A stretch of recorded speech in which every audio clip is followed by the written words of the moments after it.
Hey everyone, welcome back to WonderGod. Today we will see what if Harry Potter unlocked his true potential in Slytherin. Here is short summary. Harry Potter is sorted into Slytherin, forging an unexpected bond with Snape as his mentor. How will this change his destiny? But before we begin, if you enjoy stories like this, make sure to subscribe to WonderGod and share it with your friends, because it really helps the channel grow. Now, let's begin the story. Severus Snape dreaded the arrival of Harry Potter at Hogwarts, expecting him to be a carbon copy of his arrogant father. But when Harry is sorted into Slytherin, shock ripples through the Great Hall. Struggling to reconcile the boy's unexpected placement with his preconceived notions, Snape begins observing Harry closely, only to find a child far removed from his assumptions. Harry's quiet demeanor, guarded behavior, and reluctance to draw attention clash with Snape's expectations, hinting at a life of hardship. As the head of Slytherin House, Snape must navigate this surprising development, all while balancing his own prejudices and the responsibilities of guiding his students. Amid the strict order of Slytherin's structure, Harry's presence introduces subtle disruptions, setting the stage for a dynamic shift in relationships and loyalties within the house. What unfolds is a story of mentorship, unexpected revelations, and the slow unraveling of deeply held biases. Severus cleared his throat, and was pleased to see the brat twitch as if he'd been hit by a stinging hex and look up at him. But he was thoroughly annoyed that the brat had missed his entrance. Well, he would have to do something about that. "You are all Slytherins," he said with no preamble and raked them all with his gaze. "Your house is a place of pride and power. Of cunning and survival. Of unity and strength. As members of this house, I expect each of you will come under suspicion and fear, from other students, your professors, and even the headmaster himself. Oh, yes, they will fear you, and what you might become." For Salazar Slytherin was known for his power, and he was known, too, for his exacting standards in those who came to his house. "You all have the potential for great power, and the rest of the world will envy you that. So let me tell you this now, while you may hone certain of your talents in my domain, outside these walls, you will act as one body, with only one purpose.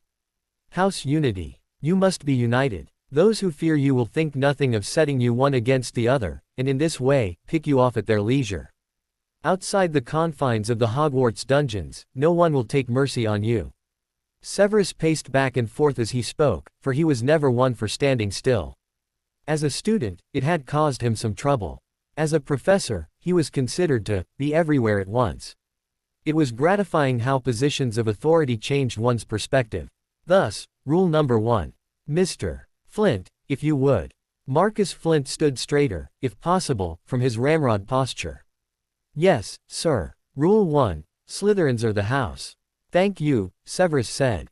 "No matter where you are or what you do at Hogwarts, you will have pride and unity in your house. This means, if a member of your house is in danger or in need of assistance, you will assist them. This is not merely for sport, or duels, which, of course, are prohibited to all students, isn't that correct, Mr. Higgs, but for schoolwork and projects and getting to class on time." Higgs had the grace to look abashed, since his duel at the end of last year had been an utter disaster, requiring no less than 3 professors to deal with afterwards.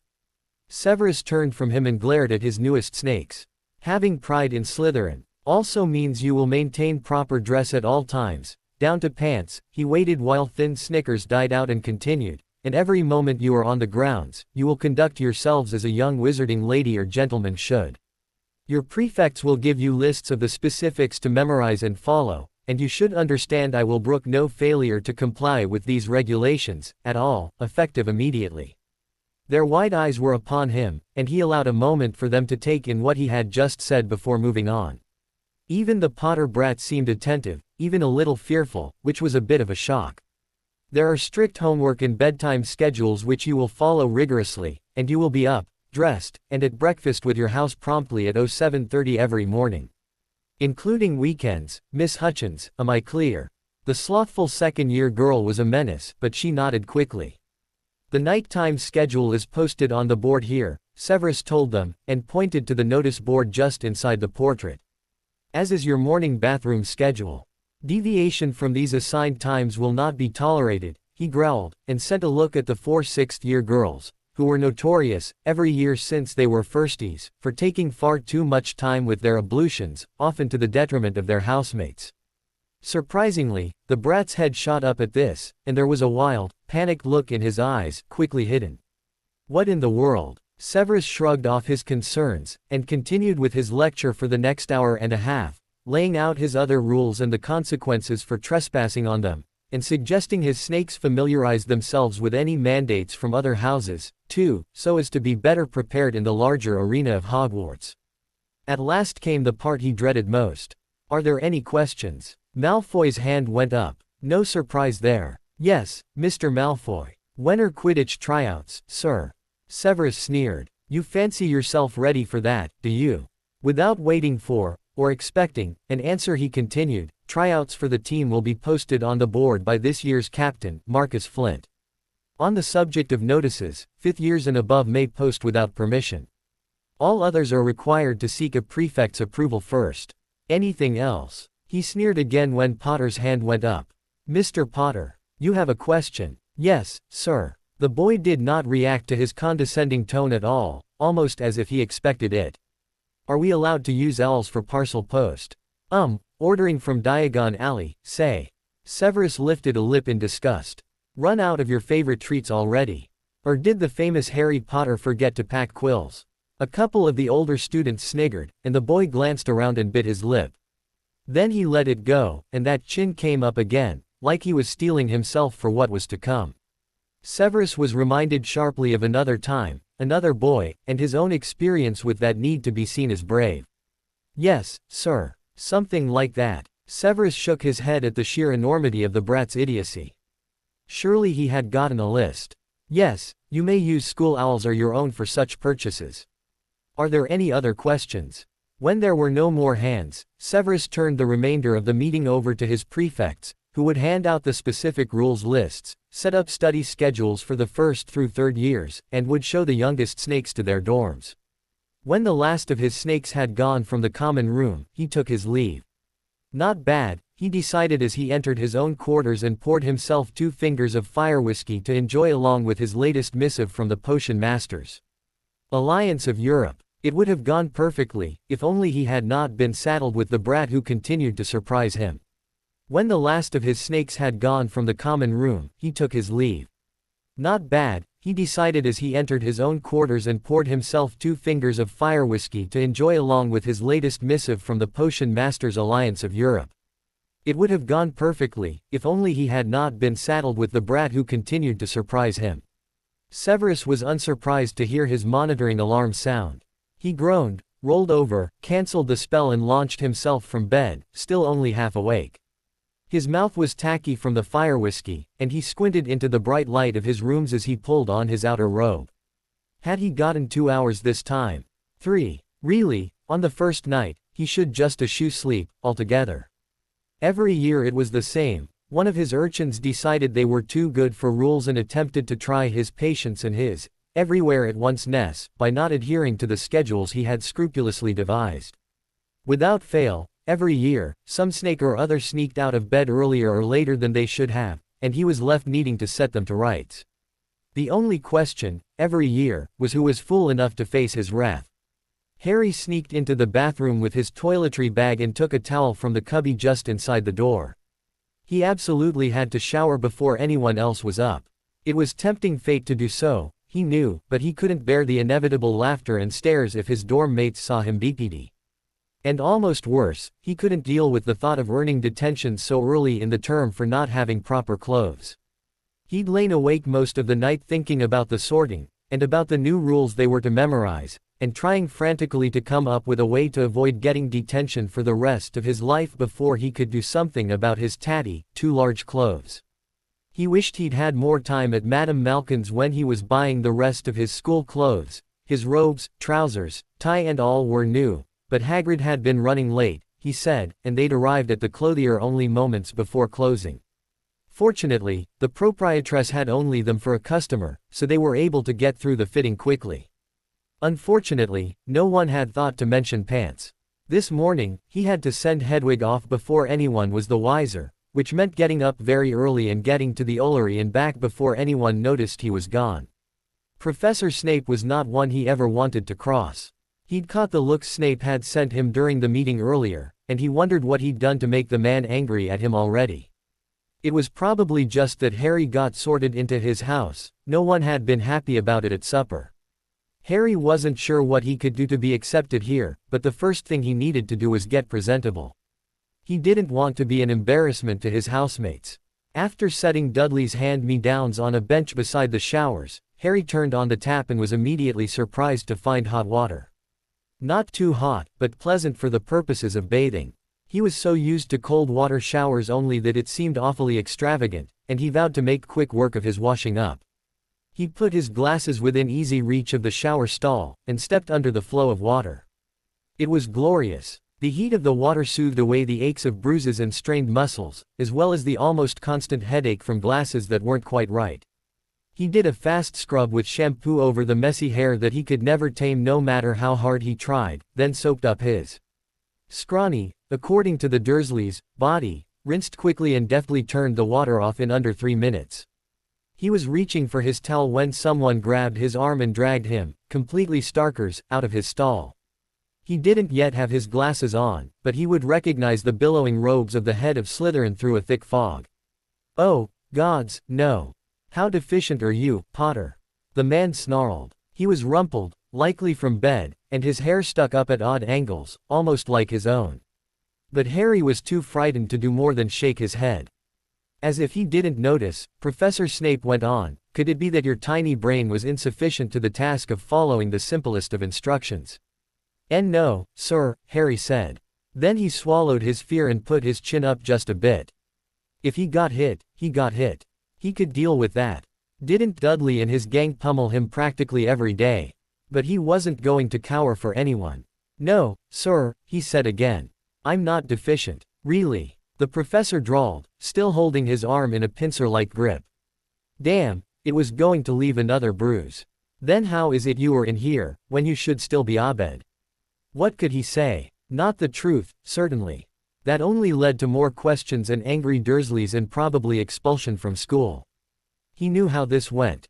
There'd been a nurse once, in primary, who'd asked loads of questions, and he'd even answered truthfully, about how much he ate, and when, and how often he'd been to see the doctor, and then someone from child welfare visited the Dursleys' home and asked, in front of them, many of the same questions.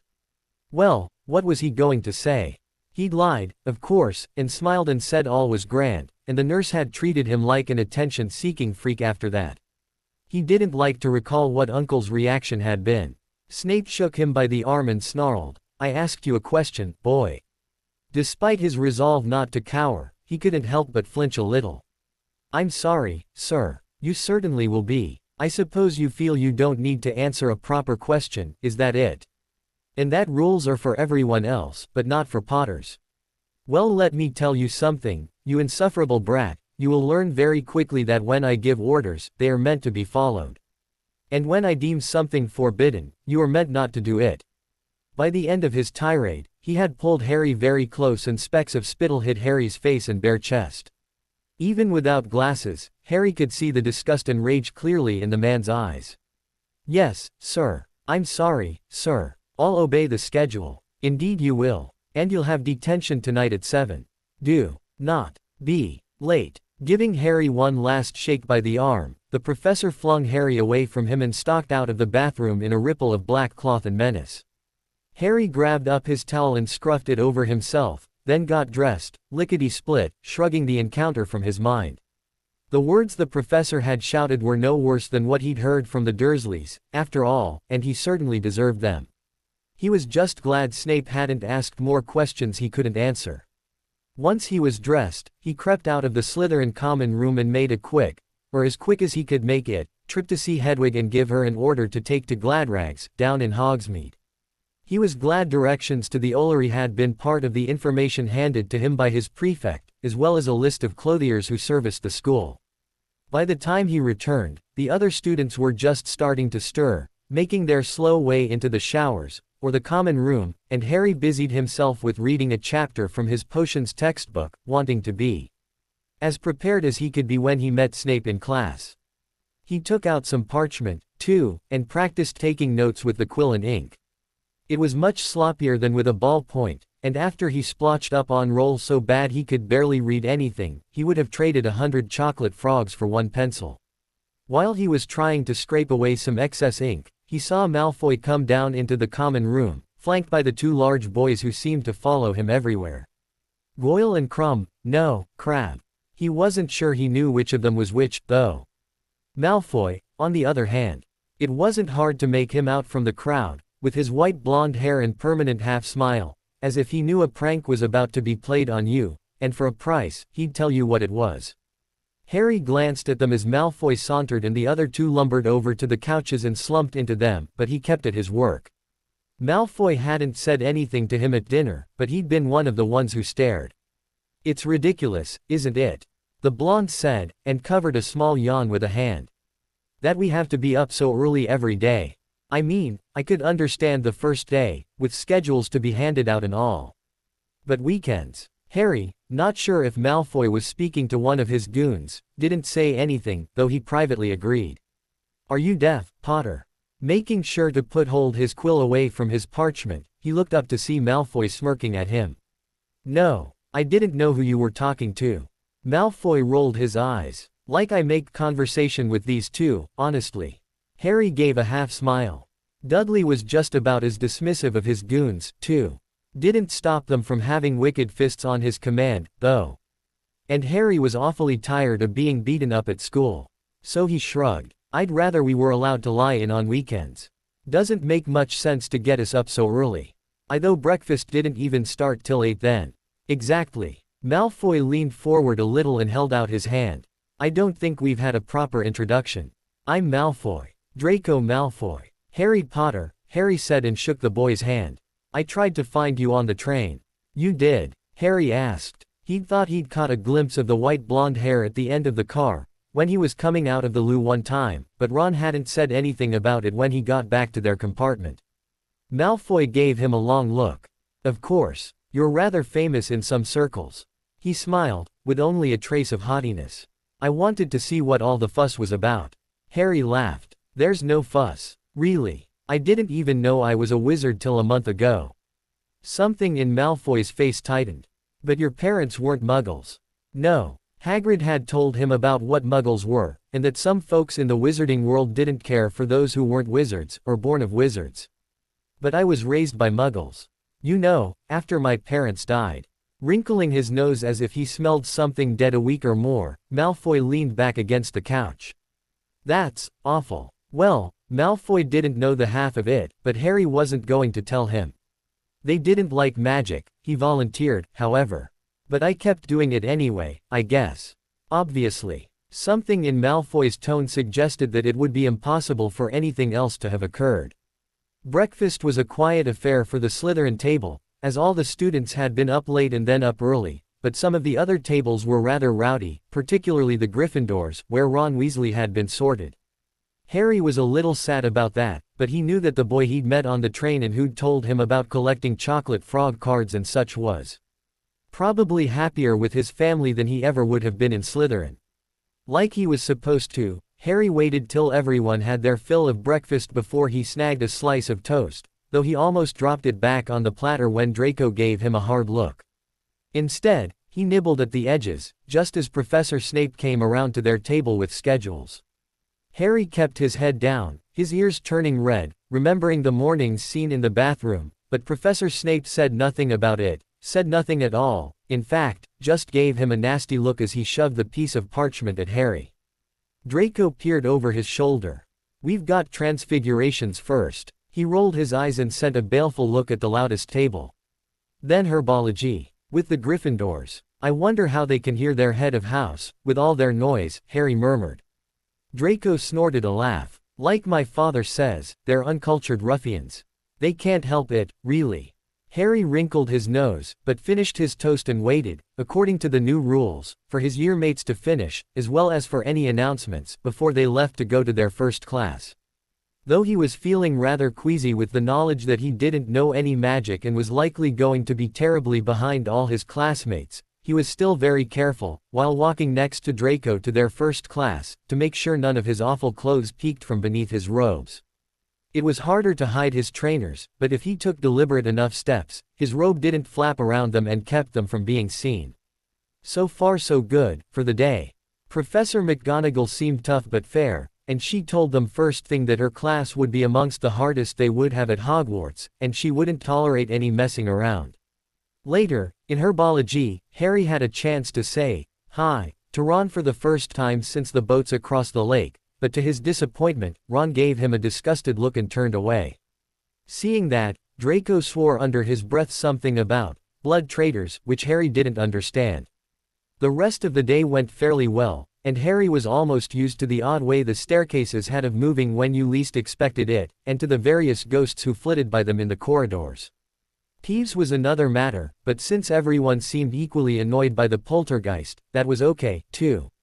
He ate lunch with Teddy, not, as he preferred to be called, while Draco sat with a couple of girls from their year, who he said he'd knows for years and wanted to catch up with. Teddy kept giving Harry odd looks during the meal, and finally Harry said, "What? Have I got something on my face?" Teddy's lips quirked into a semblance of a smile. "Except for your scar, no." Harry frowned. It was a remnant of the night his parents died, and he preferred not to think about it, but Hagrid had said they hadn't died in a car crash at all, but were killed by a wizard named Voldemort. And it was the scar that made him famous. "It's just a scar," he said, and pushed his hair down to cover it the best he could. "I wish people wouldn't stare at it." Eyes widening just a bit, Teddy nodded sharply and applied himself to his meal. Harry thought he seemed almost wary, which was kind of disconcerting.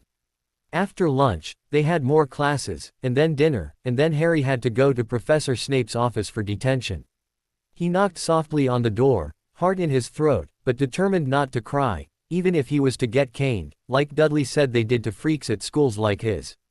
"Enter." Harry pushed open the door and gaped around the room at the bottles and vials and jars of weird, squiggly plants and severed animal parts floating in variously colored liquids. The smell of disinfectant and something earthy hung in the air. "Close you mouth, Potter, before a Deleshinkle weed makes a home of it." The professor was hunched over his desk, writing quickly in bright red ink all over some parchments, which must have been student work. He hadn't even looked up. While still not looking at Harry, he pointed a slim finger toward the door that led to his classroom. "You will find cauldrons in there. Clean them, without a wand. Go now." Harry jumped to obey, and after rolling up the sleeves of his robe, spent the next few hours scrubbing cauldrons. He was pretty good at cleaning, but there were a couple stains he just could not get out.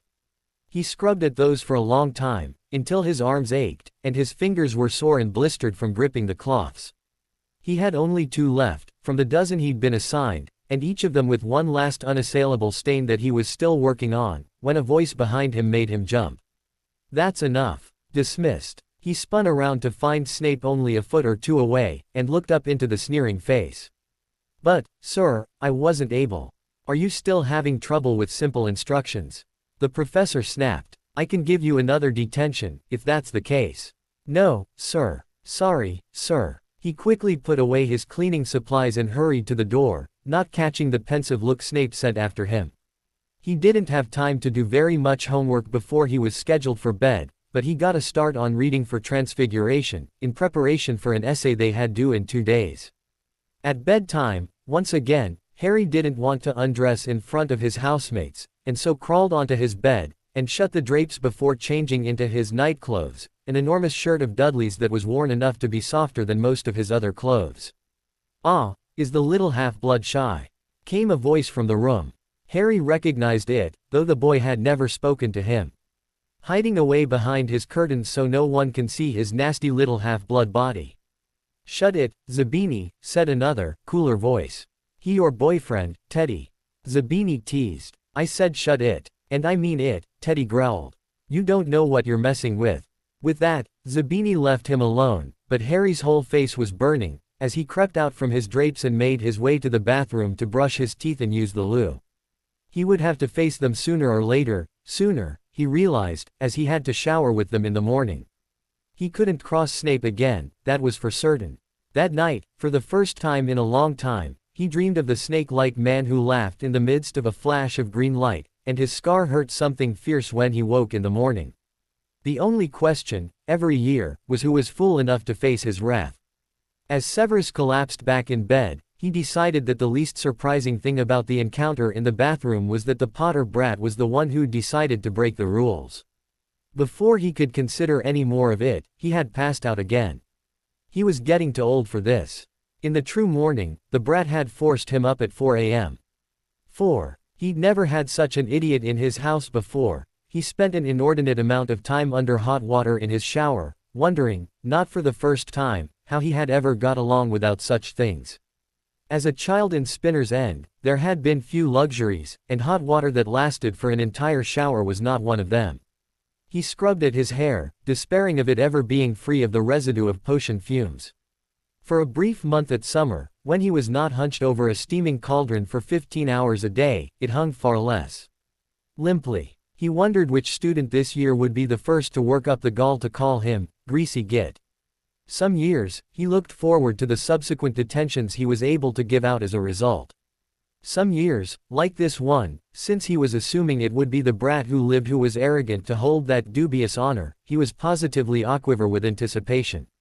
With a last rinse, he savored the memory of the few minutes when he had James's son quivering in fear in front of him. His own eyes had been gummy, and he was only half awake, but he was sure the boy was afraid. Why else could he not answer a simple question? He was already planning his detention for the brat whose arrogance knew no bounds. It would be sure to take him down a peg or three. After another 10 minutes of water hitting his face, he was awake enough to face his peers. Oh, God, and the students. He detested the first day of class. Breakfast was a quiet affair, at least for Severus. The Gryffindor table was, of course, loud and obnoxious, but his Slytherins behaved as well as could be expected on their first full day, especially considering how likely it was that they'd become used to slothful lazing around on their holidays and were, for the first time in months, up at a reasonable hour. He watched as Flint and Torrance kept an eye peeled for any transgressions, and the little rapturous upturned faces of the firsties as they took in every word from their betters was beautiful to see. Although Severus scowled to see Potter hunched over a piece of toast and nibbling on it. Fortunately, Malfoy noted it, too, and gave Potter such a look of disgust it was all Severus could do not to award points then and there. Instead, he finished off the last of his coffee, gathered up the children's schedules, and left the high table. His robes flapped dangerously as he approached his snakes, and he was the recipient of more than one appreciative look, especially from some of the tender-hearted Hufflepuffs nearby. Along the way, he picked out various conversations from the rest of the students, who had little to say of import at the best of times, and heard their exclamations over Potter, of all people. "Do you see that boy, the one with the messy hair? And, have you seen it? The scar? And, do you really think he, did that to you-know-who? And, I can't believe he's a Slytherin." Yes, well, neither could Severus. By the time he reached his 7th years, he was furious, though carefully hiding his emotions behind a well-constructed mask. The brat had been here no more than 12 hours, had broken rules already, and still, he was a hero. It was obscene. Severus passed out schedules left and right, starting with the Newt students, to give them more time to gather the appropriate books and equipment, and went on down to the first years. He saved Potter for last. Thrusting a schedule at the brat who had to be a bloody hero, he said nothing, not trusting himself to speak. And Potter didn't even deign to look at him. The cheek. He would have deducted points right there, if not for the fact it would have come from his own house, thus violating his long-standing policy. Other professors could take points from themselves if they wished, but Severus would not assist their road to the House Cup in such a fashion. His snakes served more detentions for him than anyone else in the school, except for the Weasley twins, perhaps. At last, he could leave the Great Hall and prepare for his first class, third-year Ravenclaws and Hufflepuffs, oh joy. And since he rarely ate lunch in the hall, he didn't need to even see the brat again until supper. If it weren't for the prospect of melted cauldrons and the anguish of beginning to correct summer assignments, it might be a good day after all. "Mr. Flint," Severus said as the bell rang for the end of class. "Stay after." The prefect nodded with a, "Yes, sir," and gathered his things, rather messily cramming them into his bag. Severus sighed, but ignored the transgression for now. He had more important things to address. He waited until the rest of the 5th years had gone, and set a silencing ward on the closed door. Potter is going to be a problem, he said without preamble. Flint relaxed a fraction from his rigid stance, realizing, correctly, that he was not the one up for castigation. Instead, he nodded, rolling his eyes a little. Yes, sir. I figured. At table, Severus threw out the lead, and Flint took it up. His manners are hopeless, sir. I noticed. The boy shook his head ruefully. He's like a monkey, grabbing at food. I keep expecting him to sniff it before jamming it in his mouth. Indeed. The very idea gave him shivers. I am sorry to have to do this, Mr. Flint, but I am going to rely on you rather heavily to bring him back into line. I wouldn't have thought we needed to make basic table etiquette an item on the rules sheet, but perhaps a special list should be drawn up just for him. It will be difficult to get him to follow it at first, I expect. This morning, for instance, he violated the bathing schedule and was barely repentant when caught. It's obvious he has no regard for rules whatsoever. I understand, sir. I'll have Torrance start a new list, she's got better penmanship. And I'll keep a close watch on him. He won't know what hit him. Excellent. Bring me the list when you have it finished, and I will explain it to him. That will be all, Mr. Flint. Thank you, sir. Flint departed, giving Severus the rest of the lunch hour to prepare for his first Newt class of the year. He almost looked forward to the 6th and 7th year classes. They were populated by those students who had excelled in their first 5 years, and who really and truly wanted to be in potions. He rarely had to intervene to halt an explosion, and the students were more quiet and focused than the rest of the dunderheads he usually had to put up with. This class was going to have Percy Weasley in it, though, and the boy was a supercilious brown-noser. It made him ill, just thinking about it. Still, there were 9 others in the class, that should balance him out. At supper, later, Severus once more kept his eyes on the Slytherin table, making sure they were still as prompt and proper as this morning. The day hadn't been a total waste. He had made a Gryffindor second-year cry. He had also managed to send owls to the families of each of his new snakes, to start setting appointments for a home visit. He found it was easiest to deal with any problems that arose from the inevitable homesickness and stretching of wings that came with being away from home for the first time, if he had a better idea of the kind of home they were used to enjoying. And it never hurt to have the parents on his side. He had already heard back from Lucius Malfoy, of course, who had invited cordially him for dinner on Friday. That should be interesting. He hadn't been to Malfoy Manor in almost 3 years. Though he was watchful of the Slytherins, he tried not to watch the brat who had no manners whatsoever, not watching to spoil his own appetite at another meal if he could help it, at least until Flint brought him the new list. The visit to the Potter household was the one he dreaded most. After dinner was through, Severus collected potion residue specimens and arranged a number of nastily, and in some cases, hopelessly, stained-encrusted cauldrons in a heap on the back table of his classroom. One for each year of the brat's miserable life, and one for sheer pique. Then he retreated to his office and started to correct second-year summer essays.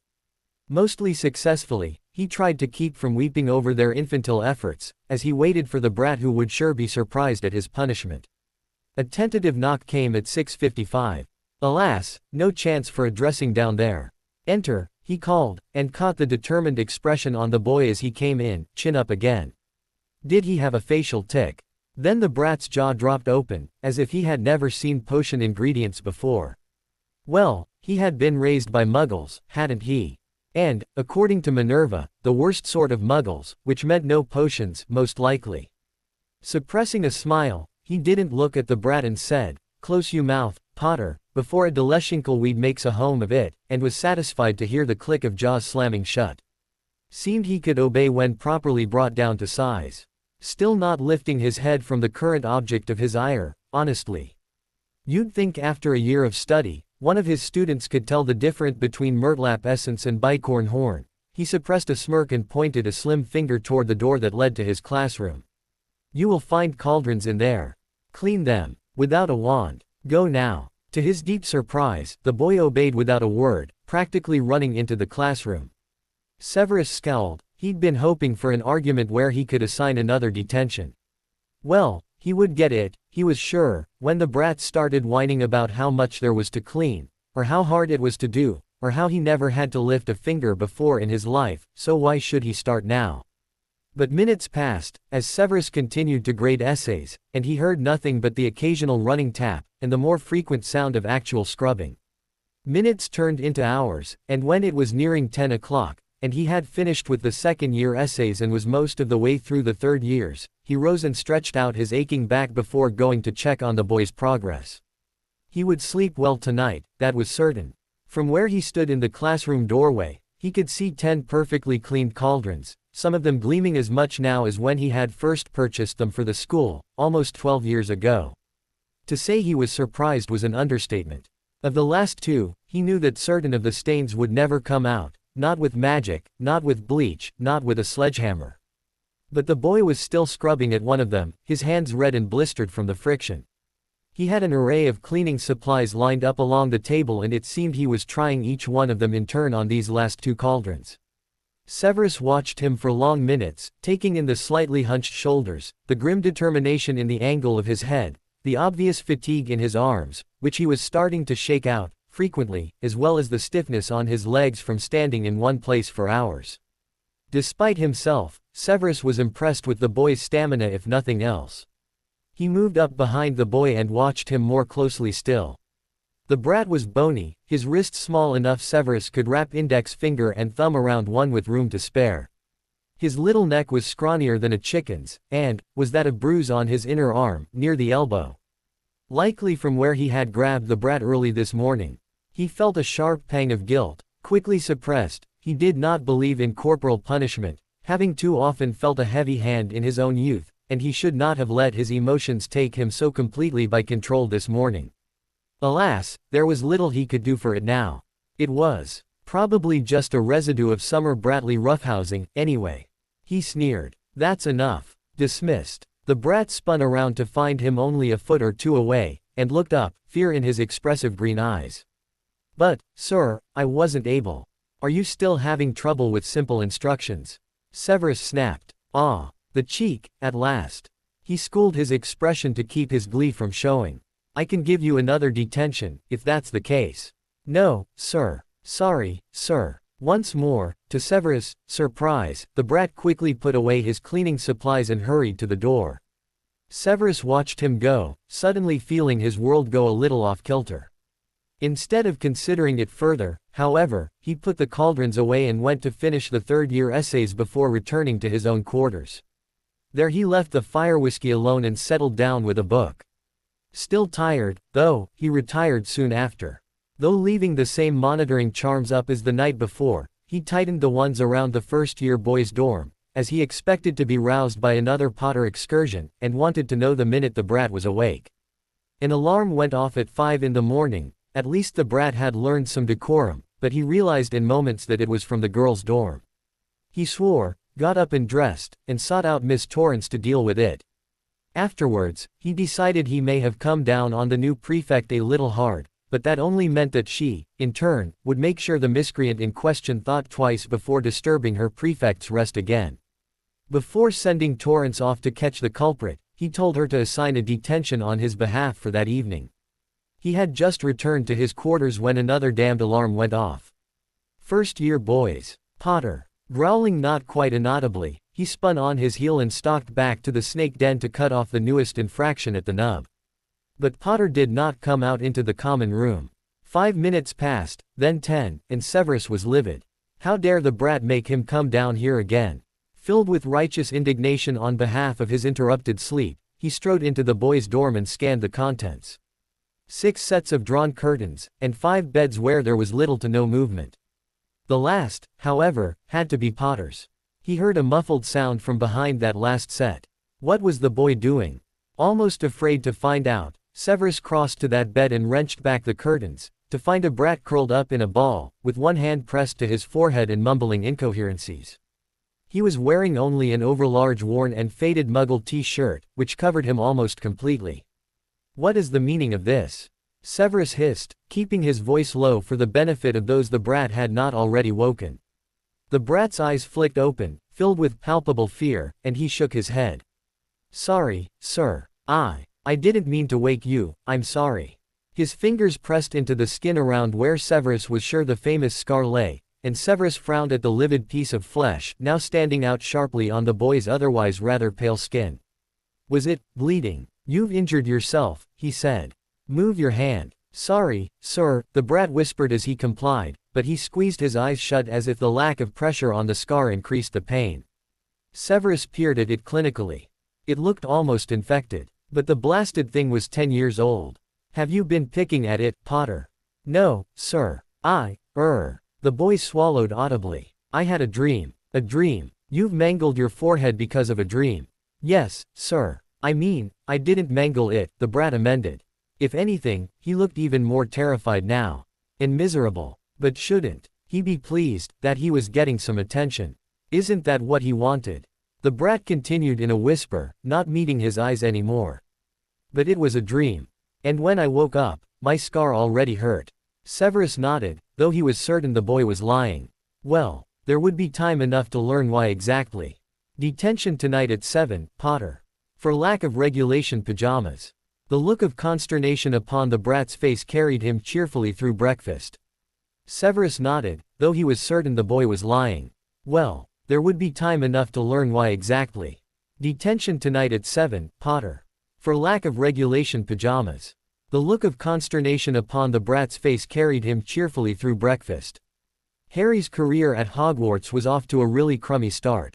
Not only did he have this stupid nightmare and the sore scar to deal with, but now he had another detention, on just the second day, too. When was he going to have time for homework? He'd already fallen behind in reading for his history of magic class. Aside from all that, he'd have to do something about his pajamas before tonight. His owl order would take 2 to 3 days, according to the information about the Gladrags shop in Hogsmeade, and then he'd have the right kinds of clothes. But he really hadn't thought anyone would see his tatty old shirt he used for bed. Just his luck. Probably Snape was hovering in the common room all night, just to catch him out. In the meantime, he needed to shower and dress before any of the other boys caught him out. But if Snape was really keeping such close tabs on him, to make sure he didn't violate the schedule, how was he going to do it? Curling into his usual position, knees drawn to his chest, he forced the pain of his scar into the background. He'd gotten really good at making pain all but vanish. It was the only way he could get up, some mornings. Once he'd pushed the ache away enough to be able to think, he realized it was still early, and he had time to do his reading for class. Creeping carefully to the end of his bed, he glanced at his dorm mates' curtains to make sure they were all still sleeping. His book bag was on top of his trunk, and he eased out his history of magic text, as well as the one for transfiguration. Might as well start on the essay for that class if he had the chance. After closing his own bed curtains, he settled back on his pillows and started to read. Not until he heard the other boys moving around in the room did he look up from his books again, or even try and figure out how he was going to shower without them all finding out about him. But now he had no choice. Swallowing hard, he closed his transfiguration text and eased apart his curtains. Teddy had the bed right next to his, and he was bent over his trunk, gathering supplies for the shower. Now or never, Harry thought, and almost decided on never. Instead, he slid off his bed and grabbed one of his school robes, hurriedly donning it before Teddy turned around. When he did, Harry was already snatching up his shower bag and clean clothes and heading for the door. Potter, Teddy hissed. Harry. Dread curled in his stomach like moldy sausage. He considered making a break for it, but turned around instead. Teddy was standing not a pace away, his head cocked to the side slightly. Yeah, Harry said. What are you doing? He kept his voice low, as there were still 2 beds with drawn curtains. The schedule gave each student a half-hour in their respective bathrooms, but some, like Crabbe and Goyle, according to Draco, put off their use of it till the very last second, if possible. Going to the showers, Harry answered, as if it were the most obvious thing in the world. Teddy rolled his eyes. Yeah, but why? Are you wearing that? It'll save me time. If I dress all the way in there. I, still have work to finish for McGonagall. Because of your detention, he kept you until almost curfew last night. Harry was surprised that Teddy had noticed. Yeah, I'm behind already. Teddy wrinkled his nose a little, then shook his head. Well, come on, then. I have to finish the reading for Binns, too. They headed to the showers, and though Harry tried to be discreet, He could feel Teddy's gaze seeking him out as he drew the shower curtain closed before taking off the robe and slinging it over the top of the stall. Once more, he took the minimum amount of time possible to wash, and then dressed so quickly he realized only when dragging on his uniform trousers against the friction of water, that he'd neglected to towel off his legs. No matter, he'd done it, with no one the wiser. Barely in time, too, as Draco entered the shower room along with Zabini, just as he was lacing up his trainers. Zabini glowered at him, and Harry pretended not to see, but gathered up the rest of his things, including the old t-shirt which he'd rolled up into a tight ball, and ducked past them. The common room was quiet, still, though a couple tables had small groups of students at them, going over homework. Maybe Harry, and Teddy, weren't the only ones already lagging behind. Harry was supposed to be in a study group with Teddy, Zabini, and Millicent Bulstrode, but he'd missed the first one, last night, due to detention. And he would miss tonight, too. For now, though, he could work more on his essay until it was time to go to breakfast. Teddy joined him a quarter hour later, giving him another odd look, but he didn't say anything except to double-check what chapters they were to read for Bin's class. They worked together in silence until 7:20, when Marcus Flint, firsties were required to call him, Prefect Flint, called the room to order and started lining them up to go to breakfast. Since first years were in front, Harry hurried to put his books away and made his way over toward the door. Draco was first in line, with Pansy Parkinson just behind him, and then Harry. He hadn't had much chance to speak to any of the first-year girls, and wouldn't know what to say to them, even if he had, so he avoided her eyes when she turned to peer at him, and barely managed to not offer to show her his lightning bolt scar. It was why most people looked at him like that, after all. He'd had 12 separate requests yesterday alone, never mind the ones on the Hogwarts Express. He hated it, really. It was far harder to hide when everyone stared. After a moment, Parkinson sniffed disdainfully and faced front again, and Harry let out a breath he'd been holding. "All right, you lot. Get a move on," said Prefect Flint, and they started for the Great Hall. Just on the other side of the portrait, though, Flint put a hand on Harry's chest, making him flinch back before he could stop himself. Flint gave him a mocking smile and leaned in to whisper, "Mind your manners at breakfast, Potter. Try not to make a spectacle of yourself." He jerked a chin at Draco and continued, "Watch that one, if you don't know how to eat proper." And then his hand was gone, and he gave Harry a bit of a shove to catch up with the others. Harry's face burned. He stared at his shoes the rest of the walk up to the Great Hall, and tried not to think about the fact that Teddy had been right behind him and had probably heard Flint's orders. But like he'd been told, once seated for breakfast, he kept an eye on Draco and followed his lead when it came to using utensils and taking food from the platters. His stomach, however, kept doing flip-flops and he had little appetite. He managed some pumpkin juice, some of the best stuff he'd ever tasted, really, and a half slice of plain toast, though, and was just deciding whether to pour more juice, or just sit and wait for the other first years to finish, when the sound of flapping wings drew his attention. The ceiling of the Great Hall showed a sunny, bright day, but what was really astonishing was the number of owls suddenly swooping in through windows high above. Each of them carried something attached to their legs, or in their talons, letters, small packages and the like. Harry grinned at the sight. Owl Post was so cool. He was very surprised, however, when a dark brown owl with a wingspan wider than Harry was tall, dropped a letter on his plate, then swooped up again and out of the hall. The parchment, which was folded over once, had his name on the outside, so it was certainly for him. But who would send him a letter? Not the Dursleys, certainly, not after Uncle Vernon's reaction to Owl Post when the school was trying to send him his acceptance letter. He broke the thin, green seal, 2 snakes intertwined, and opened it. The note was very short, with no proper greeting. "Go to the infirmary when you finish breakfast this morning, and have your forehead inspected. I expect to hear what treatment has been applied during your detention this evening. I will accept no excuses. Professor Snape." Harry frowned over the letter so hard that Draco asked him what was wrong. "Oh, nothing," he lied easily. "I have to go, though." Snape's orders. Draco's pale brows rose. "See you in the charms, then." "Yeah." Harry got up and strode to the end of the table where the Slytherin prefects were. "I've been told to go to the infirmary," he told Flint, holding up his letter, and got a curt nod in return. As he made his way up the wide set of marble stairs in the entrance hall, he wondered about Snape's directive. Why should his head of house care if his forehead hurt? This morning, he'd asked if Harry had picked at it, but he'd been scowling, and Harry was pretty sure Snape thought he was lying about the nightmare.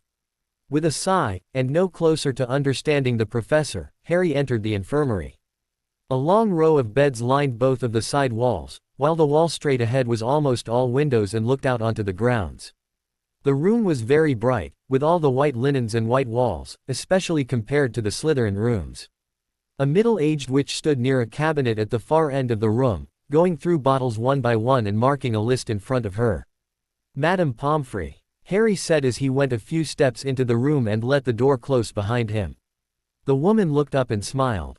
Yes. She put down the most recent bottle and wiped her hands on a cloth sticking out of her pocket. "Have you had an accident, dear?" No, not really." He moved forward, though he had to admit a bit of anxiety about seeing a nurse of any kind. My head of house wanted me to get my forehead looked at." The woman frowned and closed the distance between them. "Let's have a look then," she said as she drew her wand and motioned him towards one of the beds. Harry sat on the very edge of the bed, not wanting to mess up the linens, just for his forehead. He lifted his hair away from the scar and Madame Pomfrey gasped. Still holding up his fringe, Harry gazed at his other hand, in his lap. "Stupid scar." The Medi-Witch stood right in front of him, and her voice was all business as she said, "It's very red, yes. I don't believe it's infected, though. Let's see." A tingle rippled along Harry's head starting from the scar. The sensation didn't hurt, really, but he still pulled back from her rather sharply. "All right, it's all right, Mr. Potter. There's no infection. I'm going to give you a salve for it, though, which has a topical pain reliever in it. I'll apply the first dose, and I want you to use it 3 times a day for the next week. That should reduce the swelling and give you some relief. Understand?" "Yes, ma'am." She bustled off to get the salve, and Harry let go of his hair. The jar she returned with was blue glass, the salve itself a light blue cream that smelled of oranges and cloves. "Fringe up again, Mr. Potter, that's it." Her fingers were gentle on his skin as they smoothed the salve into the skin around the scar.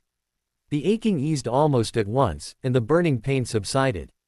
Closing his eyes, he swallowed hard, almost undone by this simple kindness. "There. Not too bad, was it?" Madame Pomfrey said, as she capped the jar and handed it to him.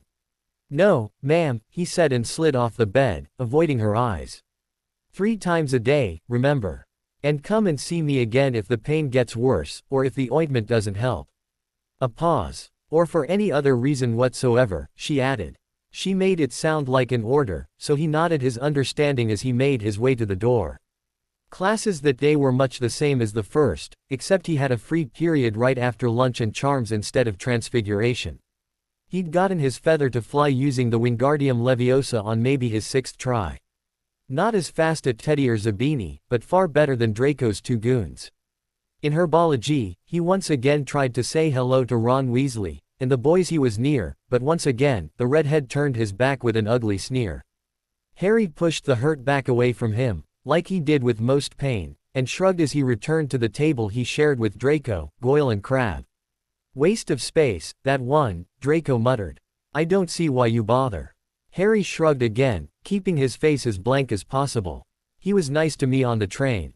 But I guess he doesn't like Slytherin." Draco snorted. "Of course he doesn't. No one does. That's why we have the first rule."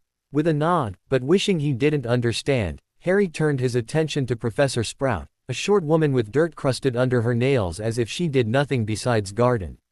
Recalling a few of his summers at the Dursleys, Harry could relate. The rest of the day passed easily enough. He even got his Transfiguration essay finished during his free period, and started on the reading for charms. After supper he went back to Snape's office, dread slowing his steps, but not actually stopping him until he reached the door. Drawing all of his courage, he knocked lightly and waited for the command to enter.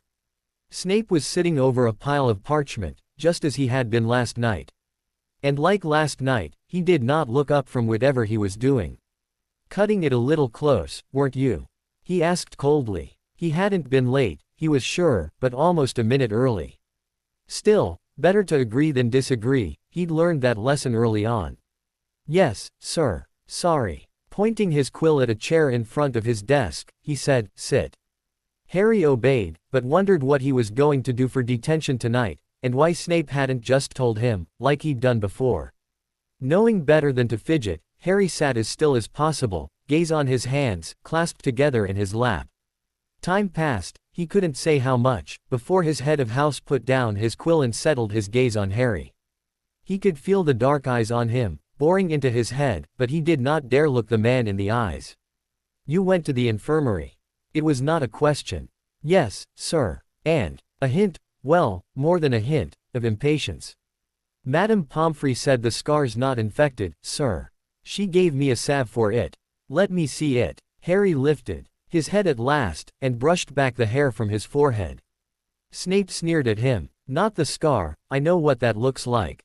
The salve. Flushing, Harry rummaged in his book bag and handed over the blue jar. Snape pulled off the lid and sniffed the contents before nodding and returning it to Harry. Very well. See that you use it as prescribed. Yes, sir. After another minute of Snape staring at him while he studied the stone floor and tried to keep still, the professor moved some papers around on his desk and said in a perfectly toneless voice, I have an additional list of rules for you.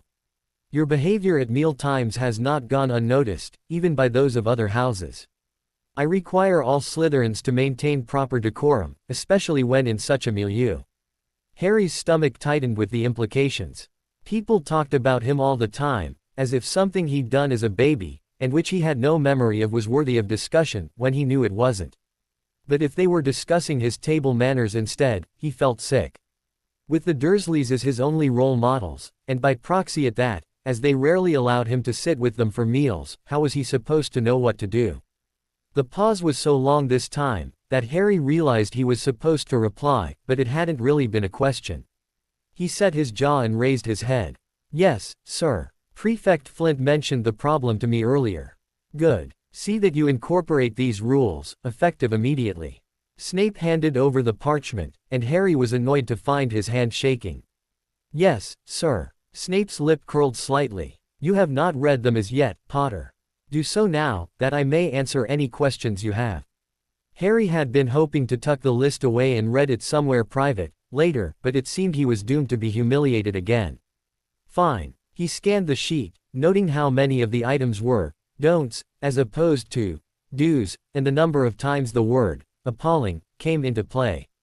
Sweat was running down his back, and his hands shook horribly by the time he finished. Dimly, around the rush of blood in his ears, he realized his jaw was clenched, and he tried to loosen it before he cracked any teeth. Do I need to explain any of these rules to you, Potter? Briefly squeezing his eyes shut, he forced his face in a blank mask. This professor would not win, would not shame him further by seeing him lose control. Once he could speak without his voice cracking, he looked Snape in the eyes. No, sir. They are quite clear. The professor's face was as blank as his own, no hint of a sneer now, no humor at his expense. Nothing. The tableau held for the space of a heartbeat, or an hour, before Snape gave him a tiny nod. Very well. Dismissed. Gathering his things quickly, Harry fled to the relative safety of the dorms. Severus nodded, though he was certain the boy was lying. Well, there would be time enough to learn why exactly. Detention tonight at 7, Potter. For lack of regulation pajamas. At a minute before 7, a knock sounded on Severus' office door. He called, enter, and from the corner of his eye, watched the Potter brat sidle in with a blank expression, the same one he'd worn at breakfast and dinner, the only times Severus had seen him during the day. The expression had Severus curious, if only because he was sure it was masking other, probably far more annoying, feelings. He used that same expression himself and knew what it was for. Without looking up from his grading, he put as much coldness as he could into his voice and said, cutting it a little close, weren't you? Just to see how the brat would react. The boy's expression did not change, though Severus was sure he caught a flicker of something, resignation, rebellion, in his eyes. It was hard to tell without looking at him full on. Even so, he was surprised by the brat's next words.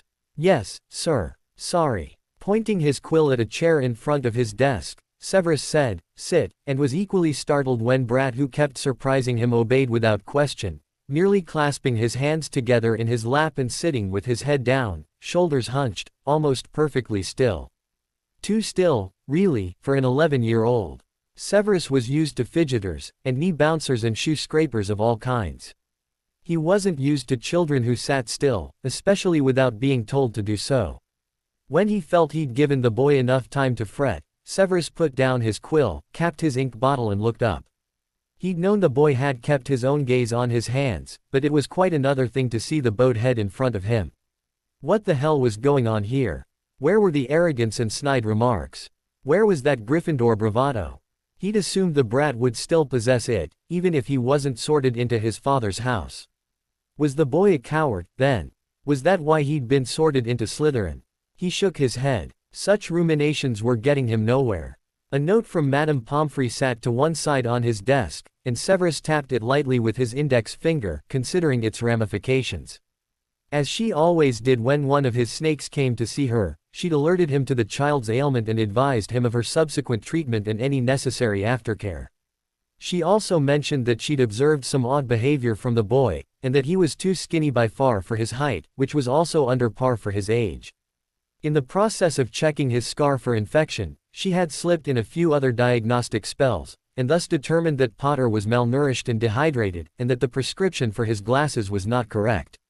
She was almost positive that more comprehensive scans would reveal further abuses of the boy's body, but she was not allowed to do any more without permission from either his guardians or his head of house. She finished her note with a warning: either Severus would deal with Potter's condition and give her the permission she wanted, or she would go directly to the headmaster with her findings and request permission for the full medical workup from him. The warning irritated Severus more than anything else, and if he admitted that he had them, it would probably have hurt his feelings. Slytherin House attracted more than its fair share of students from less than ideal homes, and he had always been first on the spot to make sure each of them would return to a situation, for winter or summer halls, where at least they were not deliberately injured, and their basic needs were met. Never in the past had he neglected to do what was right by his snakes, and the implication that he would fail in his duty to Potter was insulting. And yet, Poppy knew him better than almost anyone else, had known him when he was a student, and she knew his history with the elder Potter and his marauders, having seen him for treatment often during those years. She was one of only a handful of people, all right, one of only 2 people, whose opinion he trusted. If she saw some reason to question his ability or desire to rectify Potter's situation. Well, since Severus never appreciated the headmaster meddling with his snakes, and since no matter his feelings toward the boy, Potter was a Slytherin and thus he had a duty towards him, it was a foregone conclusion what he would do. The question was, how? How was he going to address this situation, when it was all he could do to look at the boy and not want to chuck him out of his office? Why did the brat whose very existence tormented him have to look so much like James? You went to the infirmary, he said at last. The boy did not look up.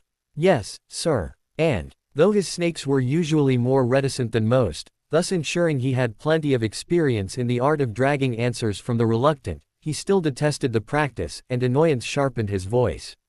The boy flinched slightly at his tone. Not much, not enough for most to see, but Severus caught it, and filed the reaction away for further reflection. Madame Pomfrey said the scar's not infected, sir. She gave me a salve for it. Let me see it. Potter's head came up, finally, and he brushed back the hair from his scar with a rather odd expression. Severus sneered. Really, did Potter think Severus was a member of his fan club? Not the scar, I know what that looks like. The salve. Cheeks and ears reddened as the boy rummaged in his book bag and handed over a blue jar. Severus pulled off the lid and sniffed the contents, just to make sure of what it contained, before nodding and returning it. Topical analgesic and anti-inflammatory. He'd made it himself over the summer. Very well. See that you use it as prescribed. Yes, sir. Suppressing a sigh, Severus watched the boy a few minutes more, after Potter's gaze returned to the floor. What was he going to do? He had to admit, finally, that the boy's behavior troubled him, too. But without details of the life Potter had had before, he couldn't really know anything, and he much preferred to work from a position of strength when questioning his newest snakes. The owl sent to Potter's aunt and uncle in Surrey, to arrange a home visit, had not yet returned, and was the only one still outstanding. This fact caused him some concern. Even if the Dursleys were taking their own sweet time to reply, the owl should have returned by now. He would send a follow-up tomorrow, if he still had not received a response. Moving another sheet of parchment in front of him, Severus now debated giving it to the boy. If Poppy's suspicions were correct, it might do more harm than good. But if not, if the boy had merely neglected his own health by not eating properly, then the list should just serve to remind him that here he was not a pampered prince. And, naturally, Severus doggedly clung to his own rationale over Poppy's. For once thing, it made more sense. Surely Albus would have made sure the hero of the wizarding world was well kept. Once decided, Severus said in an even tone, "I have an additional list of rules for you. Your behavior at meal times has not gone unnoticed, even by those of other houses. I require all Slytherins to maintain proper decorum, especially when in such a milieu." And then he waited. There was quite a long pause before Potter lifted his head. His jaw was set in a determined line that Severus had to admire. "Yes, sir. Prefect Flint mentioned the problem to me earlier." "Good. See that you incorporate these rules, effective immediately." Severus handed over the parchment, though he nearly took it back when he saw how badly the boy's hand was shaking. "Yes, sir." Still trying to provoke a response, Severus curled his lip slightly. "You have not read them as yet, Potter. Do so now, that I may answer any questions you have." He watched as the boy read over the list. Miss Torrance's script was easy to decipher, but Severus had detected Mr. Flint's more proletarian efforts in there as well. The items included such rules as, don't grab food off of platters, use the spoons and forks provided, and, chew with your mouth closed, as watching partly digested food swishing around inside your gob is disgusting, and, don't wipe your mouth on your sleeve or any other part of your robes. Potter's face paled as he read through the list, then reddened once more, and his hands were shaking even harder when he had finished. Expecting an explosion of some kind from James's son, Severus maintained his quiet tone and said, "Do I need to explain any of these rules to you, Potter?" The boy squeezed his eyes shut as his face slowly adopted that blank mask. Severus waited, fascinated, until the boy had gathered his emotions well in hand and viciously suppressed them before he finally caught his eye. The despair and shame in the depths of those green eyes told him more than he wanted to know about how right Poppy's suspicions probably were. But he was amazed, yet again, when the boy spoke distinctly, with no hint of the pain lurking just below the surface. "No, sir. They are quite clear." Severus held Potter's gaze for a long moment and had to fight to keep from sating his curiosity and legitimizing the boy on the spot. It would do neither of them any good at this juncture. But he would get the boy's story one way or another. There was more than one way to skin an easel. Finally, he gave Potter a tiny nod. "Very well. Dismissed." Gathering his things quickly, Potter fled his presence, and Severus could scarcely blame him. It was well past midnight before he returned to his quarters, and he could not remember much from the essays he'd graded, which was probably just as well. No alarms went off that night, thank Merlin. He would not have been responsible for his temper if they had, and he woke more refreshed than he'd been since before September 1st. During breakfast, he watched as Potter meticulously and scrupulously followed the new rules, but the boy held himself rather more rigidly than he had at previous meals. Next to him, young Malfoy kept giving him odd looks as he single-handedly carried the weight of conversation between them, and Severus did not miss the frankly appraising looks from Nott. As the owl post arrived, Severus watched the brat receive his most recent missive. Potter read the order to present himself to Madame Pomfrey for a full workup and paled, then tucked the parchment into his pocket. Unlike yesterday, he did not immediately leave for the infirmary, instead pouring himself more juice. Just as well, if he was as dehydrated as Poppy claimed. But when he stayed through the rest of the meal, waiting until his yearmates were done so they could go to their first class together, Severus scowled. Why had the brat chosen now to cease being obedient? Still aggravated hours later, when he heard from Poppy that Potter had not yet returned to see her, Severus sent another note at lunchtime, assigning the boy yet another detention for that night. At this rate, he would have the brat every night for the whole term. The very idea made him ill. At the Slytherin table, the brat clutched the newest note in a white-knuckled hand, and turned a scorching glare on the head table, specifically on Severus. Some backbone, at last. But Severus merely lifted his eyebrows in response. Potter's eyes narrowed, and he flicked a glance down the table, toward the headmaster, or maybe Hagrid, and suddenly clutched at his scar as the color drained from his face. Frowning deeply, Severus observed the boy as both Malfoy and Nott leaned in solicitously and the brat waved them off.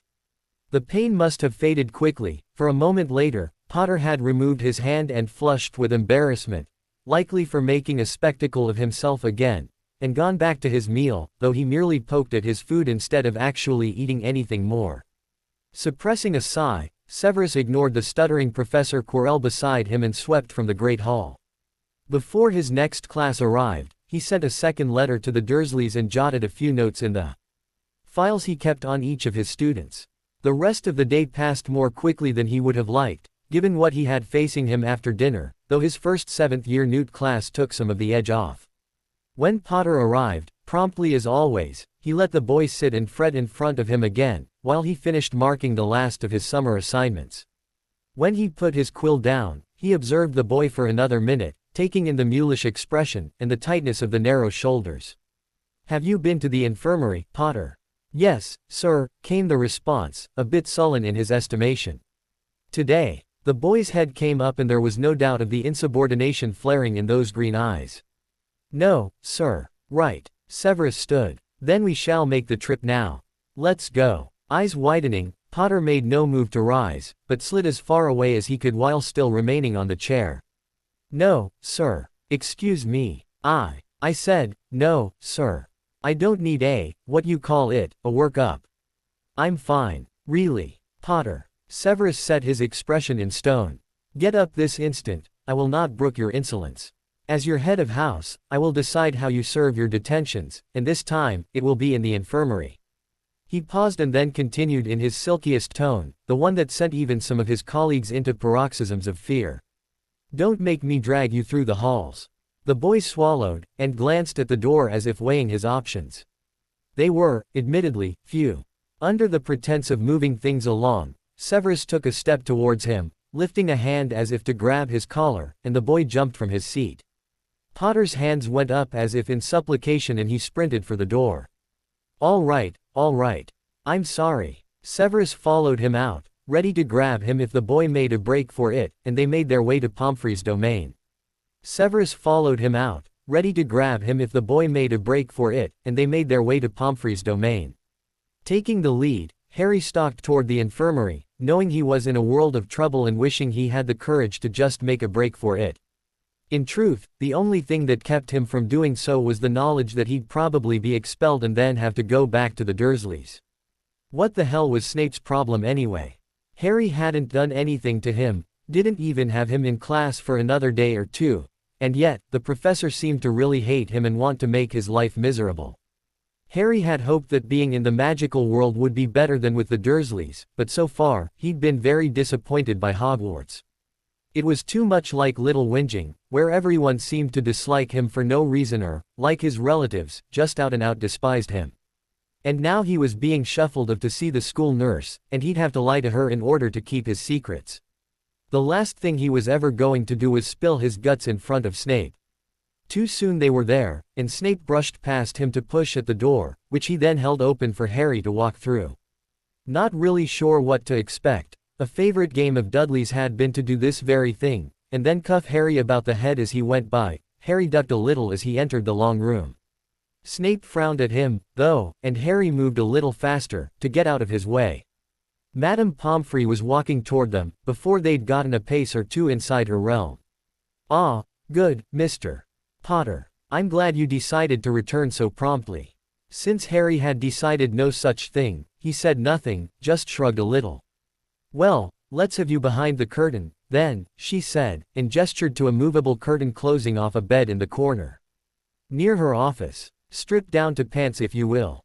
Harry shook his head. This was going too far. "I'm fine, Madame Pomfrey. I don't need any work-ups or whatever." "I disagree, Mr. Potter, and your head of house had given permission for the exam. Now, behind the curtain with you."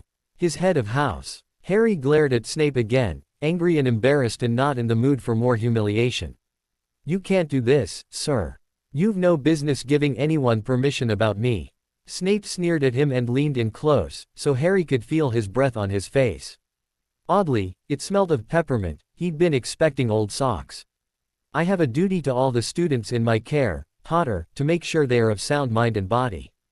You are malnourished and underweight, and it is my job to make sure there's nothing else amiss with a physical exam. Shaking his head again, Harry backed away from him. I'm not stripping down for anyone. I assure you, Mr. Potter, you haven't got anything I haven't seen before, said the Medi Witch. She cut him off as he scrambled for safety, and maneuvered him toward the curtained area. And I assure you that we will all remain here in this infirmary, until you submit to the exam, Snape put in. I would like to remind you that I have far better ways I could spend my time. Do not force me to show you the error of holding us here over long. Harry set his jaw. It won't do any good, you know. You'll just get in trouble. Whatever are you talking about? Madame Pomfrey asked. If you tell, no one will care, so it's only going to get you in trouble. Just let me go back to my dorm, and we'll forget this ever happened, all right? A dark chuckle from Snape made Harry gape at him. Don't think you can charm your way out of this one, Potter. Get behind the curtain. Now. Well, fine. He'd warned them. Now it was their lookout, and no concern of his anymore. At least, not until summer and he had to go back to the Dursleys.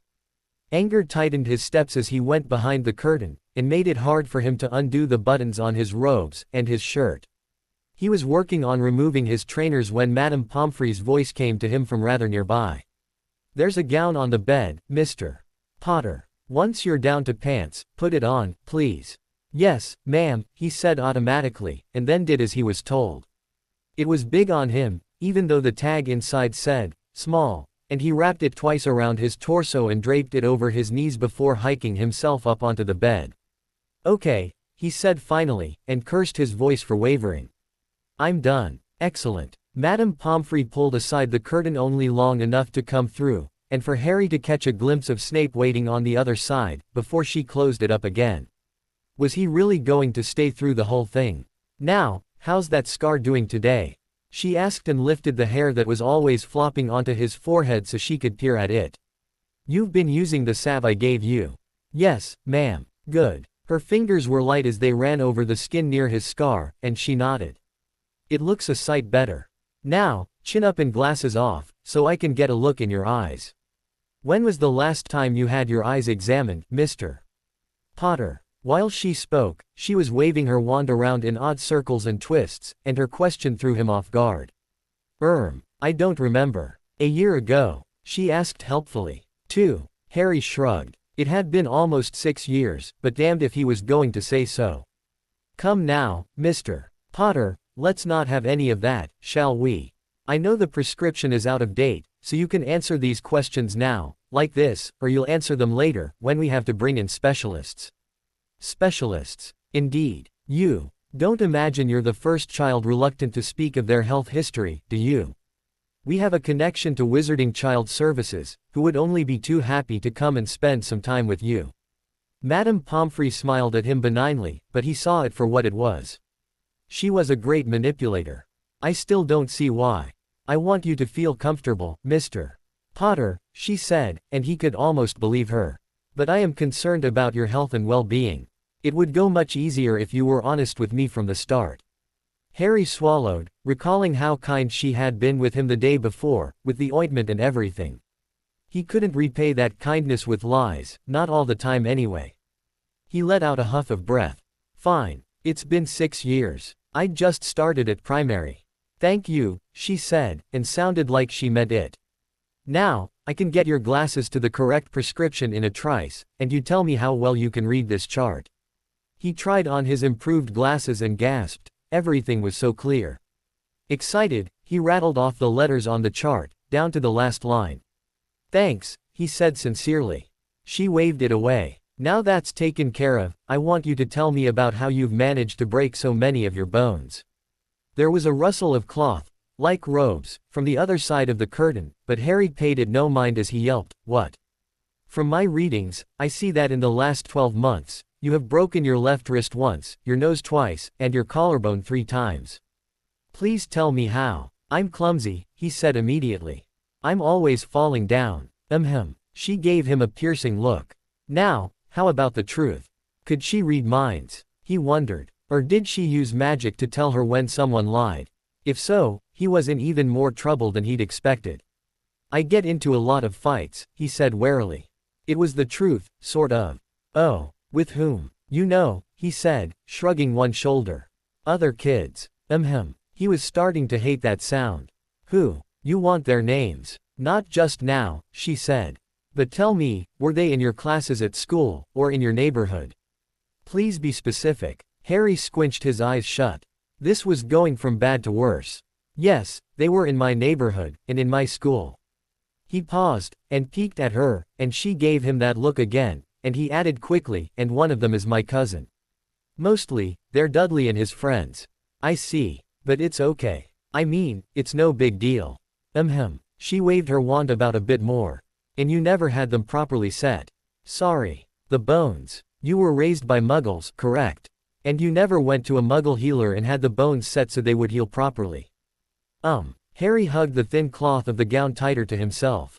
What did it matter if he had always had to tend to himself?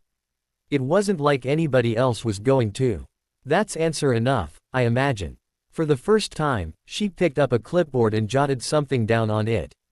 I want you to tell me about your eating habits, when you were at home.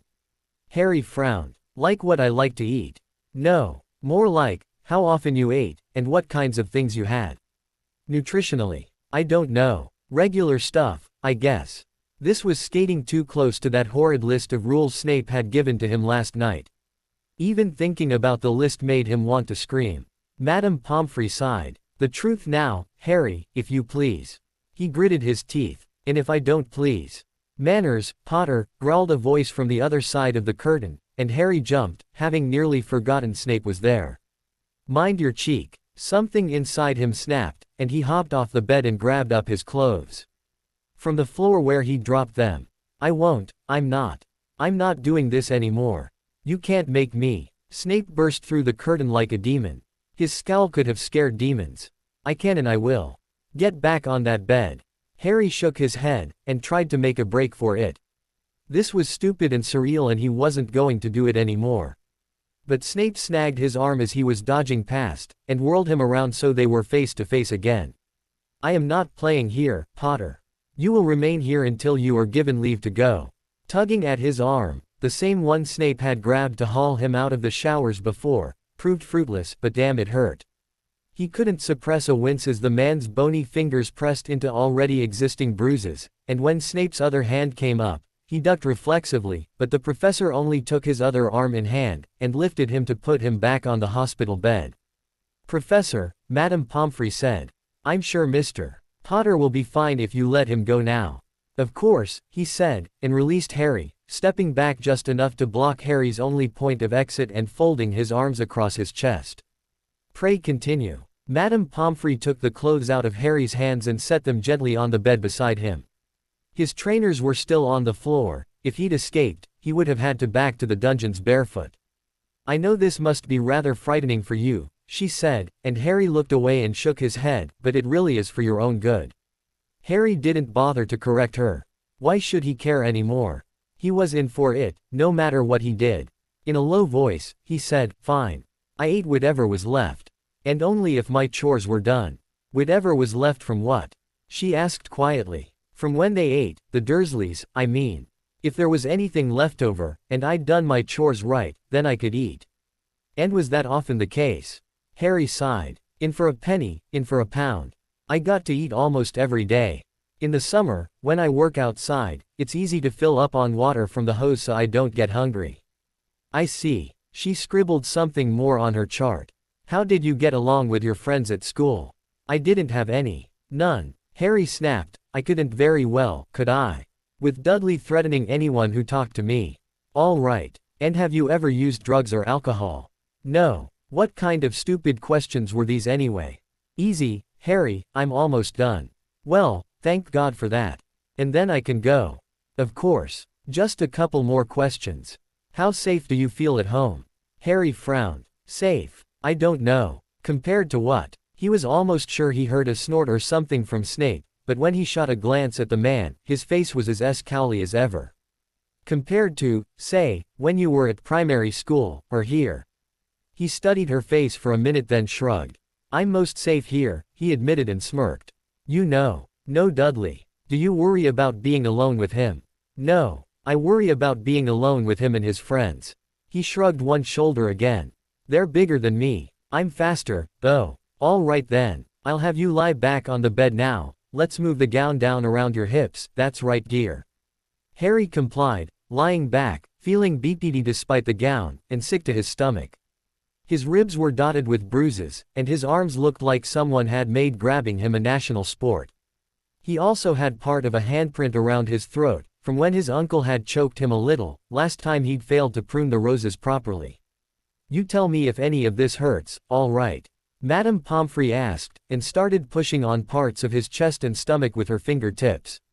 He didn't say anything, but couldn't help wincing a few times when she pressed tender areas. And if you could turn over onto your stomach. Once again he obeyed, burying his face in the pillow as heat washed over him. He tried to stay as still as possible, hoping this would be over soon. When she pressed one part of his lower back, he yelped and flinched away. She patted his back gently. My apologies, Mr. Potter. We're all done for now.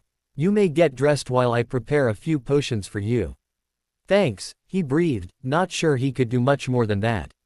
As he sat upright, he caught Snape's gaze, and was troubled by the look of frank speculation he saw there. Then both of them left the quartered-off area, so he could get dressed, which he did in a hurry. When he came out from behind the curtain, the two of them were huddled close together, near Madame Pomfrey's potion cabinet, obviously talking, but he couldn't hear what they were saying. Can I go now? He looked at Snape. Sir. Snape turned his dark gaze on Harry and waved his wand in a quick arc. In a moment. Come here, please. Harry couldn't help but drag his feet, but once he got to his head of house, the man merely shoved a potion at him. Drink that. It was blue and sludgy looking. Harry sniffed it and almost gagged. Drink it, Potter, Snape warned. It's a nutritional supplement. You'll take another dose in the morning, and every day thereafter at breakfast. Harry scowled, then plugged his nose and chugged the foul brew down. It tasted worse than it smelled. He choked a bit on it, but managed to keep it from coming back up. And this one, Snape said, handing him a metal cup with a clear liquid half filling it. For your bones. With a sigh, Harry drank that 1, 2, plus 2 more that Madame Pomfrey handed him. One for his bruised kidneys and one for his contusions, whatever the hell those were, until he was swimming in potions. Finally, he was allowed to go, with strict instructions to return on Friday for another checkup. Even though he was ecstatic to be let free, he had to admit he felt better than he had in a long time, almost free of pain. It was a good feeling, even if he knew he was in for a world of hurt when school ended. Severus followed him out, ready to grab him if the boy made a break for it, and they made their way to Pomfrey's domain. When all was said and done, and the boy was getting dressed again, Severus cast a privacy ward and met with Poppy to go over the results of her scans. They were worrying. Not that Severus was worried, of course not. The brat had proved more than capable of taking care of himself for the 10 years he'd been left in the dubious care of his Muggle relatives, hadn't he? Tended his own wounds, found ways to keep from being hungry, developed an attitude that pitched himself against the rest of the world. It was no good. He couldn't work up a decent gut full of bile against the boy, not after what he'd heard, and what he'd seen. Meeting with Poppy, he had to take a few minutes to compose himself. Always watchful, Poppy put a hand on his arm and looked into his face. Are you all right, Severus? I know this must be hard. She was the one who had rescued him all those years ago, who had tended to his hurts each autumn, when he returned from a summer under his father's tender mercies. She knew the memories this evoked, and did not judge him for it. Neither did she judge the Potter boy. And neither should he. I'm fine, he snapped, knowing that was the answer she expected. What are we going to do about Potter? She offered him a knowing smile and glanced at the still-drawn curtain. He'll need fattening up, of course. And he has several broken ribs that are mostly healed, but not fully. You didn't mention those before. Would it have mattered? Severus shook his head. Go on, he encouraged. His kidneys are bruised, obviously, as if someone repeatedly kicked or punched him in the back. No surprise, given the quantity of bruising there. And he has some tenderness near his liver, too, but I believe that will be taken care of with the potion for the kidneys. And you saw the rest. He had indeed. Never had he seen a body so completely covered in cuts, bumps and bruises. You didn't ask him about his aunt and uncle.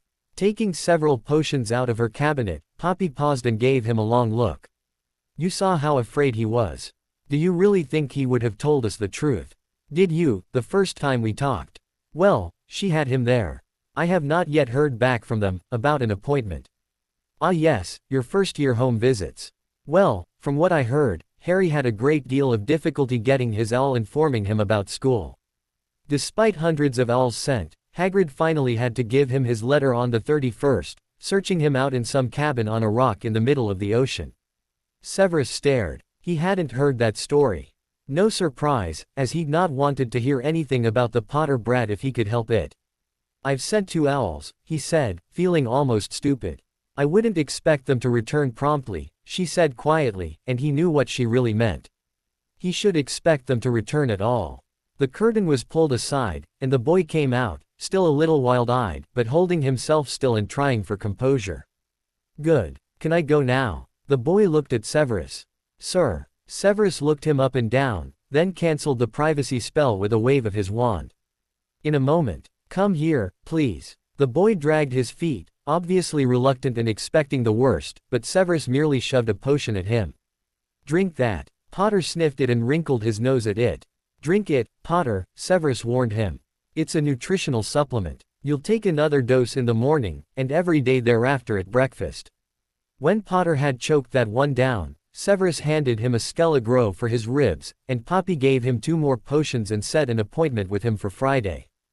The tightness was gone from around the boy's eyes as he was finally excused. Obviously he'd been in pain for some time, and the potions had eased it for him. Watching him race from the room, Severus put a hand up to cover his eyes. He was tired all of a sudden, so tired he could barely think. When you do visit them, Poppy said, make sure not to mention anything Harry's told us today. I know, he said, remembering Potter's rant when they'd first arrived. It made much more sense now, why he hadn't wanted to come to the infirmary. Trust was a fragile thing, especially for someone like him, and all it would take is telling his story once and having it be ignored or mocked, to shatter that trust completely. And yet, the boy had told, despite his protestations. There was still hope for him, hidden under that aggravatingly blustery attitude. Still, if the boy needed to be returned to his home, for whatever reason, Severus had heard of the blood wards, of course, then it would not go well for him if his relatives were under the impression that he'd spilled their secrets at first opportunity. No, Severus would need to be circumspect, at least until he was sure of what kinds of strictures he could enforce for their continued care of the boy. It would be best, of course, if he could keep the child from being sent back there at all. What are you going to tell the headmaster? Poppy asked. Severus pinched the bridge of his nose. The truth, of course. In all its glory. He would let the man writhe, then, when he heard about how his golden boy had been treated. Although, how Dumbledore could not have known already was beyond him, and if he had, so help him, Severus didn't know what he would do. Of course, Poppy murmured. He gave her a sharp look, which she returned with a bland smile. He shook his head, not willing to play whatever games she wanted today. Let me know if he doesn't return for his appointment. Of course, she said again, and he swept from her presence. Later that evening, unable to concentrate on his grading, Severus made a surprise visit to the Slytherin common room, ostensibly to make sure no funny business was going on, but if he'd been dosed with Veritaserum, he would have admitted it was to check on Potter and see how he was faring after his trip to the infirmary. He recalled his own first visit with Pomfrey, and how he'd hidden out in his dorms for 2 days afterwards, not wanting anyone to see his shame. But Potter was bent over his books, at a table with the Malfoy whelp, as well as the blood purist Zabini and one of the more dull-witted of the new firsties, at least according to her other professors, Millicent Bulstrode. Study group then. Good. Potter still looked a bit hot around the collar, but Severus did not watch him too closely, not with all the other eyes warily on him as he toured the room. Instead, he checked in with his new prefects, as well as the ones from 6th and 7th years. Slowly, inexorably, he made his way around to Potter's end of the room, still not looking at the boy, though he could feel Potter's gaze on him from time to time. It was unlikely he would be able to fool the brat as to why he was there at all, but it was for others he had to do this, for the Malfoys and Knots and Averys. Zabini was muttering something now, and Severus listened with half an ear to their conversation, and half an ear to Flint's whinging about Slytherin's chances this year for the Quidditch Cup without a decent seeker. It's a swish and a flick, for Merlin's sake, Bulstrode. Everybody else has gotten it. Well, not everybody's got a mummy who'll buy them a brand new wand, Zabini, the large girl spat. This old one's a piece of crap. Then it should feel right at home in your hand, Zabini told her with a sneer. Hey, Potter interjected. You don't gotta be rude about it. It's not her fault she's got hand-me-downs. Shut it, you half-blood freak. Zabini pointed his quill at Harry's forehead. Besides, what the hell do you know about hand-me-downs? Your parents were loaded when they bit it. Yeah, well, you'd be surprised what I know, Potter said, and Severus saw a twitch along the boy's jaw. He'd seen the boy's clothes, what he'd scooped from the floor when he'd tried to escape the infirmary second time. Aside from his new uniform trousers, shirt and tie, the rest of his clothing, socks, vest, underpants, trainers, was in woeful shape, not to mention much too large for him, quite like the muggle shirt he'd been wearing the night before last when Severus had accosted him in the dorms. He would bet a whole vial of basilisk venom that the boy knew quite a lot about hand-me-downs. And now he was also fairly sure he knew why the brat had wanted to use the owl post, just after learning the rules about clothing. He would have sworn at his own blind misperceptions if he thought it would do any good. Instead, he watched as Potter scooted his chair closer to the girl and said, "Here, try it this way." For the next few minutes, he went through the motion several times for the Wingardium Leviosa, but very, very slowly, and encouraged Bulstrode to mirror his movement. Once she was following him along almost perfectly, he said, "You end the swish here, see, and start the flick when you say the V part of Leviosa. Like this," and demonstrated again, this time with the incantation. He watched her arm carefully, and nodded when she started the incantation on just the right syllable. His face lit up as much as hers when her feather took flight.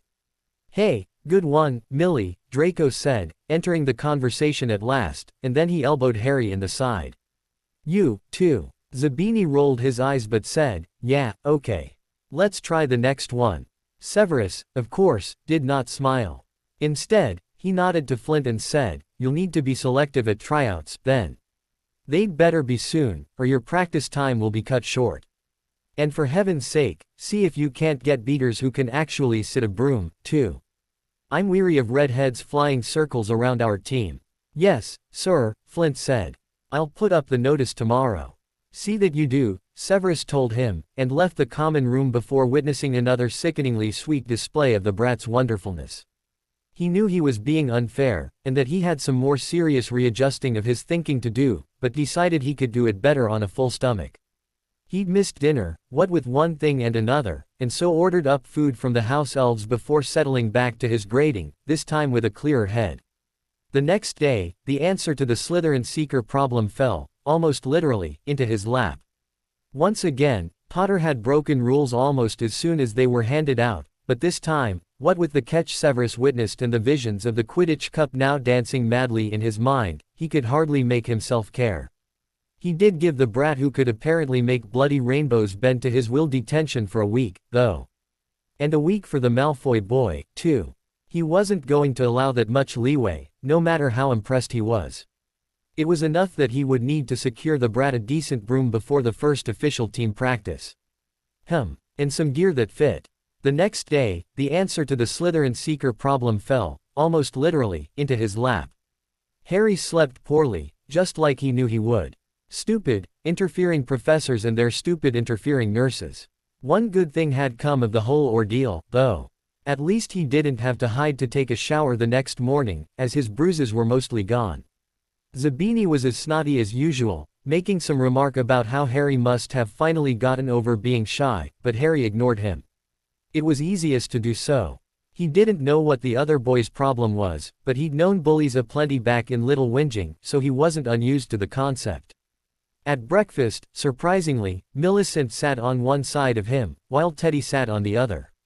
She gave him a shy smile, which he returned, but didn't say anything, so he returned that, too. "We've got flying lessons this afternoon," Teddy said after swallowing a mouthful of eggs. You ever been on a broom before? Harry shook his head. Raised by muggles, remember? He was, himself, trying to forget it. But last night had put paid to that possibility. Have you? Teddy gave him one of his half-smiles.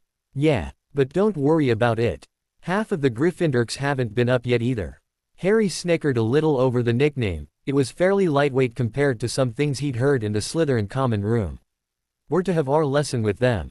Teddy nodded, as his mouth was full of bacon. Then he pointed at the bottle of blue sludge still sitting by Harry's plate, untouched, where it had appeared soon after they sat down, and swallowed. Who's sending you potions? Madame Pomfrey, Harry admitted with a shrug, figuring a lie was pointless, and if he could act casually enough about it, Teddy wouldn't see how upset the whole thing made him. She thinks I need extra nutrition or something. I had to go see her the other day, remember? Teddy nodded. Looks disgusting. It is, Harry agreed fervently. I'm trying to figure if I can mix it with something to improve the taste. Not potions, you don't want to mess about with that. You could ask our head. He's the potions master, after all. Harry wasn't going to be asking him anything. Ever, if he could help it. Nah, that's okay. I'll choke it down. It'll just take me a minute. Good luck, Teddy said with a smirk. Gee, thanks. Teddy laughed quietly, and Harry plugged his nose again before taking up the bottle.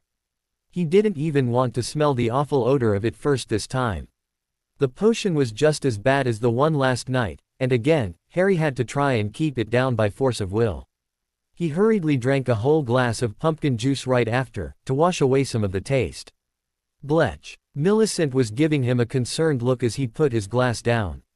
Don't choke or nothin', she said. Who'll help me in study group, else? Ah, you just want me for my charms, then. He teased. She laughed. Got it in one. Across the table, Draco snorted through a mouthful of juice, making the rest of them laugh as he mopped his face. Thanks, I didn't know you cared, he groused.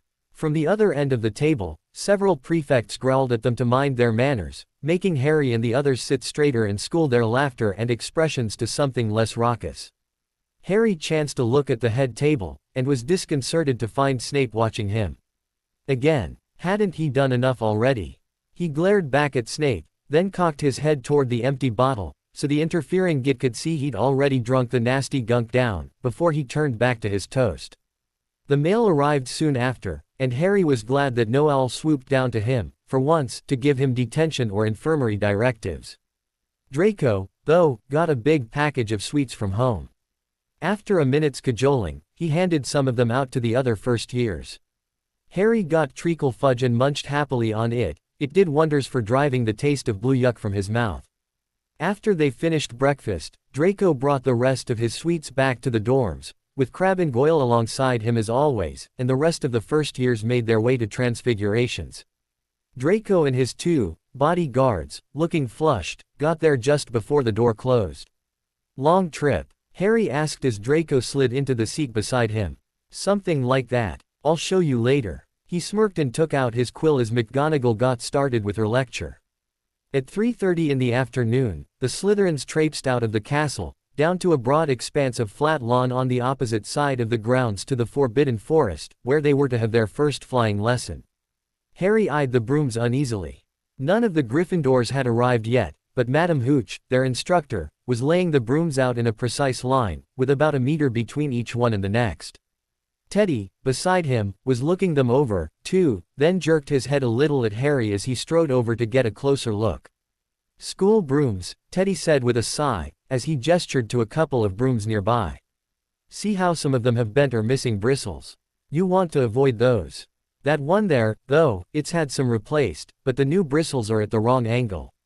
Not much, but enough it'll tell in the air, make you drift left. Harry looked at the brooms again, and saw what Teddy meant. Okay, so that would be a good one, then. He pointed at the broom 3 over from where they stood. The brush portion was all the same color, had few straws missing, and they were all in the same direction, with nothing sticking out oddly. Teddy nodded, with his little smile. Good eye, Harry. Why don't you claim that one? Harry did so, and Teddy took a place 2 farther down. As the Slytherins finished selecting brooms, Pansy ending up on Harry's left, and Millicent on his right, the Gryffindors arrived. It was the first chance Harry had really had to see them, spread out like this. In herbology, they were crowded around tables in the damp and hot greenhouse, and no one had a chance for socializing. Not that he really wanted to, but he was still hurt by Ron's rejection and somehow hoped they could be friends regardless of house. His mum had been nice to him, helping him through the barrier at King's Cross, and he thought the twins might be fun to be around, too. As he watched them, he realized Ron was one of the only Gryffindors who didn't look terribly anxious about this lesson. With all his talk about Quidditch on the train, Harry supposed that made sense. Some of the others, though, looked positively nauseated with fear. Madam Hooch, who had short gray hair and yellow eyes like a hawk, suddenly barked, "Well, what are you waiting for? At the milling Gryffindors. Everyone stand by a broom. Come on, hurry up." They scrambled to obey, and Ron took a broom almost directly across from Harry. He straightened his robes as Madam Hooch started to speak. "Stick out your right hand over your broom," she called, walking past the line, "and say, 'Up. Up.'" Everyone shouted. Harry's broom shot into his hand at once, and so did Teddy's, but they were about the only ones whom it worked for on the first try. Some of the brooms were just rolling over, all pathetic, and some were shuddering, but not going upwards even a little. After a few more tries, everyone had a broom in hand, and Madam Hooch was telling them how to mount and then kick off, when one of the Gryffindors, Longbottom, Harry couldn't remember, suddenly rose into the air before she blew her whistle. He looked terrified. "Come back, boy," Madam Hooch shouted, but he kept going up and up, so fast it was like a rocket, and then he slipped to the side and fell, down, and hit the ground with a meaty thud, making everyone wince. "Broken wrist," the instructor muttered as she bent over him where he lay on the grass. "Come on, boy, it's all right, up you get." She turned to the rest of the class. "None of you is to move while I take this boy to the hospital wing. You leave those brooms where they are or you'll be out of Hogwarts before you can say, Quidditch. Come on, dear." No sooner were they out of earshot than Draco burst into laughter. Did you see his face, the great lump? Some of the other Slytherins snickered right along with him, but Harry scowled at them. "Shut up, Draco, he was hurt. I'd like to see you do better with a broken wrist. What do you care about stupid Longbottom?" Draco asked, sticking up for crybabies now, too. He turned his sneer on Millicent, and she glared back at him. The blood rushed to Harry's face. "Just because I don't pick on people who don't deserve. Maybe you should have been a Gryffindor, Potter," Zabini mocked. "Then you could stick up for all the losers you wanted from the comfort of your own little tower in the sky." "Shut up, Zabini," Harry growled. "Remember Rule 1. Zabini scowled back, but kept his mouth closed. "Oh, hey, look," Draco crowed suddenly. "It's that stupid thing Longbottom's Grand sent him." He picked something up and held it high. A glass ball about the size of a marble, it looked like it was full of white smoke, and glittered in the sun. "Hey, that's Neville's Remembrow," Ron shouted. Harry stepped up beside Draco. "Give that here." "Why should I? Maybe I'll leave it somewhere for Longbottom to find. Like up a tree." "Give it here." Draco leapt onto his broomstick and was up in the air, hovering at the height of the nearby trees in seconds. "Well, come and get it." Without even thinking, Harry grabbed his broom. Blood pounded in his ears, and he kicked hard against the ground. He soared up high, and the wind whipped through his hair as he climbed higher, like he'd been born to be in the air, born to fly. He could do this, it was easy. It was wonderful. After pulling on his broom to go a bit higher, he turned sharply to meet Draco, face to face in midair. He held out his hand.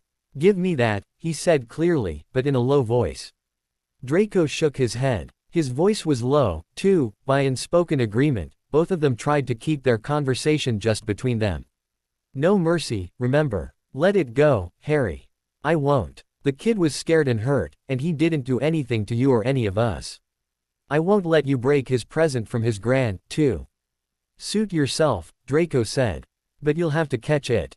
Harry frowned, and then realized what Draco meant when the blonde threw the glass ball high into the air and then streaked back to the ground before Harry could stop him. As though in slow motion, the ball rose up in the air and then started to fall. Harry leaned forward and pointed his broom handle down. He gathered speed in a steep dive, racing the ball. Wind whistled in his ears, mingled with the screams of people watching. He stretched out his hand. A foot from the ground he caught it, just in time to pull his broom straight, and he toppled gently onto the grass with the referral clutched safely in his fist. Mr. Potter. His heart sank faster than he'd just dived. Professor Snape was hurtling toward him, his great black robes billowing out like bat wings. His black eyes flashed dangerously. Professor McGonagall was hurrying to catch up, her pace no match for Snape's. Harry got to his feet, trembling. Of all the asinine, imbecilic, senseless things to do, Snape snarled as he came to a halt to loom over Harry. He snatched the referral from Harry's hand, and passed it over to McGonagall without so much as a look in her direction. You could have broken your fool neck. Professor, it wasn't his fault. Not now, Miss Granger, McGonagall said, and Harry turned to see who'd defended him, noting a bushy-haired girl for the first time, and then remembered her from the train. Hermione Granger. But before he could even say thanks, a hand grabbed his arm and pushed him toward the school. He stumbled forward as Snape growled, "Mr. Malfoy, Mr. Potter, follow me," and then took off so fast that Harry and Draco had to run to keep up with his long strides. Oh, God. Harry was going to be expelled, he just knew it. And now, right after getting all the bruises and stuff healed, he was going to have to go back to the Dursleys. Draco also looked worried, but he'd only have to go back to people who sent him huge boxes of sweets. How hard would that be? Still, he felt bad. If he hadn't challenged Draco over the referral like that, neither of them would have been in the air. Neither of them would now be facing expulsion. As they tailed after Snape, Harry felt sick and couldn't get enough air. Maybe, if he ran now, he could get far enough away they wouldn't be able to find him to put him back on the train. Maybe he could hide in the forest. Snape marched across the lawn, up the wide front stairs, in through the front door, then up the marble staircase to the defense classroom on the second floor. He slammed the door open, startling the students just inside. "Professor Quirrell," he called to the turbaned man at the front of the room. "I would like a word with Mr. Flint." "Oh, of course, PP Professor." Quirrell flicked a hand toward one of the rows, and Prefect Flint got up, scowling, but his expression smoothed as soon as he reached the corridor and glimpsed Draco and Harry. Snape grabbed Draco's collar in one hand and Harry's in the other, spun them both around and gave them a shove. "My office. Now." The two of them scrambled to obey. Harry didn't bother looking behind him as they tore down to the dungeon, but he was sure Snape dogged their heels the whole way. When they got there, though, Snape wasn't with them, and they had to wait for him in the hallway, as the door was locked. Biting his lip, Harry stood stiffly in front of the door, and Draco lounged against the wall. "Sorry," Harry said after a minute, when he could no longer bear the silence. "What for?" Draco said. "You caught the bloody thing. Even got a mudblood to stand up for you. But we're going to be expelled," Harry hissed. "Maybe you will, but a Malfoy. I think not." Harry knew he was going to be sick now. It was only another minute or two before Snape appeared, looking for all the world like a vampire from a scary movie, swooping down on his prey. Harry shrank back against the wall, staying out of reach of the professor's grabby hands, but Snape just waved his wand over the door to unlock it, before he curtly motioned them inside. This was one room Harry was becoming far too familiar with. He didn't even have a chance to look around, though, before the door slammed behind shut them and Snape bellowed, "What in the name of Salazar Slytherin did you think you were doing?" Draco gave a little shrug, even as Harry said, "Sorry, sir." Snape seemed to not even hear him as he continued shouting, "You're lucky I was there to catch your little display or McGonagall would have had you both on the next train out of Hogsmeade. Yes, both of you, Mr. Malfoy. Your father carries little influence with the Gryffindor head of house." "It was just a little flying, Professor," Draco started. "No one got." Snape interrupted him, "Rules are not made to be broken, despite what you may think, Mr. Malfoy. And tampering with another student's belongings, especially in front of 24 witnesses, is hardly worthy of any special consideration. What would your father have to say to that, I wonder?" Draco paled even further than his normal milky white color, and Harry couldn't help but beep in a quick breath when the professor's dark eyes turned on him. "And you? Did we not just spend hours in the infirmary, repairing your ungrateful little body? Is this how you repay Madame Pomfrey's hard work? Risking your life for a worthless piece of glass?" Harry looked down, unable to hold the man's gaze any longer. Shame washed over him, but he didn't bother to deny Snape's words. It was true, all of it. No matter how much he felt flying was second nature to him, he really could have been killed, and still might be expelled, for a referral. "I'm sorry, sir," he said again. There was silence for a long moment, then Snape, much more calmly, said, "You will both have detention for the next week. Mr. Malfoy, you will have yours with Filch, and Mr. Potter, you will serve yours with me. Starting tonight sharply at 7. That will be all, gentlemen." Harry let go his breath, feeling a dizzy sort of giddiness at the reprieve. He wasn't going to be expelled. "Mr. Potter, remain another moment, please," Snape said, and Harry's gut took another wrenching turn. Draco gave him a commiserating look as he hurried out of Snape's office, but Harry could hardly bear the suspense even so. "Mr. Potter." "Yes, sir." He met the professor's gaze again. "I have arranged for Mr. Flint to meet us here in a few moments. Please have a seat." Gaping at the change of tone and the offer, Harry stumbled back against the chair he'd taken a couple nights ago before sinking into it. Snape stared at him, his black eyes fathomless, and Harry could not look away. Neither of them spoke. A heavy knock sounded on the door a few minutes later, and Harry jumped. "Enter," Snape called, and the door opened to admit Marcus Flint. The large fifth-year scowled at Harry before nodding at Snape. Neither of them expected the half-smile that settled on Snape's face, or the next words out of his mouth. "Mr. Flint," Snape said, sounding almost pleased. "I believe I have found you a seeker." Neither of them expected the half-smile that settled on Snape's face, or the next words out of his mouth. "Mr. Flint," Snape said, sounding almost pleased. "I believe I have found you a seeker." Severus watched as the expression on Potter's face went through various permutations from startled and ashamed all the way through shock and surprise and halting somewhere around disbelief mixed with joy. The boy's mouth hung agape, and Severus wanted little more than to shut it and wipe the idiotic grin from his face. A seeker. Flint's brow was furrowed. "Who, sir?" Try as he might, Severus could not hold back his sigh of annoyance. "Why, Mr. Potter, of course." He caught a jerked movement from the brat from the corner of his eye, as if the boy could not believe it, still. "Take him out before dinner today. Test his reflexes and teach him the rudiments, but if he does anywhere near as well on the pitch as he did on the lawn earlier, I'd say our chances at the cup have risen exponentially." He paused and glared at Flint's still furrowed brow. "We have a very good chance at it." "Oh, good, sir." But now Flint scowled at the boy, very much like Severus himself must have, before he'd taken the brat to the infirmary. Before he'd seen him fly. "Do not think I am condoning your risky behavior, Mr. Potter," Severus cautioned, using a very quiet voice he brought out when special circumstances warranted, and was gratified to see wariness flare in the boy's eyes again. "You very nearly found yourself in Madame Pomfrey's care again. I suggest you learn a modicum of restraint before you get yourself killed. And I plan to send this message home." The jerk was unmistakable this time. "To the Dursleys." Potter squawked. "Please don't. Do not interrupt me, Potter," Severus growled, remembering he still had not heard from either of the blasted owls he'd sent to Surrey. "As I was saying, this lesson will be driven home, one hopes, with the detentions you will serve this next week.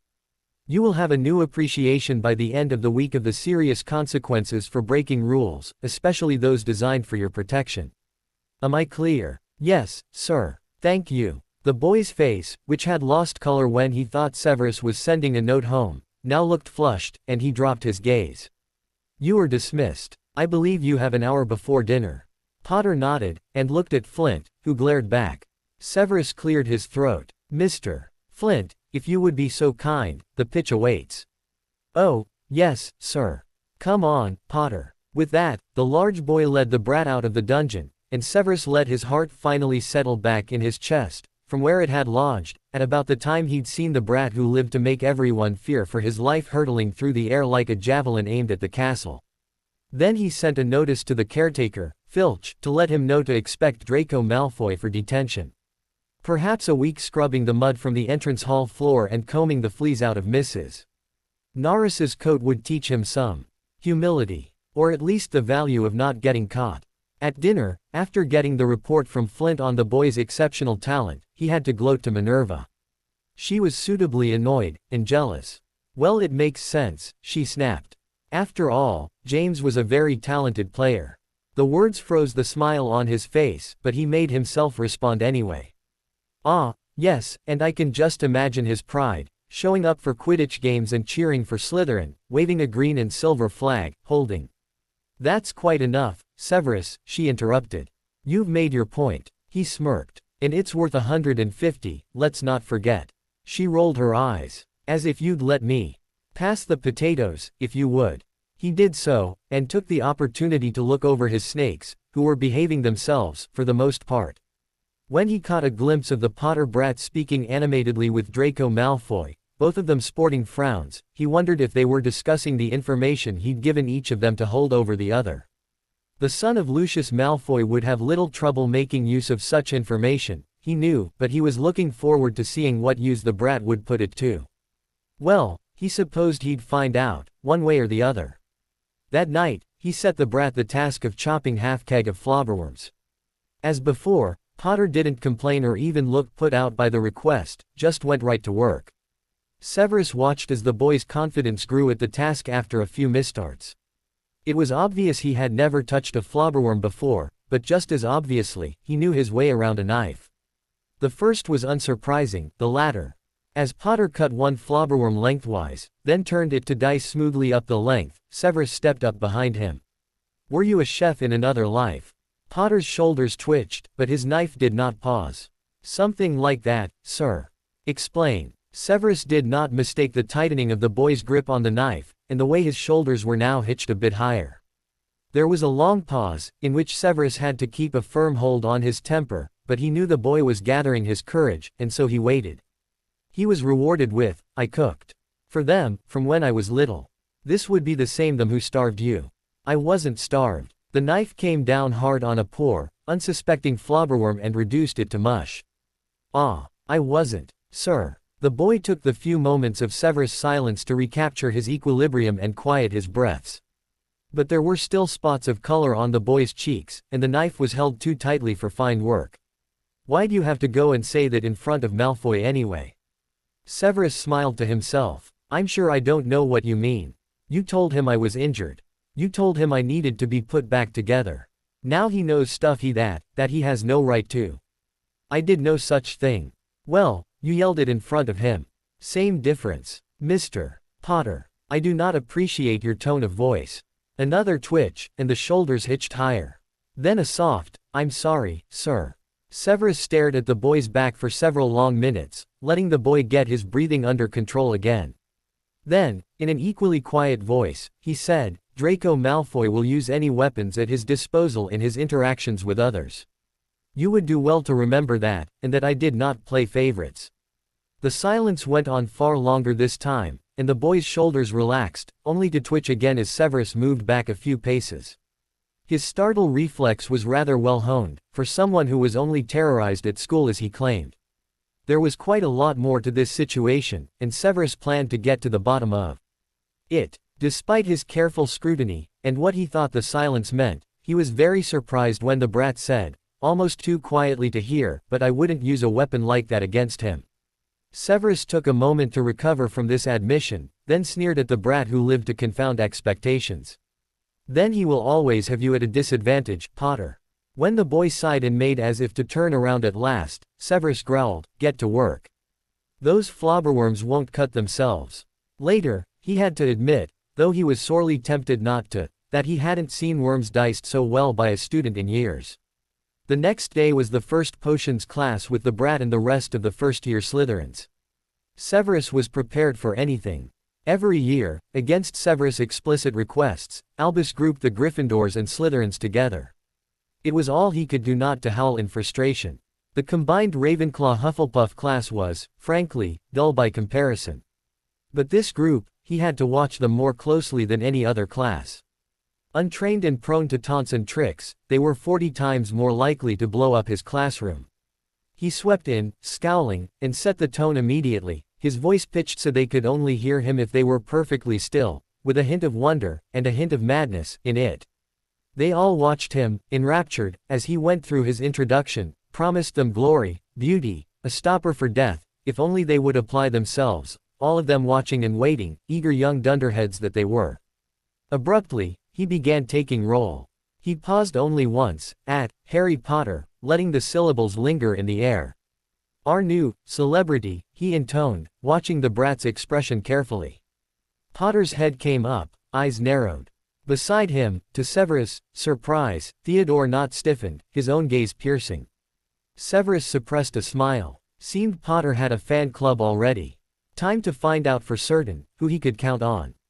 When he was done with calling names, he snapped, "Potter. What would I get if I added powdered root of asphodel to an infusion of wormwood?" Potter glanced at not looked as stumped as he was. The bushy-haired girl, Miss Granger, was it, who'd stepped forward on Potter's behalf yesterday, shot her hand in the air. "I don't know, sir," said Potter, as Severus knew he would. His lips curled into a sneer. "Tut, tut, fame clearly isn't everything." He ignored Granger's hand. She wasn't going to aid his fact-finding mission. "Let's try again. Potter, where would you look if I told you to find me a bazaar?" The Granger crane stretched as high into the air as she could go without leaving her seat, but Potter was obviously stumped. Behind him, Malfoy, Crabbe, and Goyle were shaking with laughter. Interesting. He shot them a glare, and they subsided, but only barely. "I don't know, sir. Thought you wouldn't open a book before coming, Potter." Potter flushed, and Severus knew immediately that the boy had not had access to his books before the term started in that house full of muggles who disdained him. Still, the brat held his gaze, not an easy feat for grown men, and even a couple of the Gryffindors looked put out on his behalf. "What is the difference, Potter, between monkshood and wolfsbane?" At this, the Granger chit stood up, her hand stretching toward the dungeon ceiling. "I don't know," said Potter quietly. "I think she does, though. Why don't you try her?" Not shot him a look with wide eyes as a few people laughed, though none of them Slytherins. Malfoy's smirk was rather large, however. Potter's hands were shaking, and he folded them sharply together on his desk. Severus snapped, "Sit down," at Granger. "For your information, Potter, asphodel and wormwood make a sleeping potion so powerful it is known as the draught of living death. A bazaar is a stone taken from the stomach of a goat and it will save you from most poisons. As for monkshood and wolfsbane, they are the same plant, which also goes by the name of aconite." "Well, why aren't you all copying that down?" There was a sudden rummaging for quills and parchment. Over the noise, Severus said, "And another detention for your cheek, Potter." Potter nodded and continued to get his parchment readied. As he ordered the students to follow the directions on the board to make a simple cure for boils, Severus hoped the special lesson had not been lost on the boy. When class was over, he prepared a bin of black beetles for Potter to crush into powder during his detention tonight, with explicit written instructions, as he would not be there to supervise. Amazingly, he knew he could trust the boy to do his detention as assigned. Dinner at the Malfoys was always an interesting affair. The food was as sumptuous as ever, served on the very best china by well-trained house elves. Severus knew not to bring up anything business-related until after they moved to the sitting room for brandy and conversation, and he was not surprised to have the topic swing immediately to Draco's performance in school. "I have had him in but one class," Severus admitted, and took a sip of the brandy, savoring the burn in his throat, "but his potion-making is obviously of a superior quality to that of trained dogs." "Of course," Narcissa replied, her mouth in a pretty bow. "Lucius has always arranged for the best tutors." "Of course," Severus murmured. "What do you think are his chances of making the Quidditch team?" Lucius asked. "He'll make a good seeker." Turning the possible answers over in his mind, Severus decided on, "Tryouts will be next week, and final decisions will be up to the captain, of course. I can put a good word in for someone of talent, however." "Excellent." Lucius took a hefty belt of his drink. "I happen to be going abroad next week, and will stop over in Budapest.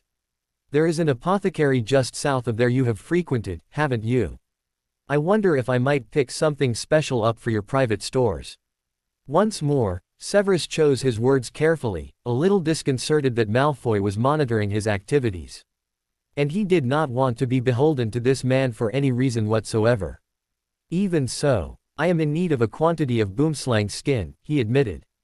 "And it is rather less scarce on the continent." Malfoy smiled and lifted his glass slightly. "Boomslang skin, then." Talk turned to more inconsequential matters, and the evening passed more pleasantly than Severus might have hoped, until it was near time to leave, and Lucius, with his too innocent smile, said, "I heard that Slytherin House is now home to the boy who lived There was a special emphasis on the epithet that Severus knew he would be wise to remember. It was a surprise to many people. Yes, he murmured. From what I have heard, no doubt from his son, the little brat, he is getting along rather well with Hiram Knott's boy. And has even been seen standing up for Gryffindors. True, Severus said. Knott has certainly been keeping the boy under observation, as it would behoove many of us to do.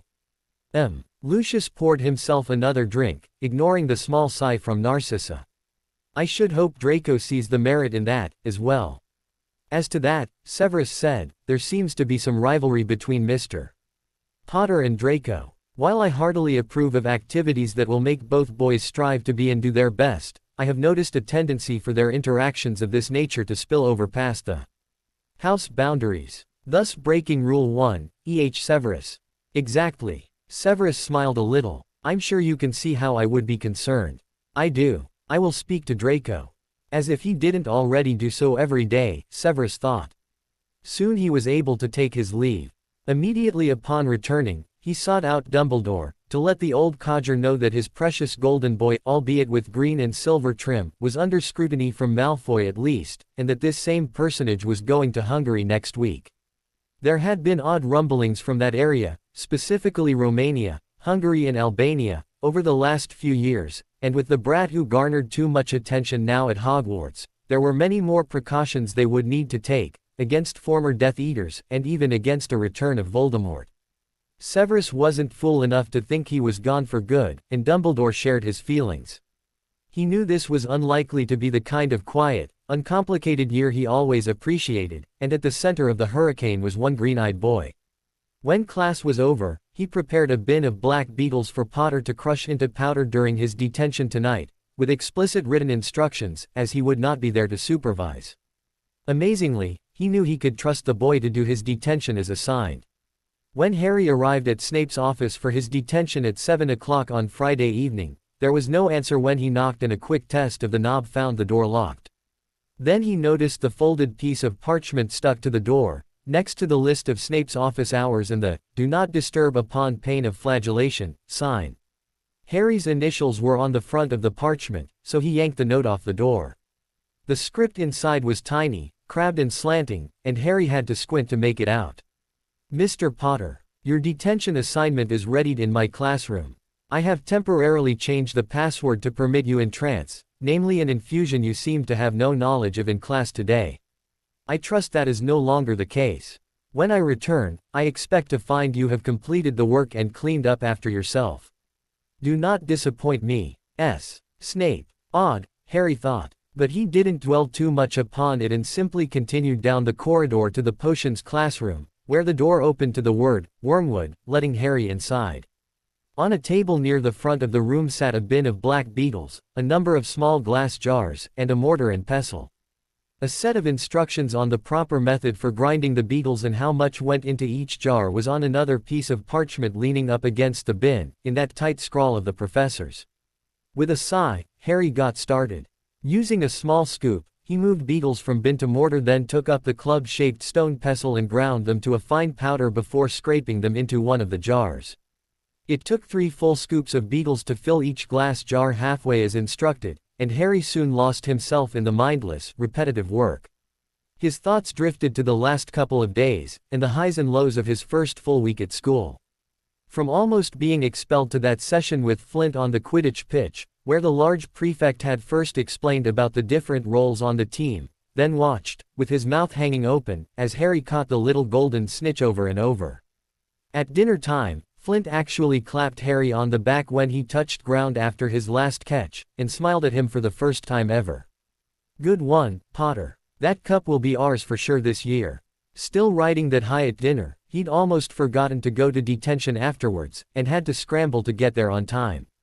Then, the professor had been so weird, watching him dice those disgusting worms, flobber worms, were they? What kind of name was that? Their insides were chock full of the most sticky and viscous slime he'd ever had the misfortune to touch, although his textbook said they were good for thickening potions, so he supposed he'd need to get used to them. If possible. Snape had studied him as he worked, he'd felt the man's dark eyes on him the whole time. And then, asking him about being a chef, of all things, and saying Harry had been starved at the Dursleys. As if he cared. Then all that rot about Draco, and how to use information against him. Like it made a difference to Harry if Draco was afraid of his father. It wasn't like Harry didn't understand being wary of adults, even afraid of them. Adults couldn't be trusted, he knew that. But he wasn't going to hold stuff like that over Draco's head, no matter how much Draco knew about the Dursleys or how often Harry had been to the infirmary. It just wasn't on. But he'd thought Draco wasn't a complete ass and hoped they could be friends. They'd gotten along for the most part, except for that run-in over the Remembrow, so it had hurt more than Harry wanted to admit when Draco had laughed at him in class earlier today, when he couldn't answer any of Snape's questions. As if he'd have any idea what those things were. He'd gotten his books at Diagon Alley with Hagrid and barely had the chance to crack them, with all the chores and glares and the rest of it he'd dealt with for the remainder of the summer before the Dursleys dumped him at King's Cross. He'd read ahead what he could since getting to Hogwarts, but with all his detentions, plus getting used to the castle and classes and magic, and now with Quidditch, too, he hardly had enough time to breathe some days, never mind memorize the potions text. Besides, Teddy told him later that none of that stuff was even in the first third of the book, and he shouldn't have been expected to know any of it yet. How Miss Bloody Granger knew it all was anyone's guess. Teddy had a few theories, mostly having to do with her living the library, with books for pillow, blanket, bed and even the loo, the latter made of history of magic books, of course. Harry had been grateful to Teddy, and had avoided Draco for the rest of the day. He noted Crabbe and Goyle snickered right along with Draco, same with Zabini and Pansy Parkinson. But not Millicent, not Teddy, and not Neville Longbottom or even Ron. Instead, the redhead had looked almost angry at Snape, and on Harry's behalf. The thought had lightened his mood, which had plunged rather deeply as Snape mocked him in front of everyone. He'd thought the man would be fair, he'd said he didn't play favorites, hadn't he? That was the most disappointing thing about the class, in the end. And he'd been looking forward to potions, too. Looking into the bin, now, Harry saw he was more than half through his work after only an hour. Maybe he'd get a chance to actually study tonight with his group, instead of having to get up early and do his work in bed. Tomorrow was Saturday, though, so maybe they'd quit the study group early in favor of hanging out or playing Exploding Snap or Wizard's Chess. It was just after 9 when he finally finished, bottles of ground beetles lined up precisely and the table wiped down. He closed the door, unsure if he needed to lock it again, or if would happen automatically, and decided to just leave it shut like that, for surely Snape would have told him if he needed to do anything special when he left. He headed back to the Slytherin common room, passing through several twisting corridors on the way. It was easy to get lost down here. Easier than the rest of the castle. Anyway. The torches, spelled to stay lit all the time, didn't give off as much light as one might hope, when wandering through dungeons, and the flickering light made shadows appear in odd places, so sometimes you could miss a turn or a recessed alcove you needed to take.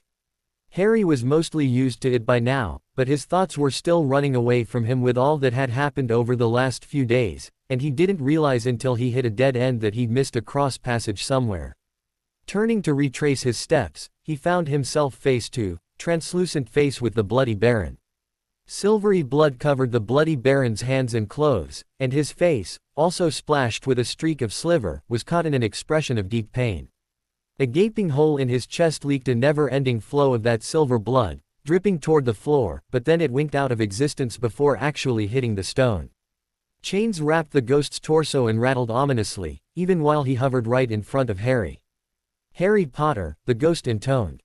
Harry had seen a number of Hogwarts ghosts in the last week, but not the Bloody Baron, not since the welcoming feast. He'd felt the ghost's gaze studying him that night, but he'd been so nervous about everything else that he'd quite forgotten. Now he said, "Yes, sir." The ghost's mouth curved, opening wide like a rictus more than a smile. "I did not expect you, of all people, to find a place in my house." With an almost impatient sigh, Harry said, "Yeah, I get that a lot." Surprising him, the Bloody Baron tipped his head back and laughed, a full-throated joyous sound that made Harry's head reel. "Ah, Mr. Potter, thank you," the Bloody Baron said as he wound down. "I have not found such amusement in a stone's age." You're welcome." Harry peered through the ghost at the corridor behind him, at the same wondering if doing so was considered rude. Could you, tell me where I ended up? I seem to be a bit lost.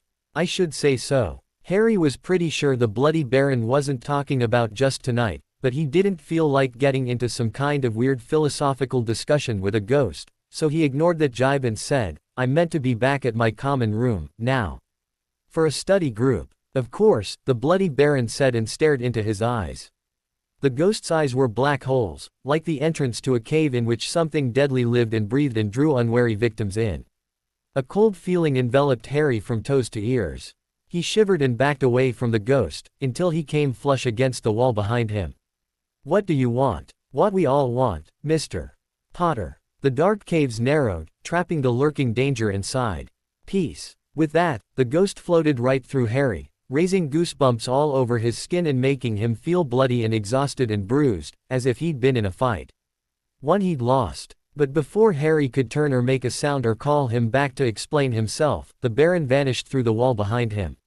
Harry leant against the wall for a long moment, catching his breath. Using the smooth, damp stone for support, he forced his feet to move, one after the other, until he was well away from that cul-de-sac. It took forever, it seemed like, before he finally reached an area he recognized. Aside from still panting a little and with a trace of a hitch in chest when he breathed, he was mostly recovered by the time he entered the common room at last, or as much as he could be after being run through by a ghost. He made his way directly to the table he and his study group used each night, but no one was there. And the common room was oddly quiet, too, especially for this first Friday. Only a few older students lurked about in corners, including a couple snogging in the shadows near the corridor to the girls' dorm. Harry had expected a lot more activity. Wouldn't everyone be excited about the end of the first week of school? Teddy had said as much, when commiserating with Harry over his week's worth of detentions. Checking the time on the mantel clock over the fireplace, though, Harry shocked, but he understood why it was so quiet. How in the world had it gotten to be 2 a.m.? It had been the Bloody Baron, he was sure of it. Something weird had happened when the ghost went through him. But he didn't remember anything. Potter. A voice said behind him, and Harry jumped, turning around for the second time that night to face something less than pleasant. This time, the person was very much alive, and very, very angry. Snape continued, "To what do I owe?" before he suddenly trailed off, eyes widening. "Come with me," he ordered, then turned on his heel and marched back out the portrait door and along the corridor toward his office. More exhausted than he could ever explain, Harry just sighed and trailed after him, through the dark corridors, and through the door that slammed open to admit them both to Snape's office. Snape pointed at the chair in front of his desk. "Sit." Harry did, watching as Snape opened the door behind his desk that led to his private potion stores and stormed in there. He returned a minute later with several bottles which he placed in a row in front of Harry at the edge of the desk. "Remove your shirt, sir. Do it now, Potter. You are covered in blood. I wish to discover if any of it is yours." Harry looked down at himself for the first time since the Bloody Baron had slid through him. To his horror and disgust, the front of his robe was soaked with blood, as was the button-down shirt underneath. He peeled both away from his skin, making a face as the shirt stuck to him and he had to yank it away. Doing so stung, and he winced. "What, pray tell, have you run afoul of this time?" Snape asked as Harry pulled off his robe and let it fall to the floor. His fingers shook as he undid the buttons on his shirt, and then he saw that they too, no, his whole hands, were red and tacky with blood. I don't know, sir," he said, starting to tremble as the coppery tang of the blood hit his nose and the pulse of his heart sounded extra loud in his ears. He could almost feel it flowing through his veins. Lub-dub, lub-dub. It wasn't until his shirt was open and he saw the deep gouge in his chest that he realized at least some of the blood was his own. And then the pain hit, and somewhere in his mind was a little voice telling him he was in shock and that's why he hadn't felt anything before. But in the next second, he locked eyes with Snape, shook his head uncomprehendingly, and dropped like a stone as the world turned black. And then the pain hit, and somewhere in his mind was a little voice telling him he was in shock and that's why he hadn't felt anything before. But in the next second, he locked eyes with Snape, shook his head uncomprehendingly, and dropped like a stone as the world turned black.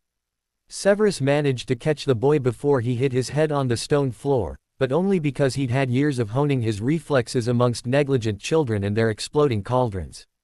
His next instinctive action was to stop the bleeding from the now obvious chest wound. He laid the brat who lived to give him heart attacks out flat on the floor, cast a single scourgify on the wound, and once the wound was clean, closed it quickly with a swish of his wand. Next he checked to make sure the boy was still breathing and that he had a pulse. The pulse was thready, but there, and the boy's breaths were rapid and shallow. He then pinched hard on one of Potter's earlobes, and the color did not return as quickly as it should. Damn. To keep the boy from dying of shock, Severus cast a single warming charm on the area to combat the dampness of the dungeon, then transfigured the chair and an empty jar into a heavy blanket and a thick pillow. The former of these he wrapped loosely around the boy, including underneath, adding another warming charm, and the latter he slid under Potter's feet. Having staved off death for the next few seconds, Severus took a half-moment to fire-call Madame Pomfrey from the floor to the right of his desk. As he did so, he wondered why the hell had this boy been up wandering the halls at 2 o'clock in the morning. Especially since, according to the monitors on Severus' classroom and office, Potter had finished with his detention a good 5 hours before then. Pushing those questions, which he would have answered, damn it, from his mind as soon as she answered, he let Poppy know in a few terse words that her presence, along with at least one blood-replenishing potion, was required in his office.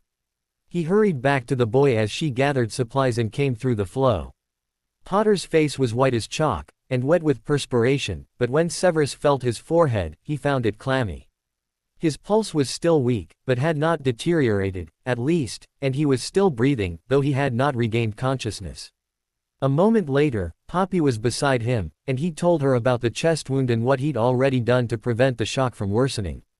She nodded, and rather than pour the blood replenisher down the boy's throat, spelled it directly to his stomach, then followed it with another potion. He recognized it as one of his own. Blood replenisher, but with a dose of dopamine, specifically for shock victims. Finally, she cast a spell to increase the concentration of oxygen in the air directly above the boy's nose and mouth.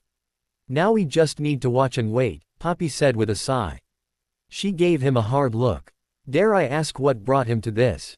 I have no idea. Tell me what you do know.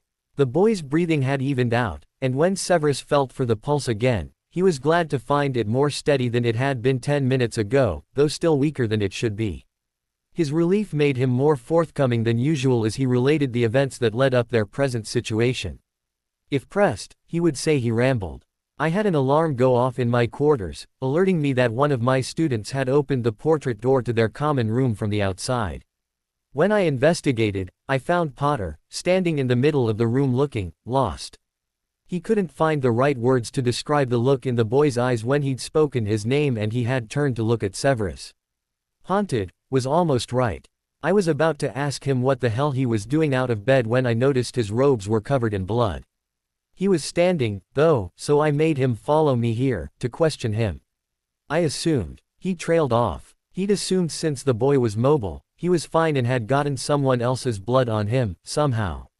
He hadn't thought the boy was bleeding out, for Merlin's sake. Did Potter have no sense of self-preservation? And then, Poppy prompted. And then I told him to sit, he pointed, right there, and to remove his robe and shirt so I could see if he was hurt. He did, and he was, and when I asked him what he had run afoul of, he claimed he didn't know and then fell to the floor. And you have no idea how he came to be injured? None. All right, Severus. Don't get your knickers in a twist. She frowned at the boy. Do you know why he didn't check in with me today? Severus scowled. He didn't. No. The little. Poppy cleared her throat before he could finish the sentiment. I wouldn't be too hard on him, she said. I imagine he had quite enough of my company the last few days. Do you know if he has been drinking the nutritive potion? Yes, I made sure of that. Good. She leant over and checked Potter's pulse again and nodded to herself. He's stable enough to move. I want to get him to the infirmary. Very well. Severus levitated the boy's body and followed the Mediwitch out of his office and upstairs. They had hit the second floor when a huge crashing sound startled them both. Severus' wand was already out, but he was surprised to see Poppy now clutching hers, and blocking the boy's floating body as much as she could from where she stood. A few seconds later, the cause of the ruckus became apparent as Peeves flew out of a classroom down the hall and, screeching to high heaven, careened toward them. His laughter was more ebullient than Severus had ever heard it. His bloodiness is sick today. Letting Peevesy out to play. The poltergeist howled, and then hurled gobs of some sticky, pale green substance at them as he sped by. Severus ducked automatically, and heard a wet, pulpy splat hit the floor just behind him. The green ooze sank into the floor, leaving only a damp spot, as it did everywhere it touched, except where it hit the wool of the transfigured blanket wrapped around Potter. There, of course, it started to smoke and hiss as if acidic. Severus jabbed his wand at the offending ectoplasm and snarled, "Scourgify."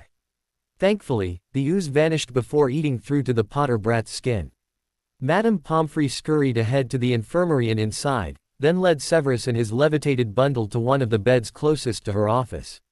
There, they made Potter as comfortable as possible, while still keeping his feet elevated.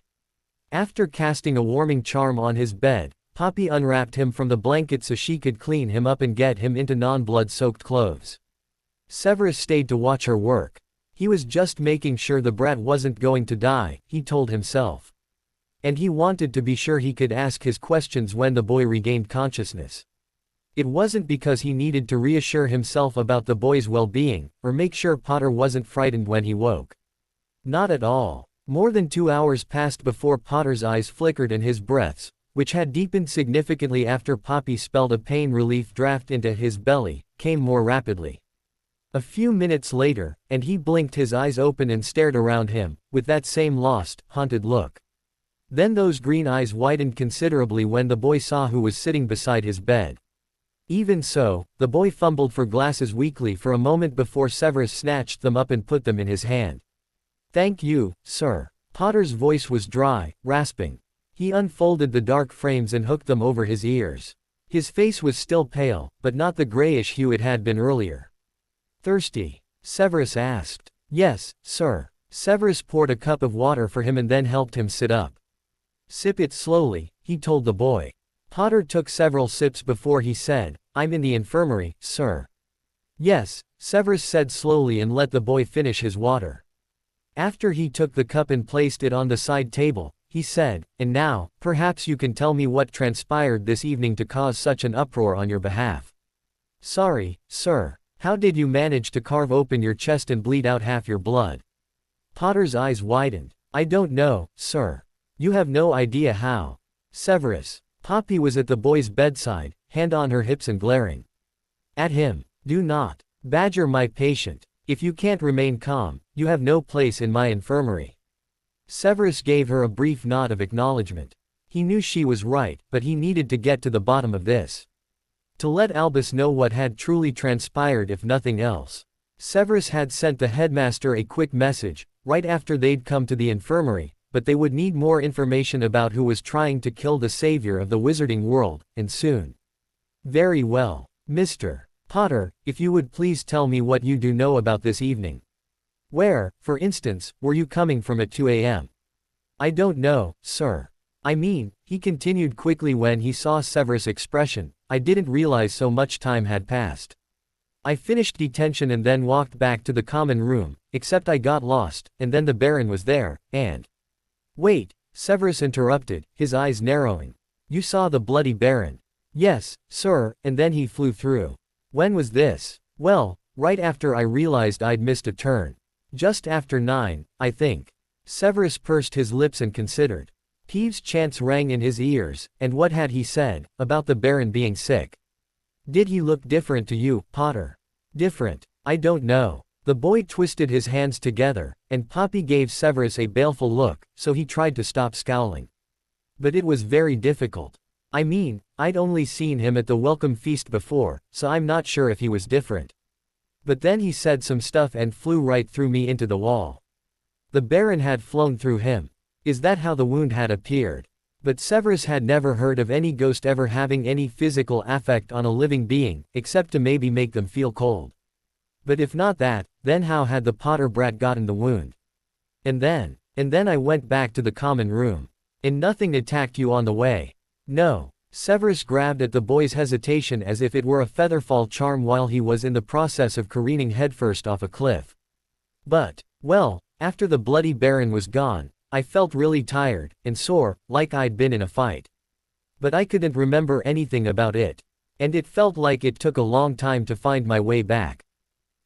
Severus drew his wand and in one lazy motion determined that, yes, the boy had been obliviated recently. It seems, Mr. Potter, that your memories of the events of this evening have been tampered with. Sorry, sir. Severus grimaced. You were obliviated. He clarified further, when the boy's look of confusion deepened. Someone cast a spell upon you, erasing or otherwise rearranging your memories. I would guess erasing, as you seem to have nothing to replace the missing time. Obliviate is not an easy spell, it is not taught in regular curriculum. The ramifications of that were apparent to Severus, but probably not to the boy. So, it wasn't a student, then. Potter was brighter than he looked. And, for some reason, he didn't seem all that upset, or surprised, that he'd been the target of a fairly nasty spell. Maybe he was still riding a dopamine high. It's highly unlikely. But who would do that? That is the question of the hour, Severus said. The second being, why didn't you keep your appointment with Madame Pomfrey? The boy's mouth gaped open like a fish. She was very explicit in her instructions. I thought we were all quite clear that you were to check in with her today, or rather, yesterday afternoon. I believe, as well, that you and I have had a multitude of discussions on your inability to follow directions. Do we need to have yet another? Potter hung his head. No, sir. Sorry. Severus watched him for a long moment, the twisting hands, the anxiety and shame writ large in his eyes, and he sighed. I understand if you are unused to receiving medical treatment, he said quietly. You are accustomed to dealing with your own injuries, are you not? A head nod, and a quiet, yes, sir. As I thought. Here, however, you come under my purview, and I am not in the habit of letting students in my house disregard their health or well-being. You will attend your check-ins with Madame Pomfrey in the future, is that clear? Else you and I will have many long and tedious words on the subject. Yes, sir, almost a whisper. Good. He rose from his chair. Get some rest. It is Saturday, and you have no reason to leave this bed unless Madame Pomfrey allows it. He glanced in her direction, and she gave him a look that spoke volumes about the likelihood that Potter would be out of her clutches before the end of the weekend, never mind later today. Good night, Mr. Potter. Good night, Professor, the boy said, and leaned back heavily on his pillows, eyes closed already. And so Severus went in search of the Bloody Baron, to get some answers from the old ghost. After 2 hours of searching and calling, however, he was unable to make contact with the ghost, and so, quite exhausted from the night's events, he made his way back to his quarters in rather a foul mood. He fell asleep almost immediately and suffered dreams of violence and bloodshed, such as he had not in over 10 years. Good night, Professor, the boy said, and leaned back heavily on his pillows, eyes closed already. Harry did not wake again until afternoon, and then slowly, blinking heavily through gummy lids. It took long minutes for him to remember where he was, the school infirmary. Again, after fumbling a moment for his glasses, he leaned back and stared at the ceiling far above him. The white ceiling had numerous patterns in it, whorls and dots and cones in the plaster or stone or whatever it was made of, and he traced some of these with his gaze as he tried to remember what had happened the night before. They had a clear picture in his mind of the corridor where he'd met the Baron, and then the odd conversation with the ghost, but he felt, like he had somewhat last night, like he'd been missing some parts of it, as if the Bloody Baron was responding to things Harry hadn't said. And he remembered the aching, tired feeling, still present, even after Madame Pomfrey's healing and potions, after the Baron was gone, and the long trek back to the Slytherin common room. He could not remember, at all, how he'd come to have the chest wound and lose all that blood. And Snape, he could have sworn, for a split second while they'd been talking in his office, before Harry had fainted, and wasn't that going to be a joy to live down, that he'd seen concern in the man's eyes.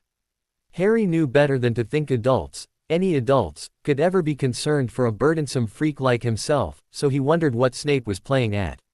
He also knew better than to display weakness. Experience had taught him that showing any signs of a soft white underbelly was like begging to have it ripped open by dogs.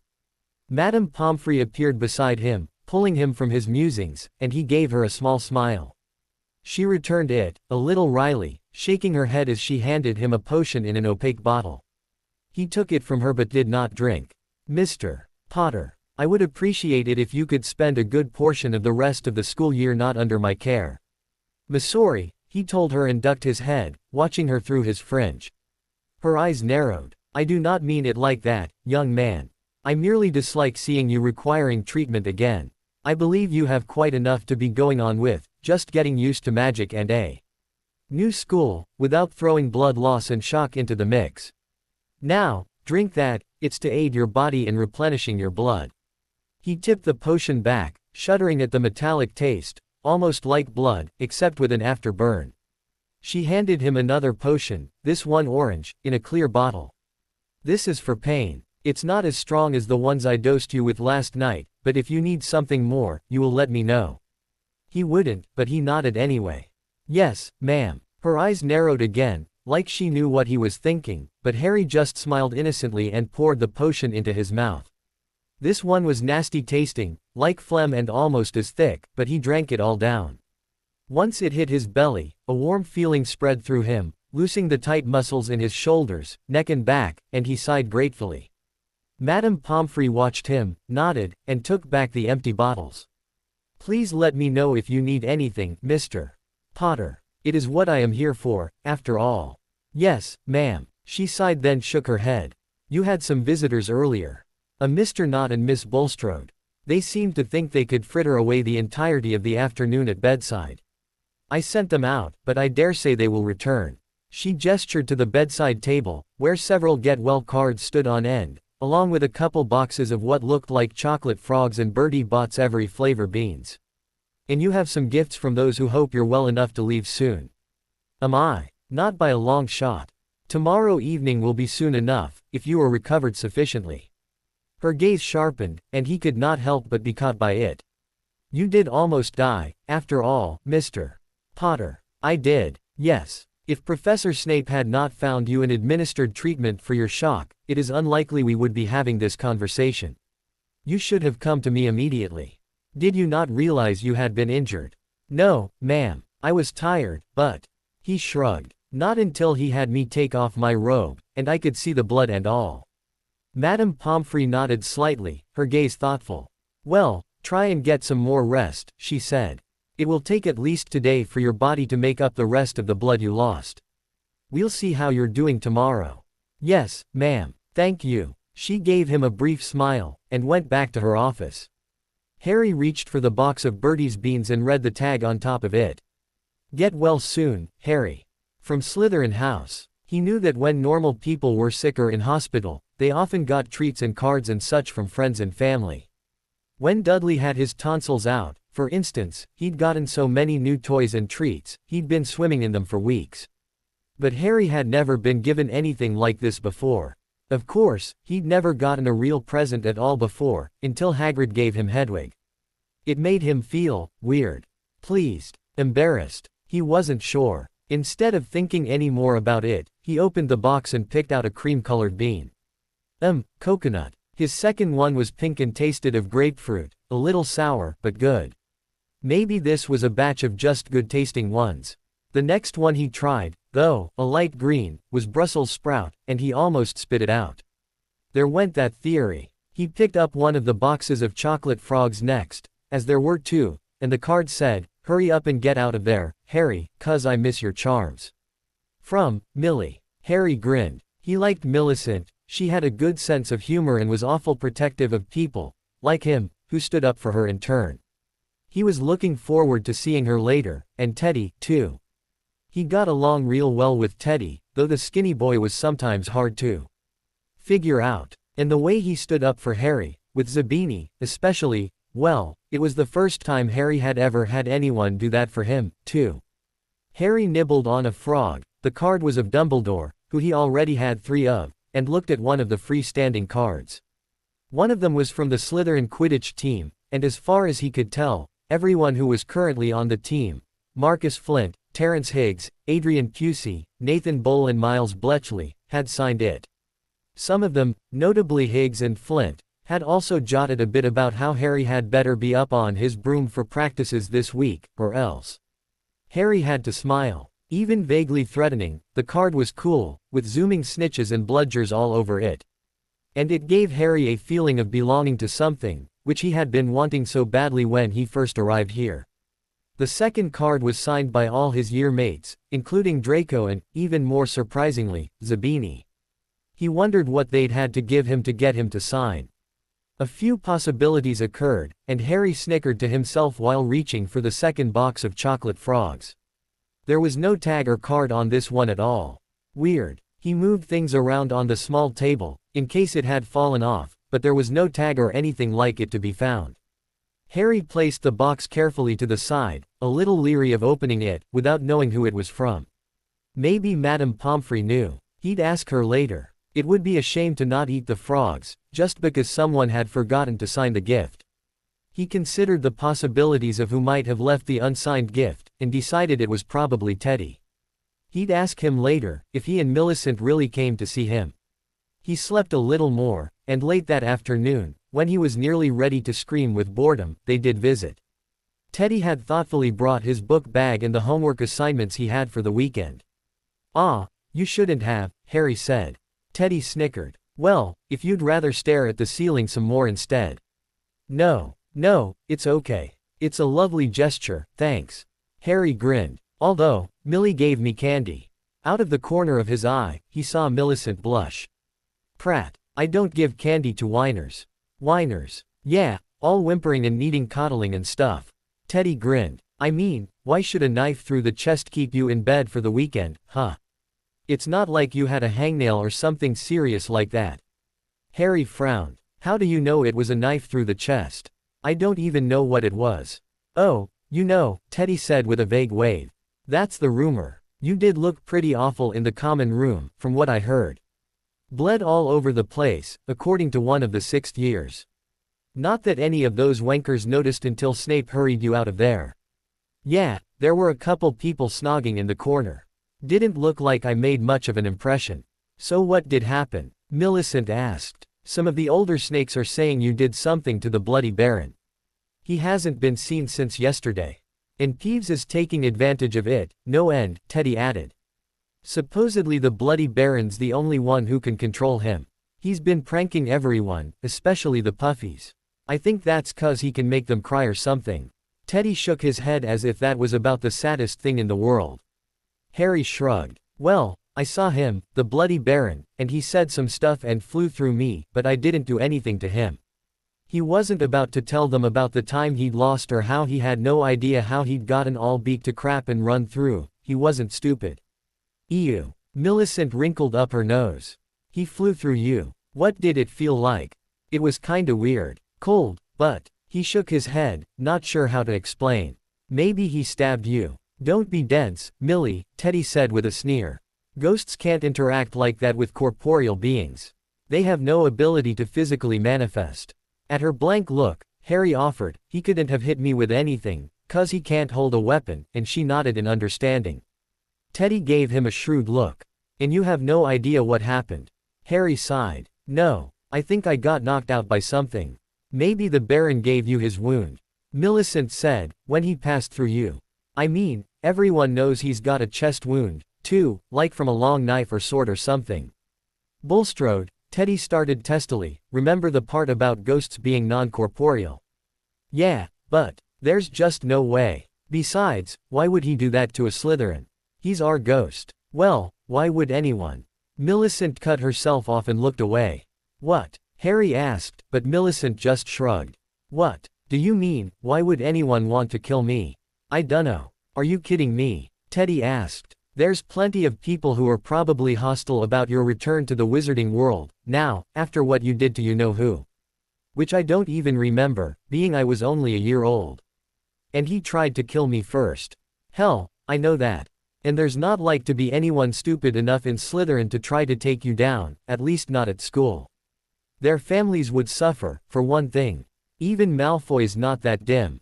He doesn't like me, though. Yeah, well, he might have found out you made the Quidditch team, without even trying out for it." Teddy gave Millicent a pointed look. The large girl flushed. "I didn't know it was supposed to be a secret. I thought it was great that one of us firsties had made the team." No one as young as you has made it in 100 years. I heard Snape had to get the rules bent for you, and everything. Harry frowned, not liking the idea of Snape doing that for him, and she sighed. And Malfoy was being a jerk. Again. And going on about how he was guaranteed a spot, likely as Seeker, and so I told him off. She grimaced and hitched up one shoulder. Sorry, Harry. He might have got a bit annoyed by the news. Harry made himself smile. Hey, it's okay, Millie, really. He was going to find out sooner or later anyway, right? Yeah, I guess. So, it was a bit sooner. Maybe he'll even make the team anyway. We still need another chaser, from what Flint said. Harry was almost hoping he would. It would take some of the pressure off him, for one thing. Oh, hey, did you know your dad played Quidditch? Yeah, I saw a plaque in the trophy room. He played for Gryffindor, obviously, but I guess he was pretty good. They won a lot, then. You'll have to show me. Harry's interest was piqued. He knew so little about his parents that any tidbit of information was worth its weight in galleons. He licked his lips nervously, but made himself ask, was there a picture? Millie shook her head. There's a couple team pictures from back that far, but not one with your father in it. Harry swallowed his disappointment, but it felt like ground glass going down. The Dursleys had been so close-mouthed about Lily and James Potter while he was growing up, except when they were telling him lies, like about how they died, that he knew next to nothing about them.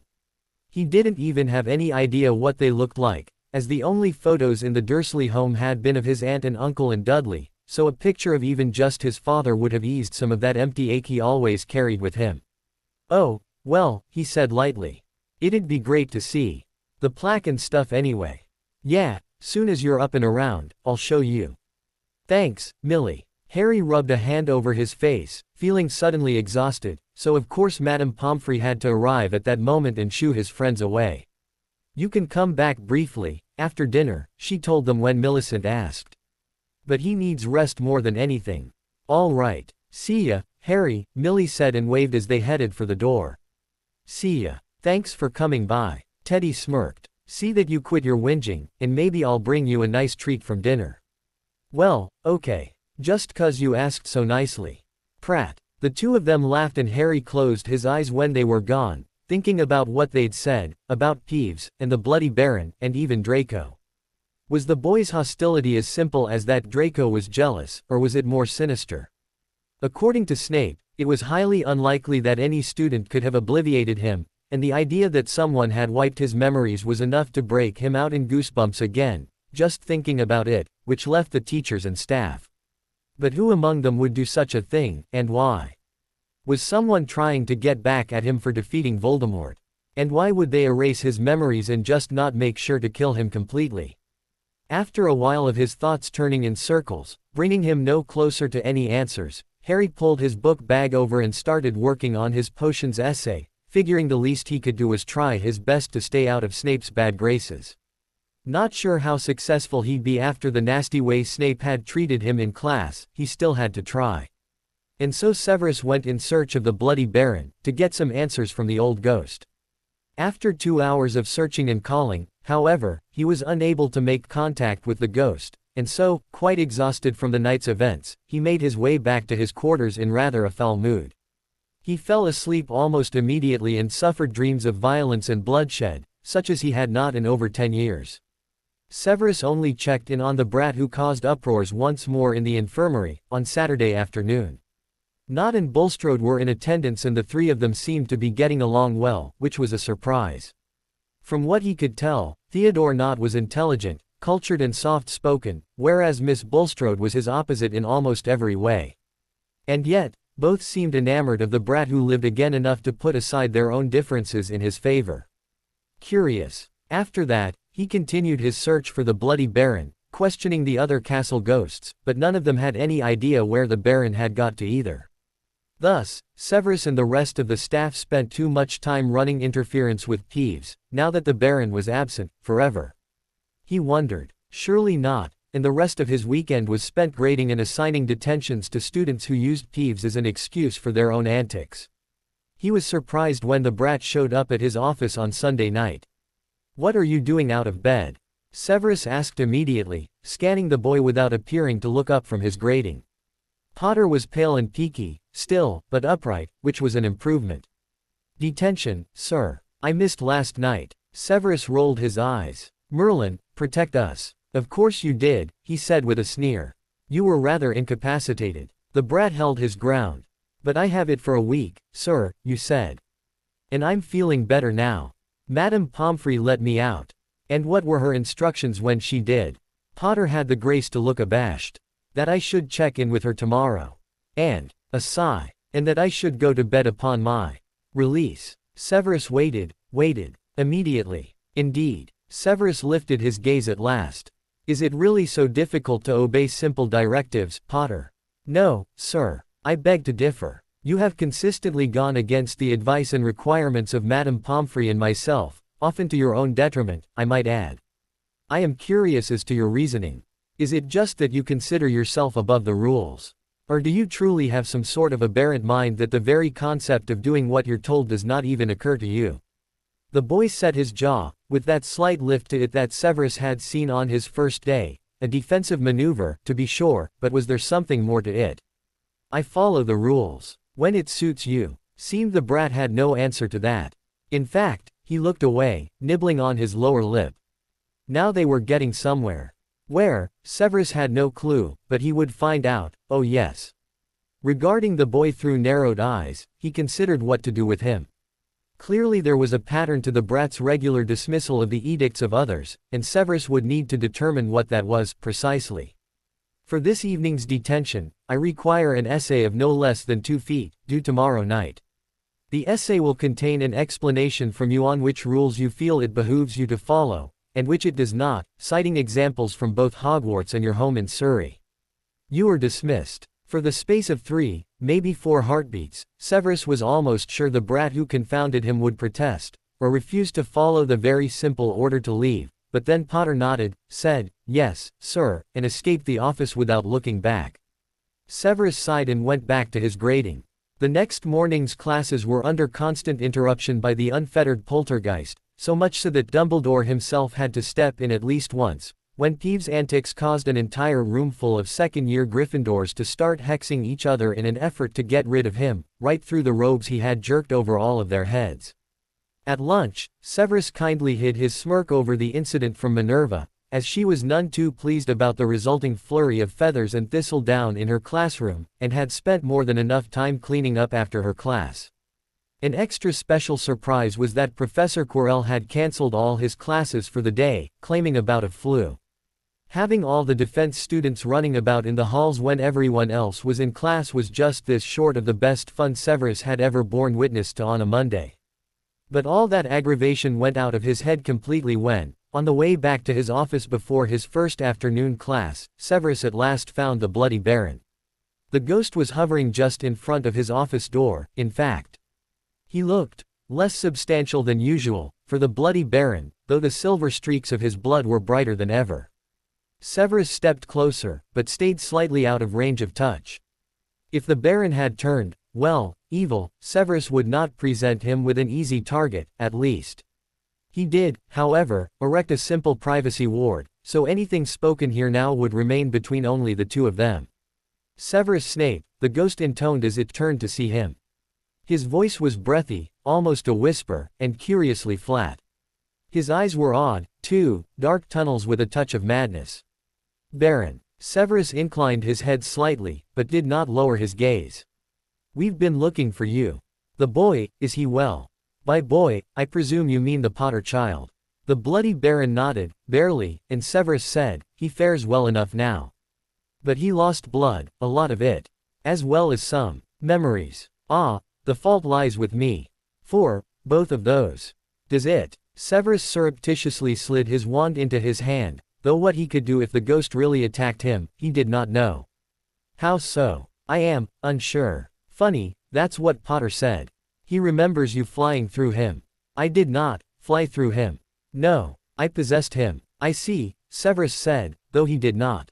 He kept his expression carefully blank, and did not lash out as he wanted, but what in the world was going on here?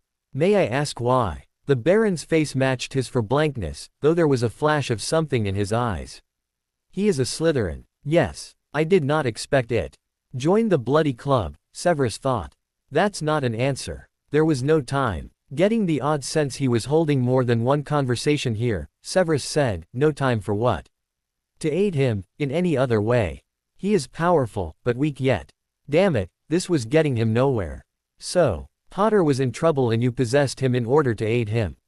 A ghostly sigh tugged his ears, as if the Baron was pleased he had reached the correct conclusion.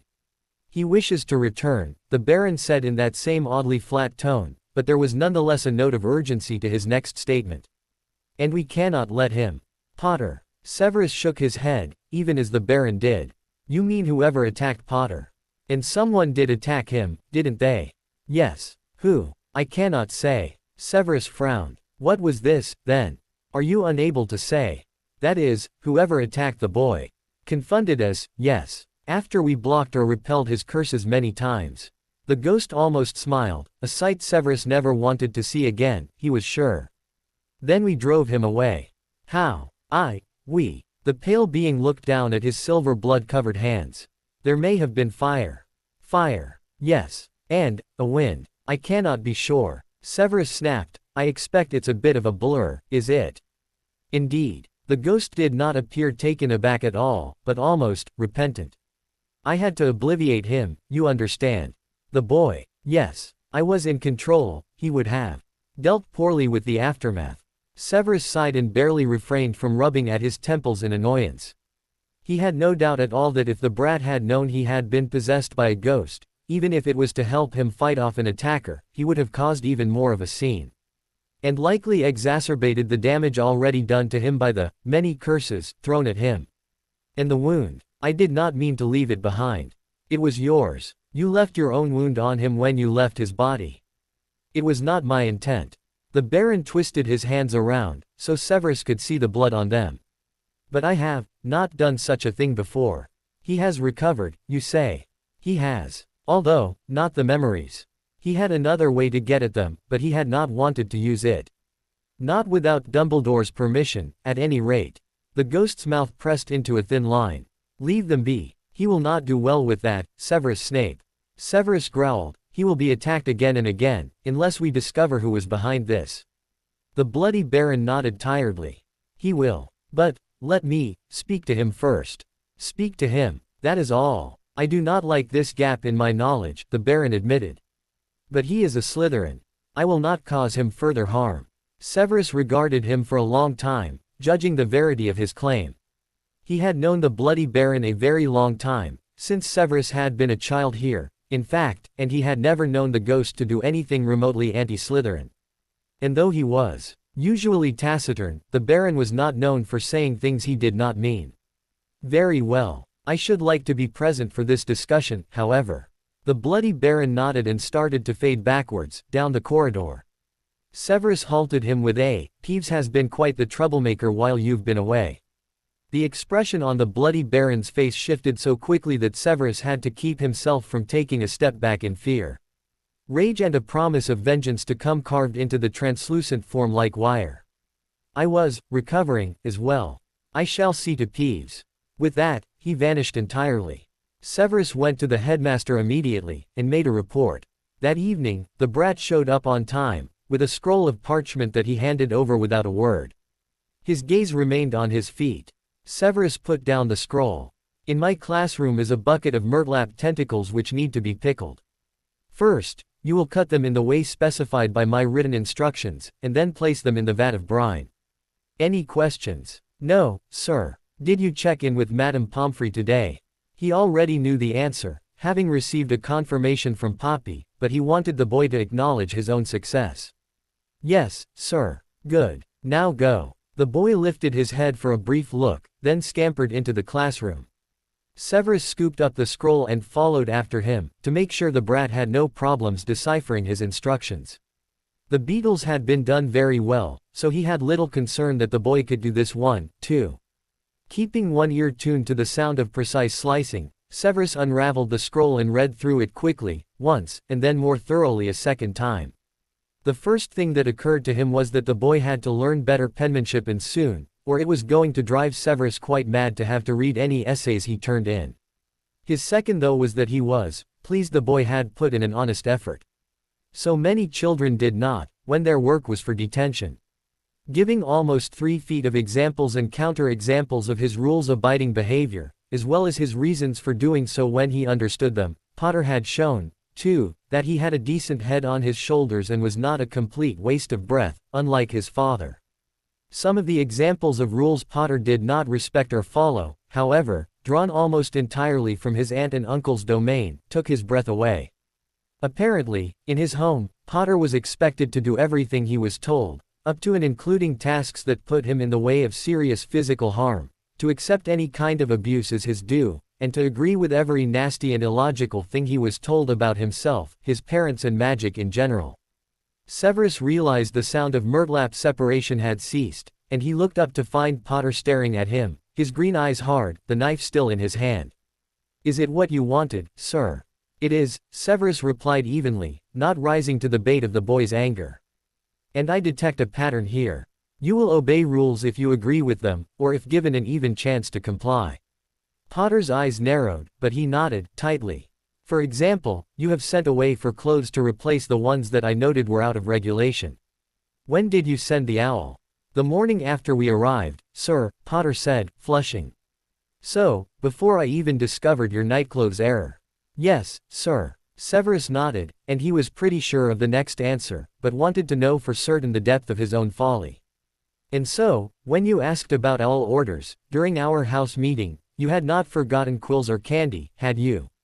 Potter's jaw tightened, and his hand clenched around the knife. "No, sir." He paused, then, "You wrote that you arrived for classes on time, I see, realizing that not doing so is not only a disservice to yourself, but to your fellow classmates, and is disrespectful to your professors." "Yes, sir. You do all your homework, to the best of your ability, though you have been required, primarily due to detentions, to miss several mandatory meetings with your study group." He peered up at the boy, watching his internal struggle. "Does that bother you?" "Yes, sir." "Explain." "Well, sir, like I wrote, it's not fair to them when I don't show up. 'Cause Millicent Bulstrode, she sometimes needs extra help and the others think she's dragging them down on purpose." "And you do not?" "No, sir. She can do the material, she just needs." He shrugged. "Encouragement." A brief smile. "Yes, sir. I see. But tell me, Potter, aside from the effect your absence has on your peers, Miss Bulstrode in specific, is there any other reason that not attending a mandatory study session should be avoided?" Potter's frown was troubling, but then it smoothed and Severus released his breath. "Because I might need help, too." "Indeed." He paused, considered his words very carefully, then continued, "There is a pattern readily apparent in your rules violations, Mr. Potter. When you believe that you are the only person to be impacted by a rule that inconveniences you or may lead you to further trouble, you are more likely to disregard it. Take this one for example. The rule of, no food until all your chores are done, has been disobeyed. How many times would you say?"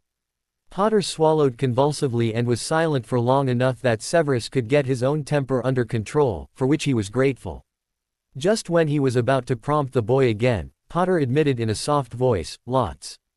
"Why? I was hungry." The words came out as a whisper, and the knife trembled violently in his hand. Severus dared only push a little further.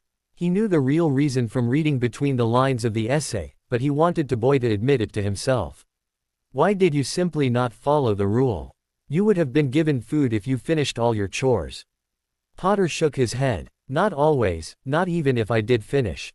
And then, his teeth snapped together. Red-faced, with eyes bright with shame, he looked away. And then, at the continued silence, Severus sharpened his tone. "If you finished your chores, what then?" And then he'd just make a longer list the next day. Severus maintained his rigid self-control, which he had prided himself on ever since he was a child himself, with some difficulty. But he did keep his calm facade, and even managed to soften his tone again. "So the rule was not designed for your betterment, nor to keep you from harm, but merely to punish and humiliate you." "Yes," Potter said fiercely, and Severus was glad to see the fight in him. "And that is the crux of the problem, isn't it? You see some rules or requirements here at Hogwarts as designed to humiliate or punish you, when they are in fact, for your safety and or betterment." Potter was breathing hard, the knife still gripped tight, but he closed his eyes for a moment and drew a slow breath. Severus watched him regain his temper, and was, almost, impressed. Keeping a close eye on Potter's breathing pattern and the flush adorning his cheeks, Severus continued in a quiet voice, for example, being sent to the infirmary for a checkup. I assure you, neither Madame Pomfrey nor myself has any desire to humiliate you for being in pain or in need of our assistance. We both are working to your betterment, but we can only do so with your cooperation. We discussed this on the weekend, did we? Not. Yes, sir. I'm in your purview. Yes. As a professor, I have a duty and obligation to make sure every child is healthy in mind and body while he is at Hogwarts. Do you understand what that means? Potter nodded, and his words were hesitant, almost sullen. You weren't mocking me when you sent me to see Madame Pomfrey. Correct. Severus glanced down at the scroll. As well, I never considered you a cry-baby for seeing to your sore scar, nor a whinging malingerer for needing to have a checkup afterwards. I assume these are phrases used by others to describe you on an occasion or two. Potter was back to using a tight nod, his arms held rigidly by his sides. With another glance at the scroll, Severus continued, you also assumed you would get in even more trouble by mere fact of visiting the infirmary. Since I was the one who ordered you to go, with whom would this trouble be? The boy shook his head this time, a spark of fear evident in his eyes. Severus held his gaze. I should let you know that, as head of Slytherin House, I also keep tabs on the status of your home life during holidays. I will be asking some of these same questions of your relatives when I visit with them. No, you can't. Potter was visibly shaken now, but Severus pushed, I can, Mr. Potter, and I will. Thus, you may as well answer them for me now. You can't visit them, he repeated, sounding almost frantic. They hate magic and wizards, and, you just can't. I assure you, I have nothing to fear from muggles. And if they behave themselves, neither should they fear me. Severus truly meant the reassurance, though he'd left himself a hell of an out concerning his treatment of them, if he needed it later. But he was far more interested to see if the boy would confirm his suspicions, which he did. In the next second, Potter's face returned to the blank, careless mask he had used several times over the last few days, particularly when he realized he had no escape from a terrible circumstance. Of course, sir. I meant no offense. I know, Severus said quietly. He had not moved from the doorway where he'd begun reading the brat's scroll, and now he moved forward only one step.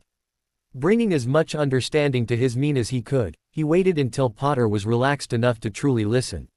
He would make this point understood and unmistakable. I do not mean to return you to their mercies afterwards without any preparation, on either your part or theirs. If you return to them at all, they will not be allowed to displace their anger towards me, or anything I say to them, upon you. Do you understand this? No child in my house will suffer abuse, even beyond the walls of this school. Potter's mouth had dropped open, and he now stared at Severus as if he were the devil himself. Potter didn't believe him, fully, he knew, but was at least willing to hope that things could get better at home. Thank you, sir. But, setting his jaw once more, Potter said, but they'll deny it. Deny everything. I'm not supposed to talk about it, you know, about what happens at home. What if I believe them instead? Yes, sir. Severus smiled tightly. Magic is good for many things, Mr. Potter, not least in determining the truth of a situation. I assure you, I am very skilled in that arena. 2 drops of Veritaserum, for instance. He trailed off, sighed and looked away for a brief moment, then shook his head and decided the boy had suffered enough apathy on his part already. Enough equivocation. Time for him to admit some things, too. Besides, I already believe you. He trailed off, sighed and looked away for a brief moment, then shook his head and decided the boy had suffered enough apathy on his part already. Enough equivocation. Time for him to admit some things, too. Besides, I already believe you. Harry stared at the professor, not sure what to think, really, because whoever did believe him. Besides, Snape would change his mind soon enough, if he did go see the Dursleys and they told him all about what a horrible little monstrous freak he was. Harry's stomach clenched at the very thought. He was going to be in 6 kinds of trouble, come the holidays. He should never have written the essay, just taken a different punishment or something, or he should have lied through his teeth, and just made sure to emphasize what a complete rules-breaking idiot he was, instead of making excuses for his behavior by pointing out the lameness of certain rules. He'd been stupid, really, and had even neglected his transfiguration homework this afternoon, in favor of doing the detention work. But, he reasoned, while Professor McGonagall might get annoyed that he had not completed his work, Snape would be downright vicious if he didn't turn in the essay. So the choice was an easy one to make. As had going to detention last night, as Snape had told him previously, instead of to bed as Madame Pomfrey instructed. The ability to prioritize various contradictory orders or rules was a skill he used often, actually. He'd had to, in the Dursley home. However, he had to admit, the expression of near understanding of Harry's situation that had come over Snape's face when Harry protested his planned visit, well, it made the rest almost worth it. It was like Snape knew. He knew what the repercussions would be, to Harry. And, dare he think it, he almost seemed to care. Not that it would help Harry in the long run, though. All the same, he wondered if he could get a hold of some Veritaserum, and if Uncle Vernon was immune to it. He was about to ask if Veritaserum was on the regular curriculum, and when they might brew it, if so, when Snape's head turned away so fast Harry thought he might get whiplash. Harry followed the man's gaze to see a ghost, no, not just any ghost, but the Bloody Baron, float through the classroom door. Harry dropped the knife still clutched his hand. It hit the stone floor with a clang. The ghost looked over at him, staring with those dark pits he had for eyes, and Harry felt himself trembling. He tried to stop, but his muscles would not quite obey. Somewhere, he heard the professor's voice, "I'm not sure this is the best time." "Nonsense," the Bloody Baron told him, his gaze never wavering from Harry's face. "It's best to just get this out of the way." Snape sighed. "Very well. But let me procure a calming draught at least, or the boy will likely wet himself." Assuming he was the boy in question, Harry bristled. He'd never wet himself, not in fear, anyway, and not for many, many years. He scowled at the professor, who sneered at him in turn. After a moment, Harry gave him a grim smile and shook his head. Seemed the insult had left him less fearful, and Snape knew it. I'm fine, sir," he said stiffly. "I'm sure you are." Harry glared at him again. The Bloody Baron laughed, a low chuckle that raised the hairs on Harry's arms. "I saw this mettle in you, boy," he said, his voice tinged with humor, still. "The other night." His dark eyes flared with black fire. "It would have been a shame to lose you." What do you mean?" Still not releasing Harry from his luminous stare, he said, "Surely the good professor has explained to you what happened. Why your memories of Friday evening were altered." "No," Harry said accusingly, dragging his gaze away to meet Snape's eyes once more. "He did not." Snape glared back. "It was not the best time for that." "When would be the best time, sir?" The professor's jaw worked and he spat out, "When I had more complete information. Now, it's all just supposition." "Not all, Severus," the ghost said in an almost chiding tone.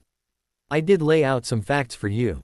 "Please," Harry said, and turned his back to Snape, though it made a shiver run up his spine to do so, and faced the ghost again. "Tell me what you know." "Very well." The Bloody Baron nodded, with a touch of a smile. "I came to your aid on Friday last, when you were under attack." "When I was what? Under attack?" The Bloody Baron held up a shimmery, translucent hand. "I am not certain as to the fiend's identity, but I have a few guesses." "Who?" "Someone had really tried to kill him." His stomach clenched a bit tighter, and he was almost sure he was going to be sick. "All in good time," the Baron said. "I happened to notice your passing, near the quarters of someone long dead, and wondered what had led you to explore so far from home, and thus followed your steps until you reached the seeming end of the corridor. I was, apparently, not the only one to do so, and to my sincere regret, I did not realize that I, too, was being followed. Not until the first curse flew through me, I'm afraid." Harry held his breath for a long moment, but the ghost seemed to be waiting for something. "It hit me, though, didn't it?" The Bloody Baron nodded. "That would have been the end of it, for you," he intoned. "The full body bind curse. You fell over, of course, the perfect victim, and I had little time to consider what I did next." "Which was?" Harry asked, although he was almost sure he knew, and he was almost equally sure he was going to sick up all over the classroom floor, right now. He shivered, remembering the odd, squicky feeling of the ghost running through him, and the cold, clamminess afterwards. You are a Slytherin, boy, no matter how surprising the fact is, and I could not allow any harm to come to you. He flicked a glance at Snape and quirked a ghostly eyebrow high. Rule number 1, correct. Snape grunted a reply which could be a yes, or could be a get on with it before I hex you into next week. It was hard to tell. What did you do? Harry asked again. His hands were formed into fists, clenched by his sides, and the pain of his fingernails digging into his palms was almost enough to steady his voice. I assisted you, my boy. The ghost smiled faintly. I have never done such a thing before as that, you understand, and was not sure it would actually work. What did you do? I took over your body. Briefly. Until the danger passed. Harry beeped in a breath. Though he had known, somehow, what the Baron was going to say, his admission still hit Harry in the gut like a kick from an overweight cousin. And it broke the binding? He asked, his voice flat. It did. So I turned us around, and we set up blocks and counter curses and sent a few hexes of our own. We? Harry asked, feeling a little faint. My knowledge, your power. And your wand, he added, as almost an afterthought. It worked far better than I could have imagined. You have a great deal of power. He was definitely going to be ill. Somewhere, in the back part of his brain that wasn't freaking out, he realized this explained why he had been so sore and tired after losing his way that night, and maybe even explained the wound he had received. Can any ghost just do that to me? He asked, hating the way his voice cracked on the question, but needing to know how much danger he was in from possession, for that was what it was, pure and simple, in the future. I would not care to speculate, the Baron started, but then said anyway, but, no, I do not believe so. You are Slytherin, as I said, and it is only through my affinity to your house that I was able to stay in your body without being instantly repelled. Instantly repelled. The ghost's face sparked brightly, and he gave a slight bow. You put up a fight worthy of a Gryffindor, Harry Potter, if you'll pardon the slur. Against me. And my power on this plane is far superior to most others you will ever meet. The words were said without any trace of arrogance, yet Harry believed him wholeheartedly. But maybe he just wanted them to be true. They had to be, right? Oh, God. Once I overcame your objections, we were nearly unstoppable. Who was it? Harry whispered. Ah, that. I have not been able to piece that together yet. Why not? One of the spells that did manage to get by our defenses was the Confundus charm. It scrambled my memories quite nicely. And mine. For the first time, the Bloody Baron looked uncomfortable. Yes, quite. Harry's eyes narrowed. What else? Did you do something to them? A snort from the side reminded Harry that they were having this discussion in front of the potion's master, and he barely suppressed a flinch, as he'd been hardly respectful through the entire exchange. But worse than the snort was the droll voice saying, you might as well confess. He'll figure it out soon enough. The brat's not as stupid as he looks. The Bloody Baron gave Snape a baleful look, to which Snape merely sneered. The professor really did have a full array of sneers. Quite impressive, really. Harry wondered how Uncle Vernon would respond to this one, and almost wished he could see it in action, and then realized his mind was wandering and cleared his head with a vicious shake. You were saying, he prompted the Baron. Ah, yes. After we'd driven off the criminal who attacked you, and I was about to leave your body, I was concerned you might find the experience a little distressing, and so I removed your memory of the event. A bit ham-handedly, I admit, as I had little time and was still confounded. In the process, you expelled me from your body and I found myself adrift, with no idea how to return to you. Or to anywhere, really. The last bit was a low mutter that Harry wasn't sure he was supposed to have heard. Harry stared. Why would you want to get back to me? The Bloody Baron gestured to his own chest, where a gaping wound oozed silvery blood in a constant stream. I inadvertently left you a memento of our joint endeavor. Harry put a hand on his robes, where they had been soaked with blood. My chest. Yes. I learned later that you had sustained damage from the encounter. I must apologize for that, and for not alerting the staff to your location. But I was, not myself for several days. Harry's head hurt, with spinning, whirling thoughts, but one thing was perfectly clear. The Bloody Baron had saved his life, from whoever had thrown that first hex. Don't worry about it. A low chuckle from the potion's master made Harry spin toward him, which he instantly regretted when the world tilted slightly. Grabbing the edge of the worktable kept him from falling on his face, though. Barely. He held on with both hands, his knuckles turning white, still feeling lightheaded.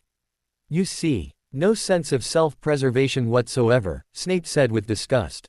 Harry glared at him again, though the professor had seen him almost get killed twice in the space of 2 days, though the second time was hardly his fault. So, he said, ignoring Snape's comment. What am I going to do now? About what? Snape asked, eyebrows rising. About whoever tried to kill me, sir. I can't count on the Bloody Baron to assist me every time I'm alone and someone ambushes me. Even the possibility made him shudder. You, Snape said, pointing a long, narrow finger directly at Harry's face, and he had to force himself not to take a step back, will do nothing but go to bed at a reasonable hour, attend your classes, and do your homework as befits a child in this school. I will find the culprit with none of your damnable heroics, thank you very much. Right, Harry said, blanking his expression and making sure his voice held no trace of the deep annoyance he felt. That sounds very reasonable. You are extraordinarily impertinent. Yes, sir. The Bloody Baron laughed, and Harry turned to him at the same time as Professor Snape. Ah, youth, he said, still chuckling. Severus Snape, you would do well to remember what I said in our earlier conversation, before you make decisions based on your emotions. I do no such thing. No, you would protect the boy by keeping him ignorant. Is that your well-thought plan? I do not need to justify my actions to you. Of course not, the Bloody Baron said quietly. But you might consider the very real question of how exactly the boy will protect himself when he is alone, if he has no idea who is after him. Snape looked like he was going to argue some more, but Harry was tired of being talked about like he wasn't in the room. The boy wonders if there's any way to obliviate me, so I could remember who attacked me. I mean, if I saw them, at the same time you did. Looking startled, briefly, probably due to being interrupted by an impertinent brat, before his expression returned to the blank mask he wore most, when not sneering, Snape eyed Harry for a moment before saying, you did it with his own wand. The Bloody Baron nodded. Then I should be possible to undo the spell using the same wand. He sighed. The Confundus, we'll have to see. It's possible I can see your memories, Potter, once they're returned, even if you cannot access them readily yourself. That is, if you permit it. His lips had twisted, as if beeping on A, and Harry was sure he rarely, if ever, asked for permission from anyone before he did anything. That he did so now worried Harry just a little. Still, he nodded slowly. Now they were getting somewhere. Where, he had no idea. But he wanted those memories back. Needed them. And, short of killing someone, he'd do just about anything to get them back. All right, what do I have to do? That he did so now worried Harry just a little. Still, he nodded slowly. Now they were getting somewhere. Where, he had no idea. But he wanted those memories back. Needed them. And, short of killing someone, he'd do just about anything to get them back. All right, what do I have to do?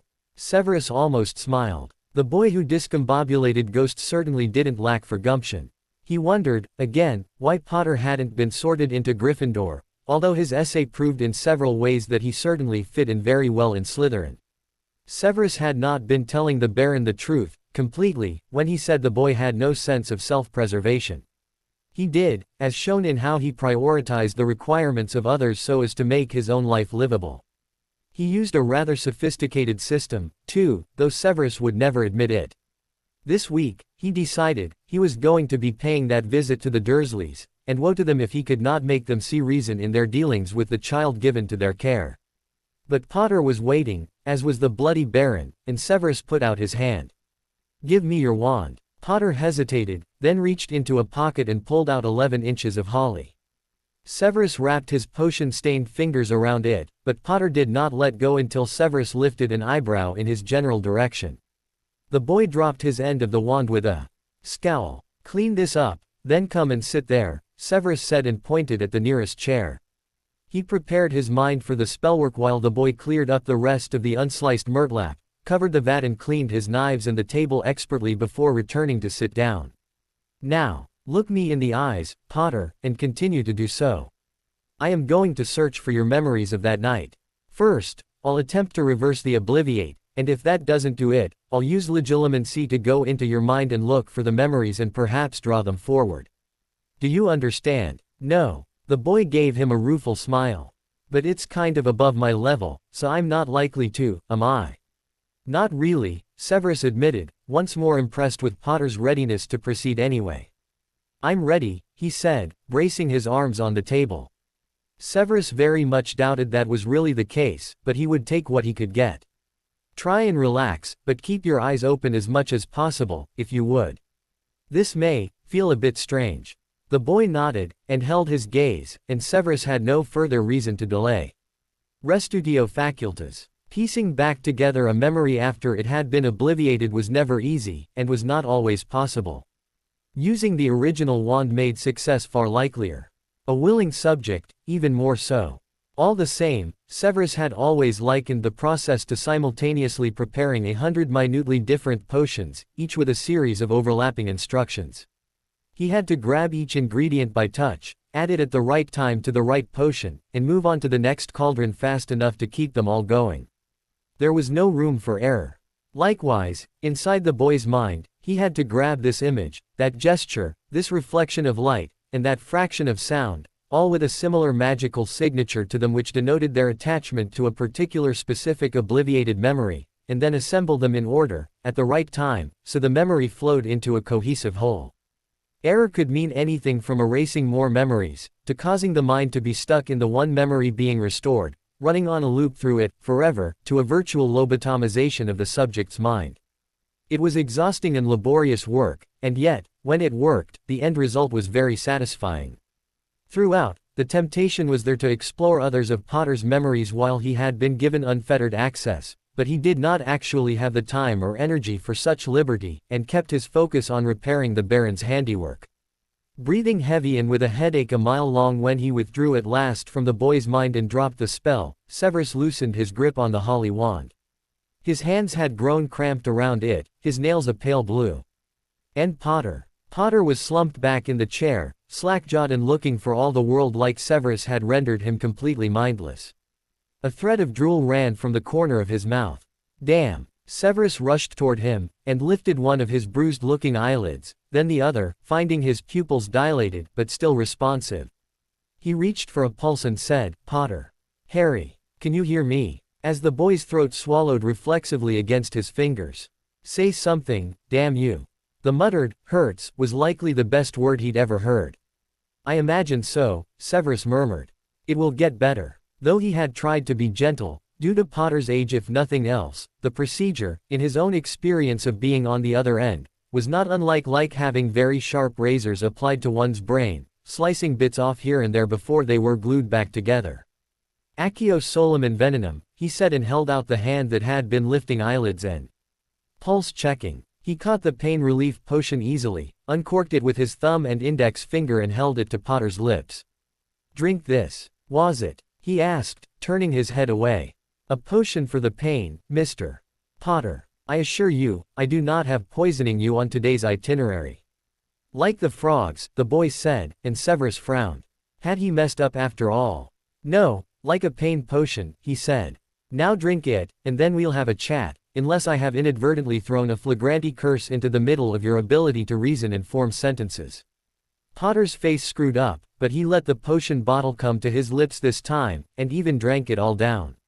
Severus waited a few minutes, for it to take effect. At one point, feeling a set of judgmental eyes surveying him, he glared at the bloody Baron. If not for his bloody obliviate, this would have been far simpler. The Baron merely leant, rather casually, and in obvious disregard for laws of ectoplasmic beings, against the wall nearest the door, his face as blank as Severus on his best days. His eyes, though haunted, didn't begin to describe it. Finally, the boy in the chair straightened up, though he rubbed his hand across his scar a few times as if it pained him, and his eyes were squinting more than usual behind his ill-fitting glasses. Better. Yes sir, Potter said, slurring the words a little, still. Do you remember your name? Bo. Harry Potter, sir. What had he been about to say? And do you remember where you are? Potter scrubbed his eyes with his fingers and nodded. Classroom. Dungeons. That's right. Now, do you remember what we were just doing, you, the Bloody Baron and I? Trying. Potter sounded rather tired. To get memories. Yes. And do you have them now? I. Lines formed in Potter's forehead, and he rubbed at his scar again. Does your scar hurt? A nod. Like in my nightmare. The one I found you awakened from. Yes, sir. Severus' frown deepened. Surely such dreams couldn't be connected to the cursed scar. Could they? He glanced at the Baron, and was surprised to see him closer now, floating almost alongside the brat. Keeping his eyes on the ghost, he said, what do you remember about the nightmare? Green light. And the snake-face man. Laughing. Severus' gaze snapped to the boy's face, a dawning sense of horror taking his breath away. Surely Potter had been too young to have remembered that. Did he even know what the dream meant? And yet, if his scar hurt afterwards, and the two were connected. The boy was shivering, and Severus took out his own wand and cast a simple warming charm on the immediate area, though he knew at least part of Potter's shivering was not due to cold. Do you remember the fight in the dungeons now? He asked quietly. With a quick jerk of his head, Potter said, yes, sir, through gritted teeth.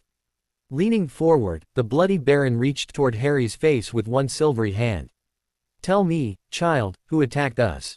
Potter pulled back from the near contact, his eyes wide and focused completely for the first time since Severus left his mind.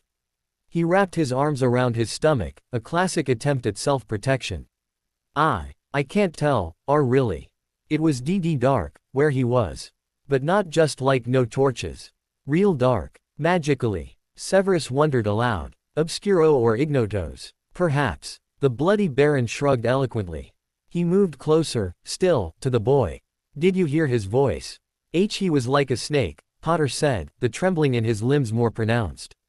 All hissing and slithery sounding. Gaping, Severus sat back in his chair. Had it been Parseltongue? Had the Dark Lord actually, finally returned? His insides turned to ice at the very idea. Slowly, showing none of the dread or revulsion he felt, he said, he sounded like a snake. Could you understand what he was saying? Potter nodded. It was just with all extra S's and stuff. Not Parseltongue then, for he could not imagine the boy was a Parselmouth. Maybe an imitator. Someone who wanted Potter to think he was the Dark Lord. That possibility was nearly as bad, for that meant a Death Eater had gotten past the wards on the school, since Severus hoped that he was the only actual Death Eater on staff. As the boy shivered some more, Severus called up a house elf and ordered the creature to bring them cocoa and something for the boy to nibble on. Once it had arrived, and Potter had a cup of the hot drink in his hands, helping to warm him, Severus said, tell me what you do remember. And so he did. Potter's story matched evenly with what the Baron said, and he had a good recall of what spells had been used against him, and what he and the ghost had cast together, but he didn't have any more solid clues about the attacker's identity than the Baron had. His voice became stronger and more sure as he spoke, and the shaking stopped after only a couple minutes. I'm not sure if I could do the spells again so well, but I think I have the basic wand movement, even for the last couple, he admitted as he finished up. That will work to your advantage if you are so accosted again, Severus said. He still had a number of questions, but it was late. I would still like to view the memory, Mr. Potter, he said as the boy took the last sip from his third cup of cocoa.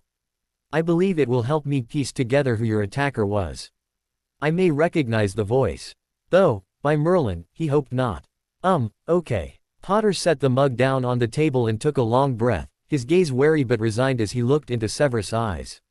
Not tonight, Severus said, suppressing a grimace at Potter's willingness to undergo another procedure so soon. Tomorrow during your detention will be soon enough. It's after curfew already, and you're tired, as am I. I will walk you back to your room. The relief that passed over Potter's face would have been hard for anyone to miss, but he nodded and rose. Yes, sir. Thank you. Severus paused, trying to figure out why exactly he needed to reassure the boy, but then gave the self-reflection up as a bad job and said, my viewing the memory will not be as painful as tonight's search was. We should not have to do that again. Oh, good. With one of his less ferocious sneers, Severus rose from the chair he had taken across from the boy, and nodded at the Bloody Baron on the way out of the classroom. The Baron inclined his head, and there was a promise in that dark gaze. The ghost would protect his Slytherin child as much as possible until they discovered the assassin. Just outside the portrait to the snake pit, Severus stopped the boy with a hand on his arm. Potter, don't mention to anyone the content of those memories, or the Bloody Baron's apparent involvement in the attack. Potter's lips turned up slightly. I know, sir. I'm not as stupid as I look, remember. Severus snorted lightly and shook his head. Cheeky brat. Go to bed, no side trips. And try not to get killed tomorrow at Quidditch tryouts. Potter actually smiled at him. Yes, sir. Good night. The portrait had closed behind the boy before Severus answered him. Good night, Harry. Severus snorted lightly and shook his head. Cheeky brat. Go to bed, no side trips. And try not to get killed tomorrow at Quidditch tryouts. Potter actually smiled at him. Yes, sir. Good night. The portrait had closed behind the boy before Severus answered him. Good night, Harry. Though he was exhausted, Harry had a difficult time falling asleep that night. He kept going over the returned memories of the attack, as well as reliving the feel of having the Bloody Baron take up residence in his body. To be honest, he was wildly unhappy with that whole episode, even if it had saved his life. He hated not having control, and the Baron had taken every bit from him, and then erased his memories afterwards. It was maddening, and not fair besides. When he did finally sleep, his dreams were disjointed and full of strange sounds and colors, and left him with a vaguely hungover feeling the next morning, which he had still not shaken by the time the others rose. It didn't help that Zabini started in on him right away. Harry was still gathering his toiletries to take to the shower room when his dorm mate said, If you're never going to show up for our study group, Potter, you might as well not be in it. We'd rather have someone else anyway. Stung, though he tried not to show it, Harry said, maybe you should petition our head of house, then. You could ask him to let me out of detention so I can help you with your studies. I wouldn't need your help, even if the class was retarded muggles through the ages, Zabini snarled. You're hopeless. Not useless, though. What the hell are you saying, half-blood? Harry smirked, knowing nothing set the dark-haired boy's teeth on edge as much as the idea someone was mocking him. Nothing more than you think. And by the way, not that it matters, but both my parents had magic, so if anything, I'm 3/4 blood. I realize that's higher math and all. You little shish. Shut it, Zabini, Teddy growled at him. He had his wand out, but it wasn't aimed at anyone, just held casually as you please on one hand, as he lounged against the wall like he hadn't a care in the world. We're all getting a bit tired of your mouth. You can say that again, Draco said. The blonde's eyes were half-lidded, but he stared down Zabini all the same. Teddy sneered and said, We're getting a bit tired of your mouth. Why are you sticking up for this filth, huh? Daddy tell you to beep up to him. Zabini glared at Draco, as if the latter had betrayed him in some way. Draco shrugged, all casualness. Slytherins have to stay on top, and I heard he's a great seeker. Guess we'll see today. Watching him, Harry wondered why he was saying that, if he was supposed to be angry about Harry getting on the team, like Teddy had told him while he was in the infirmary. But maybe Draco didn't like him for some other reason. Or maybe, Harry sighed. His head still hurt and he was tired of thinking about this. Look, Zabini, I don't want to fight with you. We've only been here a week, we've got 7 years to get through. I, for one, would rather get along with you than not. Try not, then. Zabini turned and strode from their dorm. Harry frowned, but shook his head. It was just a stupid rivalry, and he didn't have the time or energy for it. It wasn't as though Zabini was the one who'd attacked him, unless he was a far better dueler with his wand than he was with his mouth. Turning to the others, he said, Thanks for the assist, but I don't want you to get on his bad side, either. Teddy laughed. He doesn't have a good side. He hates pretty much everything. Well, that's reassuring, Harry said. Draco laughed, too, and the three of them left Crabbe and Goyle still snoring as they made their way to the shower room. Zabini was already in a stall, and billows of steam poured out of it. The other boys stripped down, and Harry was glad Madame Pomfrey had taken care of the bruising from the attack, so he didn't have to suffer anyone's stares. Draco took the stall next to his, and after both of them had water turned on, said, So, I heard you have to help with tryouts today. Yeah, Marcus, Prefect Flint wanted me there to help challenge anyone trying out for Chaser or Beater. He smiled thinly, suddenly understanding where Draco's new buddy-buddy behavior was coming from. You going to try for it?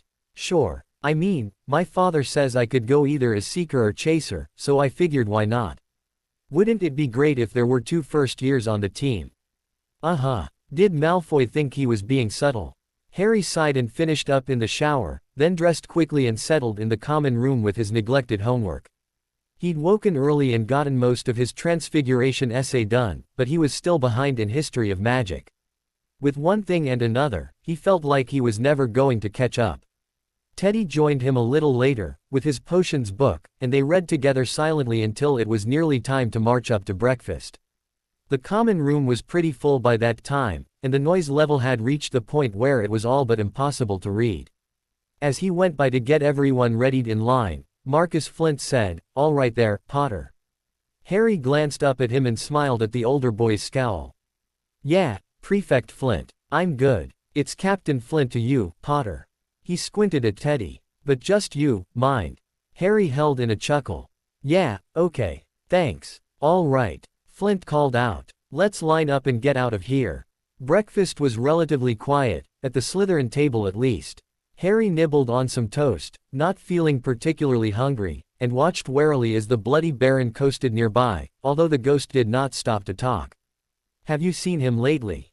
Teddy asked in a low voice. The Baron. He's showed up again and started putting Peeves in his place. Have you asked him if he knows about who attacked you?" "Yeah." Harry paused, thinking quickly. He wasn't supposed to tell anyone about what happened. But Teddy, and Millie, both already knew quite a bit about it. "But he didn't know much more than me, really," he said at last, which was the truth. "Sort of. Professor Snape said to keep my eye out for who might be trying to get me." "Duh." Harry snickered. But thinking of the attack made him remember something else. "Hey, Teddy, you didn't send me chocolate frogs, did you? When I was laid up?" "No." Teddy frowned at him. "I told you, I don't give candy to whiners." "Yeah, I know. It's just that someone left me another box of 'em, and didn't leave a note, so." "You're thinking they might be tampered with?" "I was thinking maybe. Did you bring them back to the dorm?" Harry nodded. "But I haven't touched them otherwise." "Okay, that's good. We can do some diagnostic spells on them. Check for curses and such. I have a couple things we can try, but I'll have to double check in the library. Now, you have Quidditch tryouts this afternoon, so if we want to get this done soon. Free period. Meet me in the library and you can help look stuff up." Harry nodded again, but inside he was bemoaning the loss of yet more study time. Looking up diagnostic spells in the library was almost as fun as it sounded. Teddy seemed to be really good at doing research, though, and he pulled book after book off shelves, making a neat pile on the table they were using. Harry had retrieved the box of frogs from their dorm room, and they started with small spells that Teddy already knew, like Revelio and Finite Incantatem, and worked up to more specific kinds of diagnostics, like looking for poisons, Estendo Virum, and particular curses, Caius Vomica. But none of them revealed anything untoward about the chocolate frogs. "Face it, Harry," Teddy said. As they returned the books to their shelves over an hour later, "someone gave you a perfectly normal box of chocolate. Probably a secret admirer or something." "Yeah." Harry laughed. "Sure." He tucked the box into his book bag and they headed for herbology. He was just as glad the sweets weren't poisoned or anything, but who had given the box to him? He went over the possibilities in his head for a while, and then gave it up. If it was a secret admirer, he hoped they'd give him more clues to their identity. Or maybe there was a spell to find that out, too. He said the last aloud, and Teddy nodded, considering. Harry added, "You know a lot of spells already. Did your parents teach you?" Teddy gave him a sidelong look. "My father, mostly." Harry nodded, realizing there was something Teddy wasn't telling him, but they were almost to the greenhouses, and the class was interesting enough to keep his mind occupied with that for a while. After lunch and history of magic, Harry headed out to the changing rooms on the Quidditch pitch. Marcus wanted all the current players to be in uniform for the tryouts. Harry was nervous, and his hands were trembling as he pulled on his bright green and silver robes, which, supposedly, Snape had needed to have altered to fit him as he was smaller than their previous seeker by a good margin. Once he'd got his gloves on, he went out to the pitch with the others, taking one of the school brooms as he wasn't allowed to have his own as a first year, and waited for Flint to give them directions. There were more than 20 Slytherins waiting to try out for the team, including Draco and 2 other first years. They all looked hungry for the opportunity to be on the team. Draco looked positively starving. "All right, you lot," Flint told the contenders, "mount up and give me a half-dozen sweeps by the stands. If you can stay on your broom that long, you'll get to take the next test." There were a few chuckles as the group got on their brooms over the next few seconds and rose into the air. They started almost as one, but thinned out quickly, as the faster and more confident flyers took the lead in rounding the pitch. Meanwhile, Flint turned to the current team. "Bletchley, I want you up as keeper, obviously. Don't let any of the new snots get anything by you, or we'll have words, got it?" "Yeah." Flint shot him a cold look, and Bletchley added, "Captain," before Flint had to remind him. "Pusey, you'll be working as a beater today, with Bull and Higgs." 3 beaters. "Whatter. You'll do as I say, Pusey, without any lip, or you'll step off the field right now. We've got to take these buggers out hard and fast. 3 beaters'll separate the players from the fakers right enough." Pusey grimaced, but said no more, and Harry stood perfectly still so it wouldn't seem as he was giving any lip either. "Potter, all I want you to do is keep an eye out for the snitch. Think you can handle it?" "Yes, Captain." Flint gave him a steely smile. "Let's get to it, gentlemen." The next 2 hours were bloody and sweaty and violently nasty for those who were trying out, at least from what Harry could tell from his own angle, far above them. He sought out the snitch and caught it over a dozen times before Flint had him running interference with the hopefuls, too, just sweeping through their ranks and catching them off guard when he could. Several players had to leave the field to go to the infirmary when they were smashed by bludgers, crashed into other players, or dove too steeply to pull up in time to keep from hitting ground. Of the 15 who survived that round, Flint had them go against Bletchley while being hounded by all 3 beaters as well as Harry. Anyone who didn't score at least half the time was automatically rejected. Finally, they were down to just 3. Marcus looked them over, his expression just as firesome as it had been all afternoon. "Right. Malfoy and Wilkes, you'll be on reserve. I expect you to be at every practice, and you'll need to learn chaser and beater positions equally, so you can fill in if there's an injury. Rufford, you're the new chaser. All of you get fitted for uniforms and be at practice on Thursday at 7. "Got it. Got it, Captain," Draco said, pink-cheeked and pleased, and the other 2, both 4th years, agreed. "Hit the showers you lot," Flint told them, and stalked off. Draco grinned at Harry as they made their way to the changing rooms, bumping his shoulder in comradely fashion as he went by. "I knew I'd make the team." Harry grinned back, more glad than he could say that another first year was going to be playing with him. He didn't enjoy the pressure of being the youngest seeker in 100 years, and Draco seemed to like the attention more anyway. He really soaked it up at dinner. As a congratulations, Harry gave him a couple of chocolate frogs from the box he'd been toting around all afternoon. Recognizing the box, no doubt, Teddy lifted his eyebrows at him in silent reproach. But even though they both watched Draco closely, nothing bad happened when he ate the sweet, so Harry figured the rest of them really were okay. And no one at the table looked at the box with anything more than slight curiosity, if that, so Harry figured it wasn't any of the Slytherins who had given it to him. Weird. After dinner, Harry made his way back to Snape's office for detention. His steps dragged a bit, and if he was honest, he would say he was scared. The process of unobliviating him, last night, had hurt an awful lot, like someone was slicing up his brain piece by piece, like a boiled ham, and though it was done with sharp, precise cuts, there were still bits hanging off like raw, exposed nerves. The thought of doing that again made him sort of nauseous, actually, and he paused for several long moments before knocking on the office door. Snape had said this, whatever it was they were doing tonight, would not hurt as much. He certainly didn't imagine anything could hurt any more. At the professor's call of, "Enter," he opened the door and sidled into the room. He noted that the Bloody Baron was already there, hovering near Snape's desk. Unlike other times Harry had come in here, Snape was not marking any papers, and he looked up at once instead of making Harry wait. Thank God. Snape pulled out his wand, but before Harry could duck out of the way or even think of flinching, he had cast a few spells on the door.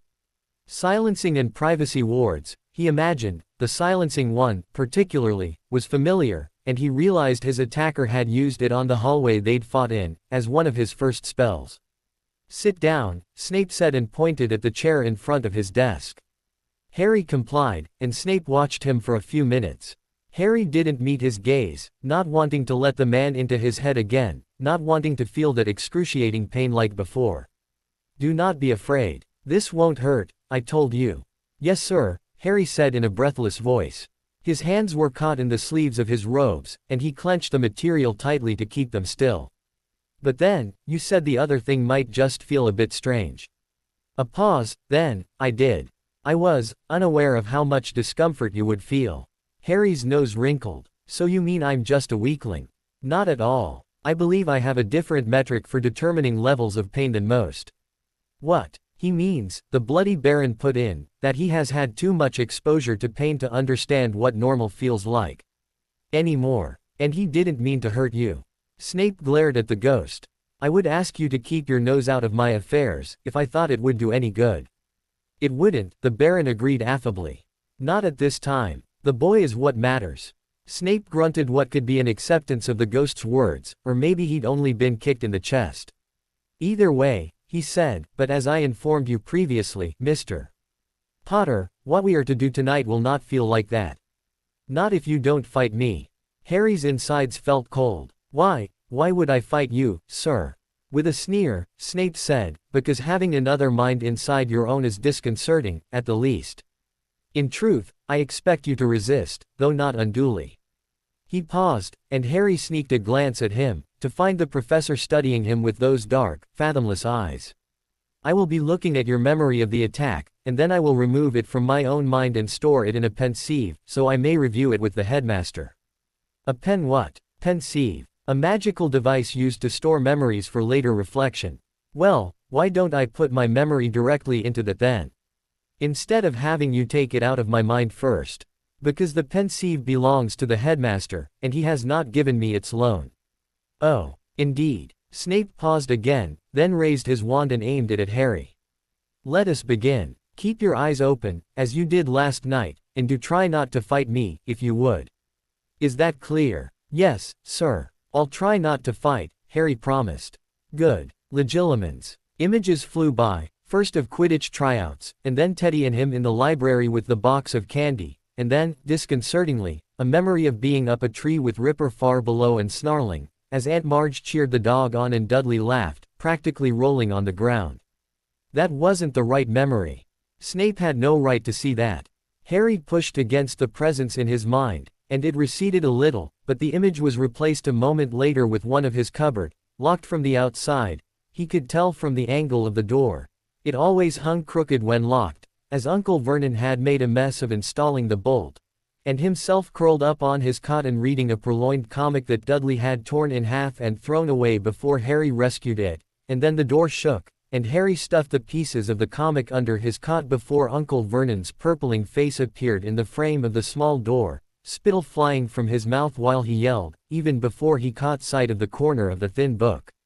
No, not that one. Harry pushed that memory away, too. What did Snape think he was doing? Obviously he was going to have to show him the right memory, or Snape would keep ransacking his mind. So Harry called up the attack in the corridor, recalling everything he could in infinite detail, and shoved that right at the presence in his mind, so clear it couldn't be missed.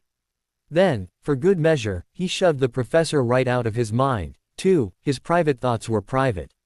The next moment, he opened his eyes, to find he'd fallen off the chair and was on his hands and knees, panting for breath. Sweat covered his skin and his robes clung damply to him. His head pounded, and he wanted more than anything else to bite Snape's throat out with his teeth. The professor stood over him, his dark eyes glittering with some unnamed emotion, and for a second, Harry thought it might be fear. But then Snape's face went blank, as did his eyes. Though he held out a hand for Harry to take, Harry disdained it, getting to his feet on his own. His stomach lurched, but he kept his balance through sheer force of will. Snape crossed his arms over his chest. Well, Potter. It seems you are full of surprises. You stay out of my head. With a gesture at the chair Harry had fallen out of, Snape merely said, sit down. You and I have much to discuss. I'm not talking to you. Harry growled. You had no right. Stop with the melodrama, Potter. I had every right to seek answers to your current dilemma. And you gave me explicit permission to do so. What about those other things, huh? You didn't have the right to see those. Snape pursed his lips. I was also seeking information about your situation at home. As your head of house. Bollocks. You didn't ask to see that. The potions master drew himself up and glowered down with such ferocity that Harry was hard-pressed not to flinch away when he spat. No. I did not. But I will brook no more of your disrespect. Now sit down. Harry sat. Now, you will tell me when exactly you discovered you could speak to snakes. The potions master drew himself up and glowered down with such ferocity that Harry was hard-pressed not to flinch away when he spat. No. I did not. But I will brook no more of your disrespect. Now sit down. Harry sat. Now, you will tell me when exactly you discovered you could speak to snakes. Trying to rein in his temper, Severus waited for the brat to speak. His rage had a tendency to flare when something truly frightened him, though he would not admit to actually being frightened by the brat. No, of course not. But it was rather disconcerting to find that not only had the boy who had too many surprises lurking beneath his scrawny, tousled exterior noticed what memories Severus was riffling through, but had then been able to expel him, a practiced and talented legilimens, from his mind. Cheeky brat. Severus should have been able to access those memories with no one the wiser, especially not the boy. He could have done it in his sleep. That he hadn't gotten away with it was almost more troubling than the memories themselves. But it was worse than that. If the brat had a natural talent at blocking his mind and shifting his memories around like he had done, as if he were playing Severus for the fool, that was one thing. However, coupled with the Parseltongue Severus had heard spoken in the memory, which the brat said only sounded like sibilant English to him, it was something else entirely. If he was somehow accessing two uncommon powers of the Dark Lords. Well, it didn't bear thinking about. Not at this very moment, at least. Perhaps later, when he could get good and stinking drunk. And the very worst of all, Severus had recognized the commanding voice that spoke Parseltongue in the boy's memory. Shivers, which he hoped were well masked as quivering rage, went up and down his spine. He was not ready for this. Right now, though, he had a chair full of angry savior of the wizarding world, whose glare matched Severus' favorite one, almost perfectly. So he schooled his face to an expectant expression and lifted his eyebrows, to show the brat that he was waiting. Patiently. I didn't know I was, sir, the boy grated out. I told you, it just sounded like English, but like the person had a mouthful of sand or something. Have you spoken to snakes before? Potter considered, and Severus could almost see the wheels turning in his head as he decided whether or not to answer honestly. Once. At the zoo. Severus sneered. Horrible muggle invention, the zoo, where brainless idiots threw food at monkeys, only to have it thrown back. Often with interest. Well, Potter. What happened? I was at the zoo. I talked to a snake. Then the glass disappeared and the snake got out.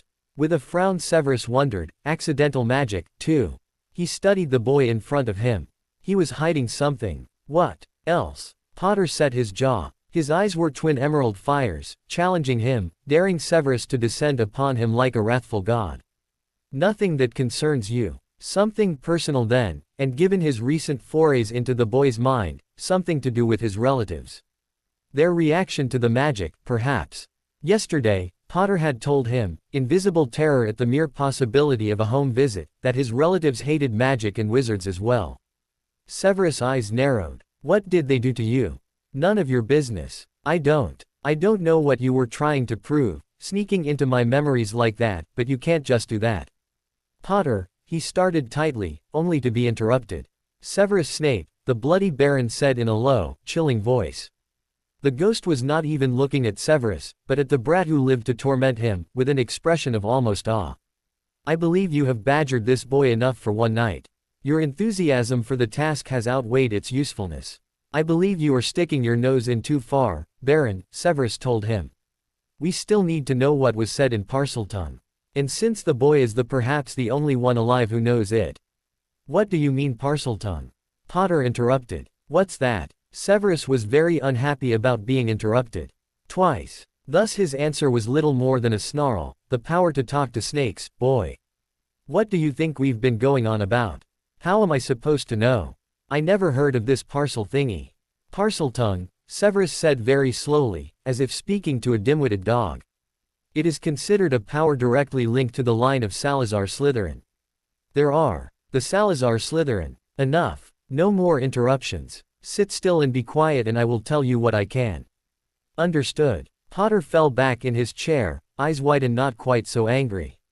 Yes, sir. Very well. With some effort, Severus reined in his temper again. In the last 1,000 years, there have been very few known Parselmouths. He held up a hand to shield himself from the inevitable interruption, which is to say, those who can speak Parseltongue.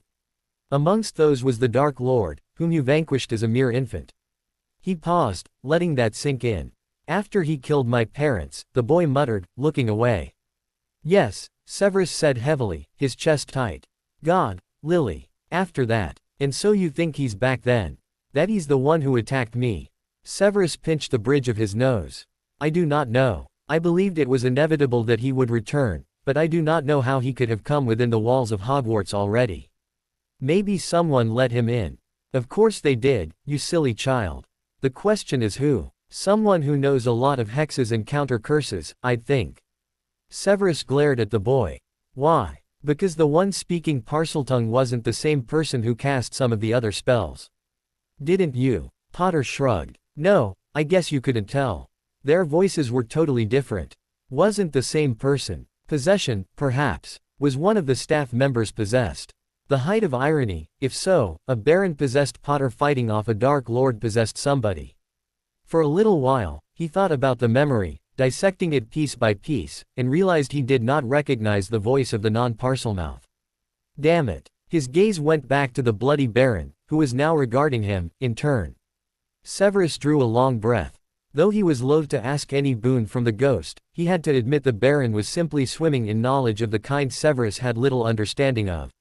What do you think? The Baron favored him with a grim smile.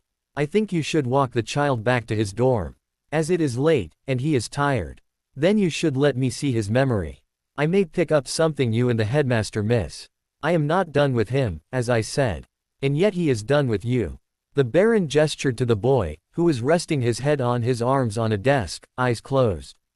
The tension lines in his forehead were less pronounced in sleep, but still there. And his hands were clenched tight into fists, as if he were fighting some sort of inner battle. He did not appear to be dreaming, however. Severus watched him for a few minutes, and felt suddenly very old, and very tired. This 11-year-old boy had already faced down the Dark Lord twice, if it were him, indeed, who had attacked on Friday night, and lived to tell the tale. No one else in the world could boast as much. And yet, the boy did not boast. He was full of bravado, to be sure, but Severus saw through that tactic all too well. His own form of defense was often sarcastic vitriol, but he occasionally used the other when necessary. He knew it for the front it was, a mask the boy pulled over his face in order to stand up to threats, so he would not be seen as weak. Severus was sure of it, as sure as he was that the boy's relatives were abusing him. And wasn't that a fine kettle of murtlap? The icon of the wizarding world, starved, beaten and locked in a closet.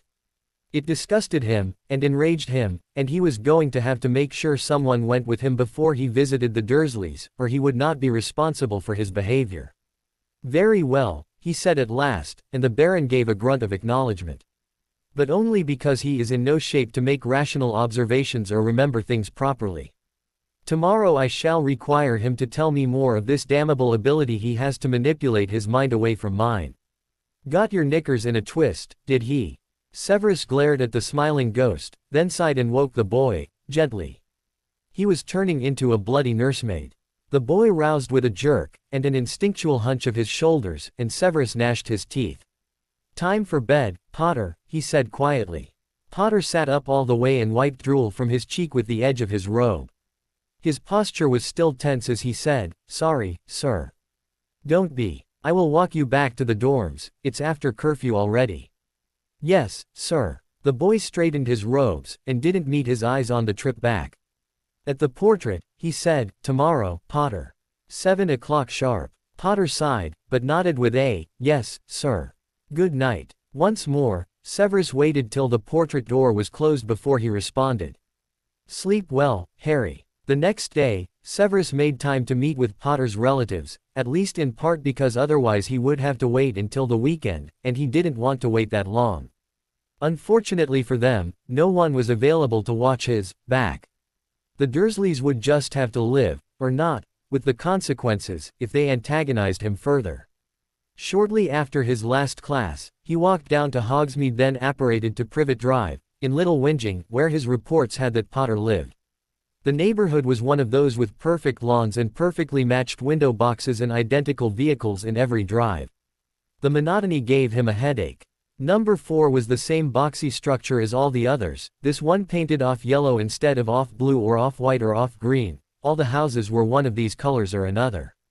The vehicle in their drive was a 4-door silver something or other. After a swish of wand over his clothes rendered his appearance to that of a staid Muggle businessman, he made his way up the narrow walk to the Dursleys' front door and knocked. Twice. There was a longish pause, in which he made himself practice deep breathing exercises, which would have been good for his temper if not for the fumes of those blasted Muggle factories and cars fouling the air, so as to not begin on the wrong foot with this lot. Finally, he heard a sound like a herd of wild hippogriffs thundering toward the door, and he moved quickly to the side so as to avoid being trampled. Something flung open the door at that moment, and he stared into the soft, pudgy face of a giant slug, with arms. It had slicked back hair and a scowl, and its skin was alarmingly pink and perspiring, as if coming to open the door had required all its strength and fortitude. "What do you want then?" it asked, sounding human, except for the inexcusable rudeness, and Severus finally recognized it from his delving, as the cousin Potter had mentioned as being one of his primary tormentors. "Are your parents at home?" he asked the slug. Dudley, he recalled. There was only a thin trace in his voice of the disgust he felt for having to ask this creature anything. "I would like to meet with them." "Mum," the slug hollered without even turning around. The sound of his squawk filled the street behind Severus. "Someone at the door for you." Severus resisted the urge to stick fingers in his ears to stave off deafness, and was glad he had resisted when the slug attempted to slam the door in his face without inviting him in. Using a foot and a forearm, Severus kept the door from closing. When he opened it wide again, he saw that the slug was gone. From the thundering sounds coming from what appeared to be a sitting room off to the side of the entryway, it had gone in there. A long-necked horsey-faced woman, wiping her hands on a towel, emerged from the kitchen, which was straight down the hall past a set of stairs to the second level. Petunia. The years had not been kind to her. She scowled at him immediately. "What are you doing here?" Her voice was pitched low, and she glanced involuntarily at the sitting room. "We don't want your sort here." "That is abundantly clear, madam," Severus said. "Nevertheless, as I am the head of house for your nephew, at his school, I have a certain—" "Shish," she hissed with another glance at the sitting room, where Severus could hear a television blaring. "Don't say anything more about it. Just get out and leave us alone. If he's making a mess of things as usual, it's your problem now, not ours." "I beg to differ. He will still return at the end of the spring term, and you will have his care each summer until September 1st. Petunia pursed her lips and natural color bloomed on her heavily rouged cheeks. "What do you want then?" "Ah, the womb from whence the slug's manners were born. I have come to discuss Harry, as his head of house. I visit the families of all my first-year students." He paused, quirked an eyebrow. "Did you not receive the owls, requesting an appointment?" "No," she lied, badly. "We're a normal family here, now that he's gone, and do not let owls deliver the post." Putting a damper on his simmering temper, Severus sneered. "Ah, yes, I heard about the debacle with regards to your nephew's Hogwarts letter. You should have just let him read it, and avoided all that unpleasantness. You," Petunia spat, "will not tell me what to do in my own house." "I would not dream of it." He bared his teeth in a semblance of a smile. "Is your husband at home?" "I should not like to repeat myself." Her eyes narrowed, even as she paled. "He's busy. As am I. And yet, I came all the way out here, just to speak with you." "About the boy." The loathing in that one word set Severus' teeth on edge. "Indeed. Please let him know I am here." It hurt his jaw to be polite with this creature, who he remembered not at all fondly from his youth, and who seemed intent on giving him insult. And yet, for Potter's sake, he made sure his tone was absolutely correct, so they could find no fault with their nephew because of him. Her complexion worsened, turning a fine shade of paste, as if she actually feared to do as Severus requested. Did Dursley run his household with an iron fist? From the boy's memories, he was almost sure the man did. You can say whatever you need to me. Vernon is not available. But her protests fell down altogether, as a heavy tread from the sitting room announced the arrival of, not the slug, but the slug's father. Vernon Dursley was almost as white as he was tall, which was taller than Severus himself, and his face was already heading toward the purple color Severus had viewed in Potter's memory. Looking at him, he could tell that this beast was quick to anger, and once riled, would require a stupefy, at least, to get him to back down. Severus was looking forward to it. Almost. He would have done so wholeheartedly, if he knew for certain that Potter would not need to return to this household. But since he had no idea, really, if that were going to be possible, he had to watch his step, no matter how much he wanted not to. The boy would not be able to use magic in the summer, except if his actual life was in danger, and Severus did not want him to set up a situation in which the boy would be forced to choose safety over ministry censure. Pet, the man said, frowning. What's all this then? Did I hear mention of that place? Oh, for the love of Merlin, could they not even stand the idea of saying Hogwarts, or magic or any of it? Severus moved one step forward and gave a small nod of his head. It appeared Petunia would not introduce him. Good evening, Mr. Dursley. Severus Snape, potions master. I mentioned Hogwarts. The school your nephew, Harry Potter, attends. He was interested to see how long the two of them could go without using Potter's name. Good riddance to bad rubbish, I say, Dursley growled. A dark glint lit his piggish eyes. Is he giving you trouble then? I knew he would. Boys as nasty as they come. Severus gritted his teeth. They were still standing in the entryway, and no one had even given a hint that they might treat him as a guest by offering him a seat or tea. Philistines. He is not, in fact, giving us any trouble. As I was explaining to your darling wife a moment ago, I visit the homes of all my first-year students, to see what their individual needs might be when they arrive in the wizarding world. Don't you say that word in my house. Dursley all but shouted. Quick to anger, indeed. Which one? Severus asked innocently. World. You bloody well know which one. I'll not have it. We put up with that boy's freakish ways for 10 years. 10 years. Taking food out of our Dudley's mouth, and clothes off his back, and this is the thanks we get. No respect at all, and in my own home. We're well rid of that freak, and you can just shove him on someone else for a change. Severus glanced at Petunia, who was paler still, if possible. I do believe, Mr. Dursley, that there was an agreement reached when the Potter boy was taken into your home 10 years ago. We were hoodwinked. The boy's been nothing but trouble since the day he darkened our door. Nothing but a nuisance and a danger to my whole family. We finally got rid of Dudder's tail. Dursley jabbed a sausage of a finger into Severus' chest, which was all that freak's fault. And no one came to pay recompense, either, for our poor son's suffering. Freaks, drunkards, and bastards, the lot of you. There was a limit to Severus, patience at the best of times, and this was not one of those times. He had spent years in abject servitude to one of the most feared and reviled of maniacs in the history of wizardom, and he knew his way around the pompous and blustery. Half of the Death Eaters were just like this Vernon, so sure of themselves and their particular view of the world that they would pay no heed to a giant squid if it landed on their face. So ready to lay blame on others, and shout their way out of any situation which made them question the tenets they held so dear. He loathed such creatures. He loathed this man. With his left hand, he grabbed the man's finger as it reared back to jab him again, and squeezed hard. Dursley tried to rescue his digit, but Severus had years of such near-constant muscle-toning activities as stirring and chopping on his side, as well as keeping himself fit through sparring when he could. He was willing to bet this man had not seen his own muscles in a decade. Bending the forefinger back, he snarled, "You will keep a civil tongue in your mouth, Dursley, or I will carve it out myself and feed it to worms." Sweat broke out on Dursley's brow. His bushy mustache trembled. He wrenched at his hand, trying to get back his finger. A little more wriggling, and the man would break his own finger with no assistance from Severus. Severus bent the offending finger a little more, until the man whined in pain. "Do I have your attention?" He glanced out of the corner of his eye to make sure Petunia was still where she'd stopped before. She was, and was gaping at the display with her mouth opened wider than any first year at their first Halloween feast. Said Dursley, knees almost buckling. "Good. Because I will not repeat myself again. Harry Potter is your nephew. I am his professor. I will ask you several questions about him, and you will answer, completely and honestly, or we will have to repeat this particular lesson until you do. Am I clear? MMMPH. Excellent. He glanced over He-Man's shoulder. I believe the sitting room will be much more comfortable for our conversation than the entryway. Don't you agree? UGGHN huh? Then pray, let on. Severus proceeded to let Dursley lead them into the sitting room by the simple expedient of shoving him backwards towards it, keeping a firm grip on the man's meaty finger.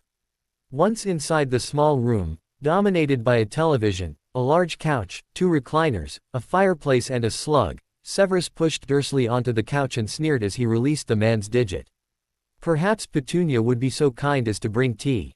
Petunia, hovering by the doorway, jumped at the sound of her name and looked more sour than ever, but she gave a curt nod and disappeared, towards the kitchen, one might hope.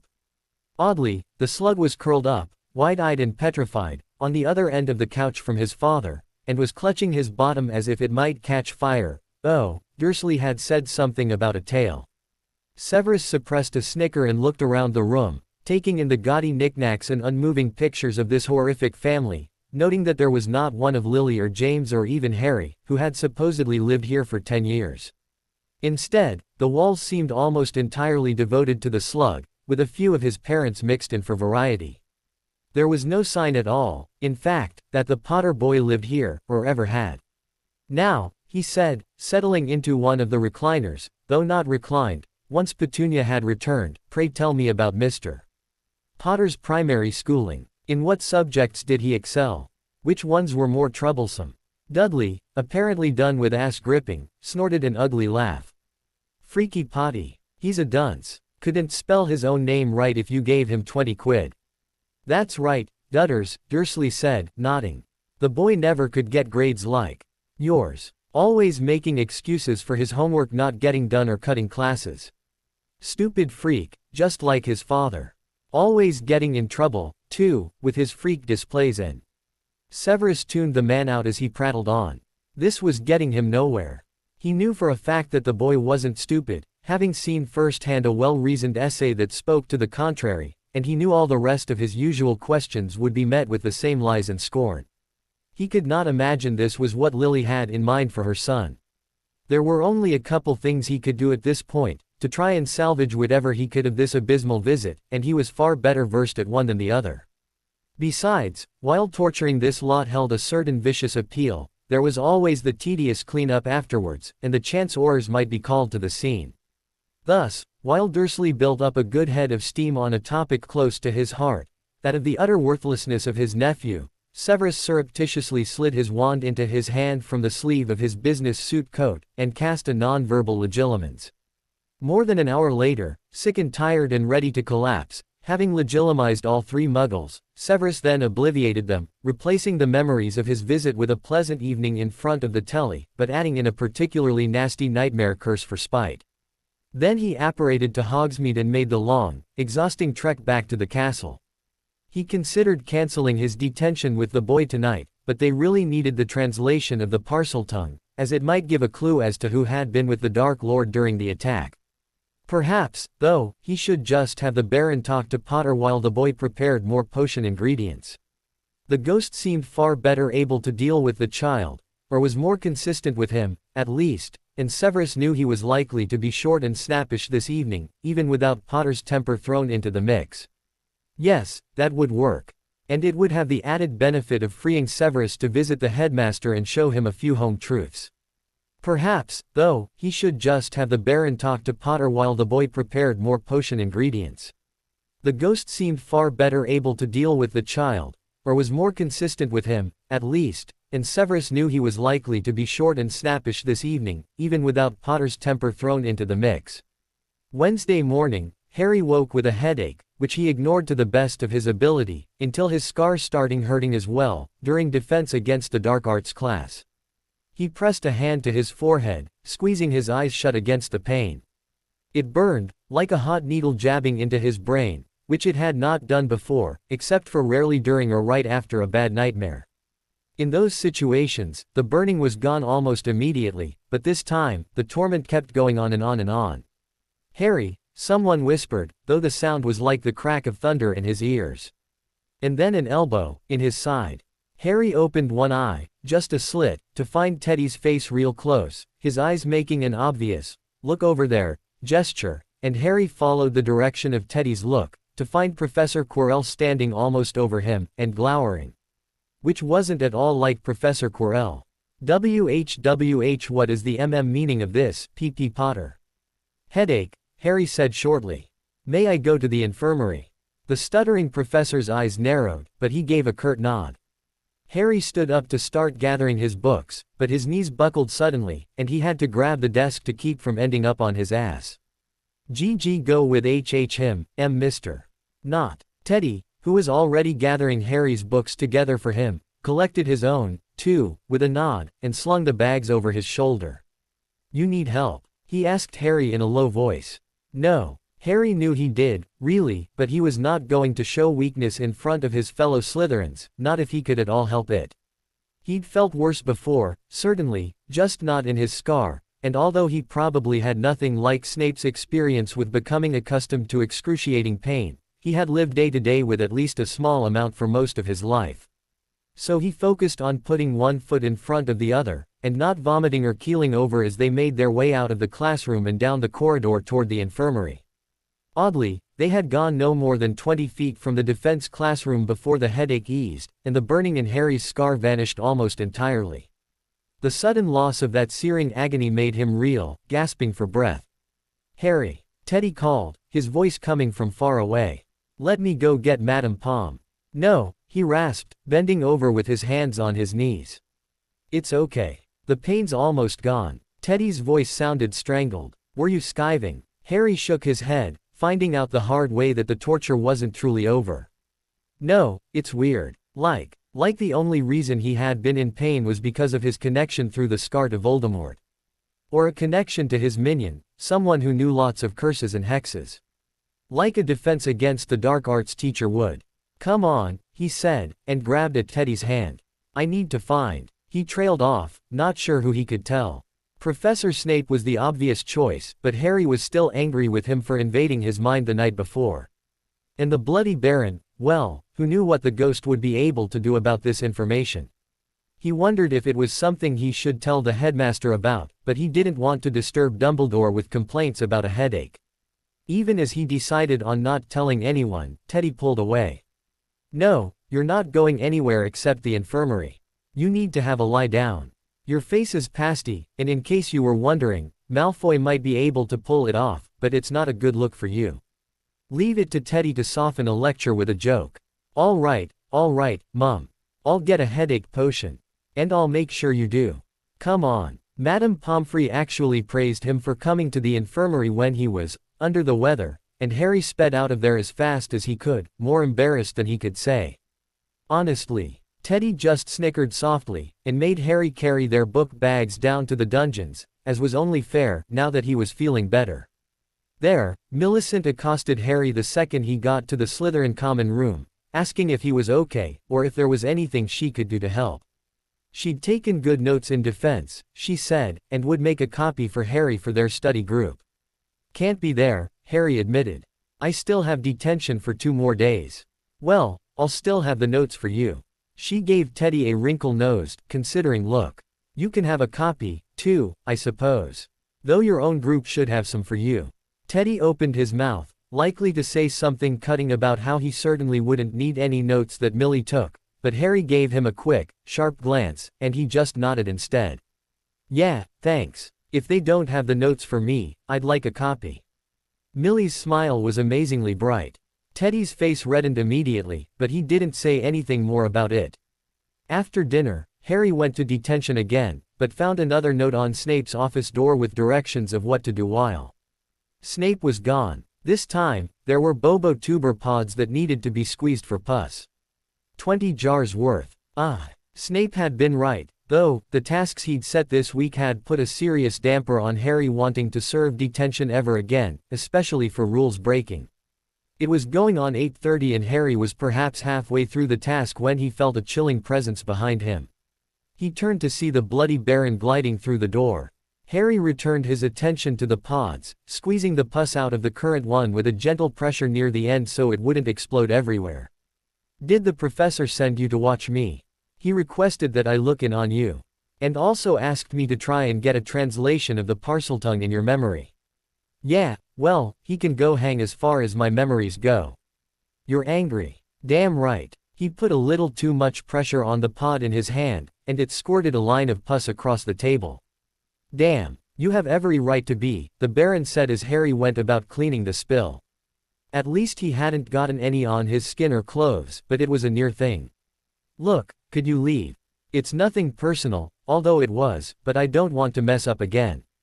The bloody Baron chuckled. Not very Slytherin of you, Harry Potter. Harry glared up at him through his fringe. What's that supposed to mean? If you wish me to leave, you should offer me something in return. Something to make it worth my while. With narrowed eyes, Harry considered, then said, well, you want to know about the Parseltongue, right? How about you go away and I write it down for you some other time? Alas, written communication is not very useful for ghosts. It's impossible to hold any such objects as might contain writing. Oh, yeah. And translating it now basically meant keeping the ghost in the classroom with him, which was not terribly motivating. He bent his head over his task again, and ignored the ghost for as long as he could. Then, how come we had a conversation? Beg pardon. The Baron's voice was much closer now than it had been before, and Harry barely kept from jumping away from him and splashing more pus around. He looked up to see the ghost hovering no more than a pace away, to his left. Glaring again at the ghost for sneaking up on him, he said, when we were in the corridor. Afterwards, and before I remembered anything else, I remembered us having a conversation, though it was sort of surreal. But then you said that you took over my body right after I got hit by a spell, so we shouldn't have had any time to talk. The Baron glided into view, and pointed at the bobo tuber Harry was holding. If you make a small incision, just there, the pus will slide out much more easily. With a frown, Harry tried that, and found it worked well. Thanks. He picked up the next pod. But are you going to answer my question? The Baron gave a low chuckle. In a way. I don't imagine it's the kind of answer you were really hoping for. What kind of answer do you think I'm hoping for? I believe you are hoping I shall slip up in some way, which will allow you to decide that what we say happened in the corridor never actually happened. But since you have your own memories of the events now, you are merely grasping at straws. It's a waste of time, and also rather unbecoming. Since the Baron was essentially correct, Harry didn't bother to reply to that. Then what did happen? It was all in your head. In my head. Indeed. My belief is that you were projecting, for lack of better term, a conversation with me, so that your mind could wrap around the concept of having my presence inside it, without rendering you insane. 'Cause that would have been bad. You have no idea. Yeah, well, I'm not a shrink or anything, but even I know effing crazy isn't a great way to spend my life. Shrink. Head shrinker. You know, a psychiatrist. Harry glanced up at the ghost to find him smiling bemusedly, head cocked to the side. It's a muggle thing. Ah, yeah. A long pause, then, your scar. Harry jerked back involuntarily, nearly upending the bottle he was currently filling. What about it? He growled. It appears more inflamed than yesterday. It is. Would you care to explain why? Would you care to leave me alone? That time, the bloody Baron laughed out loud. You're a cheeky thing, no doubt. Very well, Mr. Potter. You explain why your scar looks like it's newly cut into your forehead, and I shall leave you in peace. For now. For a week. Alas, I still must discover the nature of the Parseltongue you heard during our fight. Then choose one or the other. Anger flowed through him like his own blood, and Harry's hand was trembling around the bobo tuber pod. He stilled it with an effort and gritted his teeth. Look. I don't like being possessed, and I don't like having people poke around in my head and look at stuff they're not allowed to. And I don't like being blackmailed and I don't like being hovered over. So you get one piece of information from me, and then you get lost. The bloody Baron was quiet for a long while, and Harry kept working, and trying not to think. At last, a sigh came from a little farther away. Seemed like the ghost had caught on about the hovering so close bit. Very well, Harry Potter. Tell me about the Parseltongue. Harry nodded. He'd known the ghost would ask for that one, and he'd been calling up the memory. The voice said, there has to be an end to it, an end to this half-life, and, I did not return to be disobeyed by a lesser servant, and, you are weak, too weak, I need another to sustain me. Bring me his blood. He said other things, but mostly variations on those. Good, the bloody Baron said. That will help immensely. He paused, and his voice was softer, smoother, when he continued, you do want to learn who tried to murder you, do you not? Sure I do, Harry said. But I'm more interested in keeping it from happening again. Naturally. Harry finished filling up the 13th jar, capped it and labeled it, and started on jar 14. You're delaying on your end of the deal. So I am, the Baron said. I must admit, I do not wish to see any harm come to you on your trip back to the common room tonight. I'm sure I'll be fine, Harry told him, though he was a little bit afraid. Perhaps I will escort you, once you are finished with your most intriguing task. The deal. I will wait outside this door until then. Will that suffice? With a sigh, knowing he was unlikely to get a better offer, Harry nodded. Yeah, all right. Then, more grudgingly, thanks. After another 45 minutes of slicing and squeezing, capping and labeling, then cleaning up after himself, Harry exited Snape's classroom and headed back to the common room. The bloody Baron floated along beside him all the way to the portrait, just like Snape had done, except the floating part. Thanks, Harry said again. My pleasure, the Baron replied. You have another session with Severus Snape tomorrow, do you not? No, I mean, oh, damn, he did have detention, but he also had his first Quidditch practice. At the same time, well, he'd just have to make up the detention later, since there was no way Flint would let him be on the team if he didn't go to practice. Even an extra week of detention would be better than getting cut. I have Quidditch practice tomorrow, Harry said at last. He shrugged one shoulder, trying to look unconcerned. I'll make up the detention some other time. The bloody Baron gave him a long look. And this has been discussed with Professor Snape. Harry looked away. He didn't want to talk to Snape, at all. And particularly not to ask if he could skip detention, 'cause he knew what the answer would be. Better to do the thing and beg forgiveness later. Not to mention, Snape must know when practices for Quidditch were. He was the head of Slytherin, after all. And he wanted Harry on the team. Didn't he? It'll be fine, Harry said. He won't mind. I see. Yeah, so, see you later, Harry said, and slipped in through the portrait door. It was a long time before he fell asleep that night. Perhaps, though, he should just have the Baron talk to Potter while the boy prepared more potion ingredients.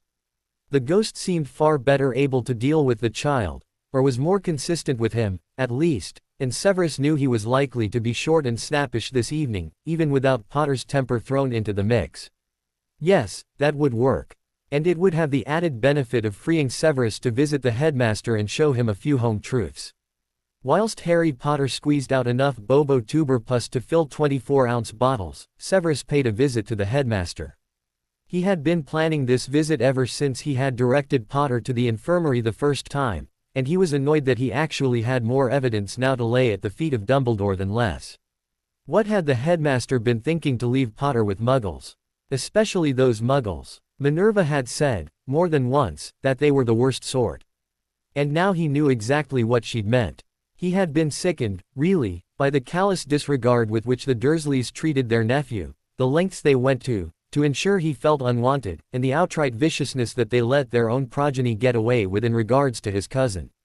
The whole thing had made him faintly nauseous, and not only because he knew Lily would have been sick at heart about what had happened to her son.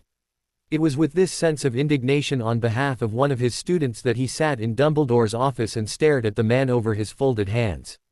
You visited the Dursleys today, Dumbledore said, after Severus had waved away his offer of tea or drop or any other damn thing. Severus was not even surprised at the headmaster's knowledge. I did. I found the circumstances of Mr. Potter's health at the start of term rather troubling, even for someone from a Muggle home, and I wished to find out what I could about those who raised him. It is my practice for all new Slytherins to make a home visit. I understand, Severus, Dumbledore said quite calmly. There's no need to justify yourself. Severus scowled. With what he had learned today, it was Dumbledore who would need to justify his actions. If he could. Indeed. And I admit I am troubled by what I learned. That's what you have to say. Did you have any idea what those muggles subjected him to? He was safe there. Define, safe, Severus snarled. Dumbledore peered at him over the rims of his half-moon spectacles, looking faintly disappointed in Severus' vehemence, but with the beginnings of a glazed expression that Severus knew too well, having seen it many times when they discussed similar problems his Slytherins had suffered in the past. None of Voldemort's supporters have been able to breach the blood wards enacted on that property on the night after Lily's death. So long as Harry's aunt gives him hearth rights for a minimum of 2 weeks a year, every year, that will remain true. And meanwhile, the Muggles can beat him, starve him, and lock him in a cupboard, as they have for 10 years. But that's all fine, isn't it, so long as he doesn't face a potential threat from the Dark Lord, such as the one he has already faced at school. Severus, I understand how. You understand nothing. Severus gripped the arms of the chair till his knuckles turned white. It was always this way, with Albus. He saw everything in the big picture, but never suffered qualms over the details of what his plans and machinations meant to others. Especially when the others were Slytherins. Do you want another Dark Lord on your hands? You'll get one if you allow that abuse to continue without stepping in. How will he ever trust the wizarding world, or not think the worst of the Muggles, if all he knows from both is pain and misery? Dumbledore shook his head, his continued calm like a stabbing pain in Severus' side. I certainly do not believe it will come to that. I know you have been looking out for the boy since he came to Hogwarts, and from all reports, he is fitting in well with his classmates. And he has almost died twice already. Once by his own hand, of course. Of course. Severus wasn't sure, exactly, why he had bothered coming here. It was obvious he was going to need to see to this situation on his own. Potter, having committed the cardinal sin of being sorted in Slytherin, was beneath the headmaster's notice. He swallowed thickly. I captured some of their memories. Would you like to see what they have done to your golden boy? Dumbledore waved a hand as if batting away a fly. That will not be necessary. You will keep a good eye on him, I'm sure. I know how protective you are of your snakes. Severus gave him a thin smile and rose. This meeting was done, so far as he was concerned. Very well. Good evening, headmaster. Good evening, Severus. Rather than look in on the boy, and the Baron, too, no doubt, Severus retreated to the comfort of his quarters and a brand new bottle of fire whiskey. He cracked the seal on the bottle, thinking uncharitable thoughts about the headmaster, who he had counted as a friend for more than a decade. And more than a friend, a mentor, a guiding hand. Yet, Severus knew that Albus' ambivalence about Potter's plight was nothing new. Albus had, for many years, shunted to the side those issues he did not want to face, as though, if he ignored them, they would simply go away. Oftentimes, for instance, it was the hard cases that ended up in Slytherin, for one reason or another. Those children who had managed to get through their first 11 years with less than the requisite amount of love or caring, or existed on more than their fair share of violence, often found companionship and loyalty among their peers in the House of the Snake. Severus' first rule, laid down on first night for years now, ensured that. And Albus, whatever rationale he used to delude himself behind those bright blue eyes, just turned his back in essence. Oh, he said he did not wish to interfere in house issues, or get in the way where Severus was obviously far more skilled and already involved. But the truth was, he just did not want to acknowledge the problems so many of these children faced at home, because they were Slytherin problems. Severus knocked back 2 fingers of the burning liquid, and poured another glass before he sank in front of the fire and watched the flames flicker and cast orange shadows in his rooms. He had hoped, despite all evidence to the contrary, that Albus would change his stance for Potter. But it was not to be. Very well, then. As Albus was leaving the boy completely in Severus' hands, then Severus would take him up on the offer of autonomy. Completely. The next night was Thursday, and after a perfectly horrid day of classes in which no fewer than 3 cauldrons exploded and a dozen detentions were awarded, Severus, ostensibly grading papers, waited impatiently in his office for the Potter brat to arrive. Funny how, until this moment, when the brat was more than a quarter hour late for his last night of official detention, Severus had gone a full 24 hours or more without thinking of him as the brat. Shaking off the fit of sentimentality, as it would do neither of them any good, Severus made numerous more red marks on the essay in front of him and wondered where in blue blazes the boy was now. Had he gotten into another literally bloody mess from which he would require rescue and copious amounts of healing? Perhaps he was suffering a fit of pique after Severus' foray into his mind several nights ago. Or maybe he decided he was too good for detentions after all, blowing off the punishment just like his father would have. Severus had to admit, the last seemed unlikely, as Potter had, thus far, shown remarkable adherence to the detention schedule until now. It was likewise unlikely the brat had forgotten the session altogether, although, it was possible he had assumed he was finished with them now, since he'd been given a week's detention, starting last Thursday, and thus he would have been done last night, Wednesday. But they had discussed the fact of his having missed Saturday, due to his being indisposed, had they not? Regardless, Severus expected him to be here, and had even set out a crate of dead toads for him to section and remove the organs from, and he was not one who enjoyed being kept waiting. When it reached 7:30, Severus decided, in lieu of becoming increasingly frustrated, that perhaps the Baron could clarify the matter, and so he called for the ghost to pay him a visit, if he was willing. It was another few minutes before the bloody Baron drifted through the wall into his office and hovered by the door.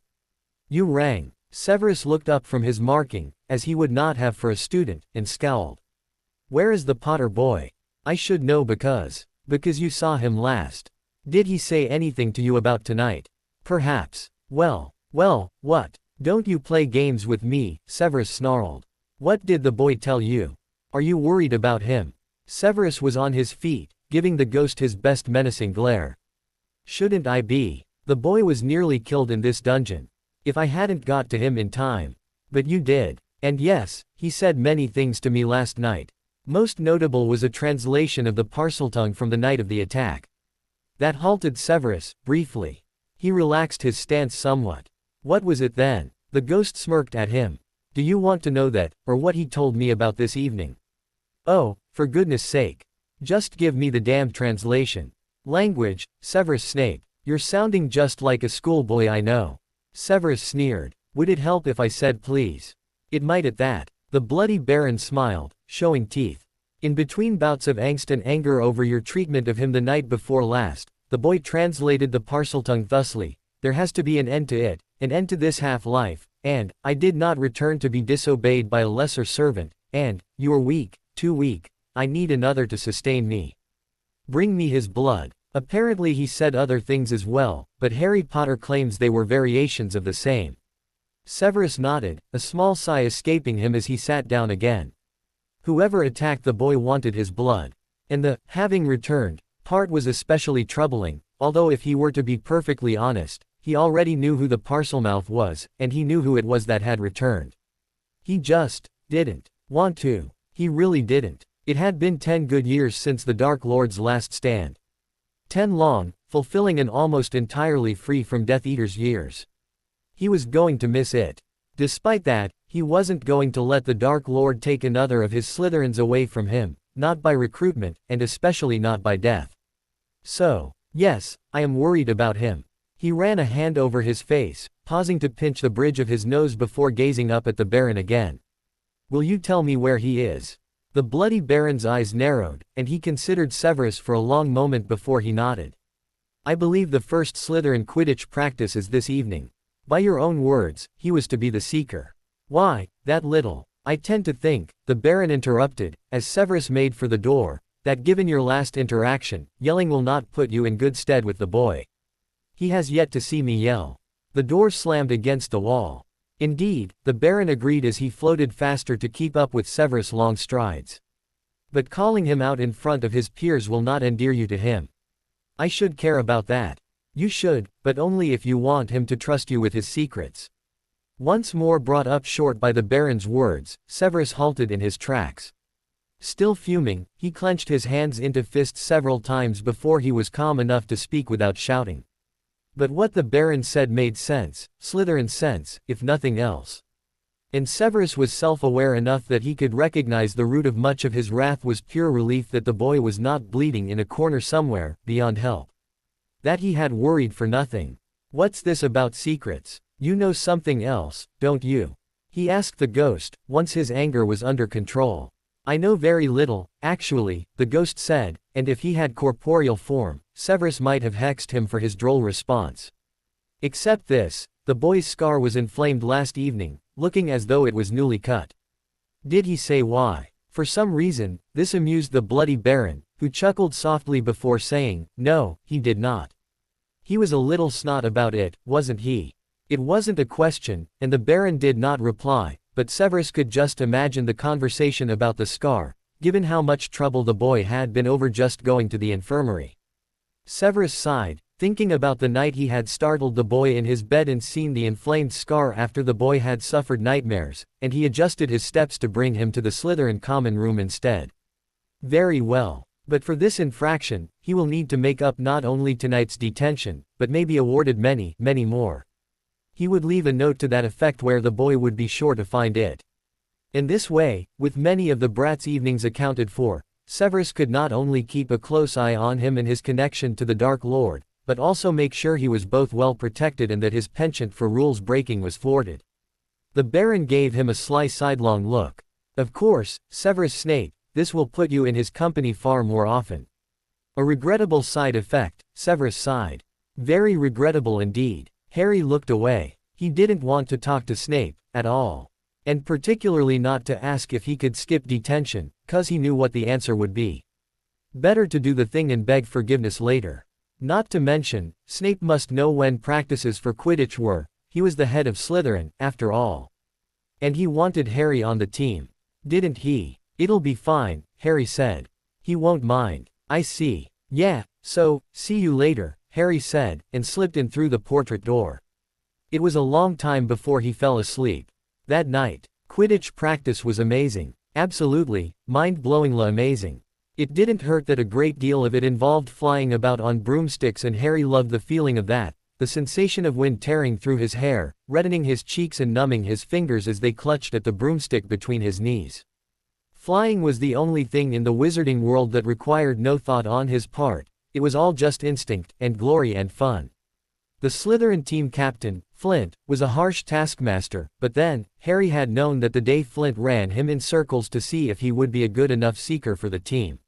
He treated everyone the same, though, which Harry was very glad of.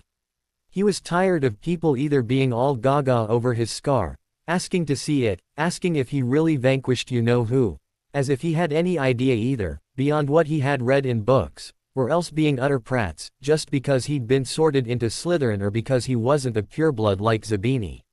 Not once, during the entire practice, did Harry think of the detention he was missing.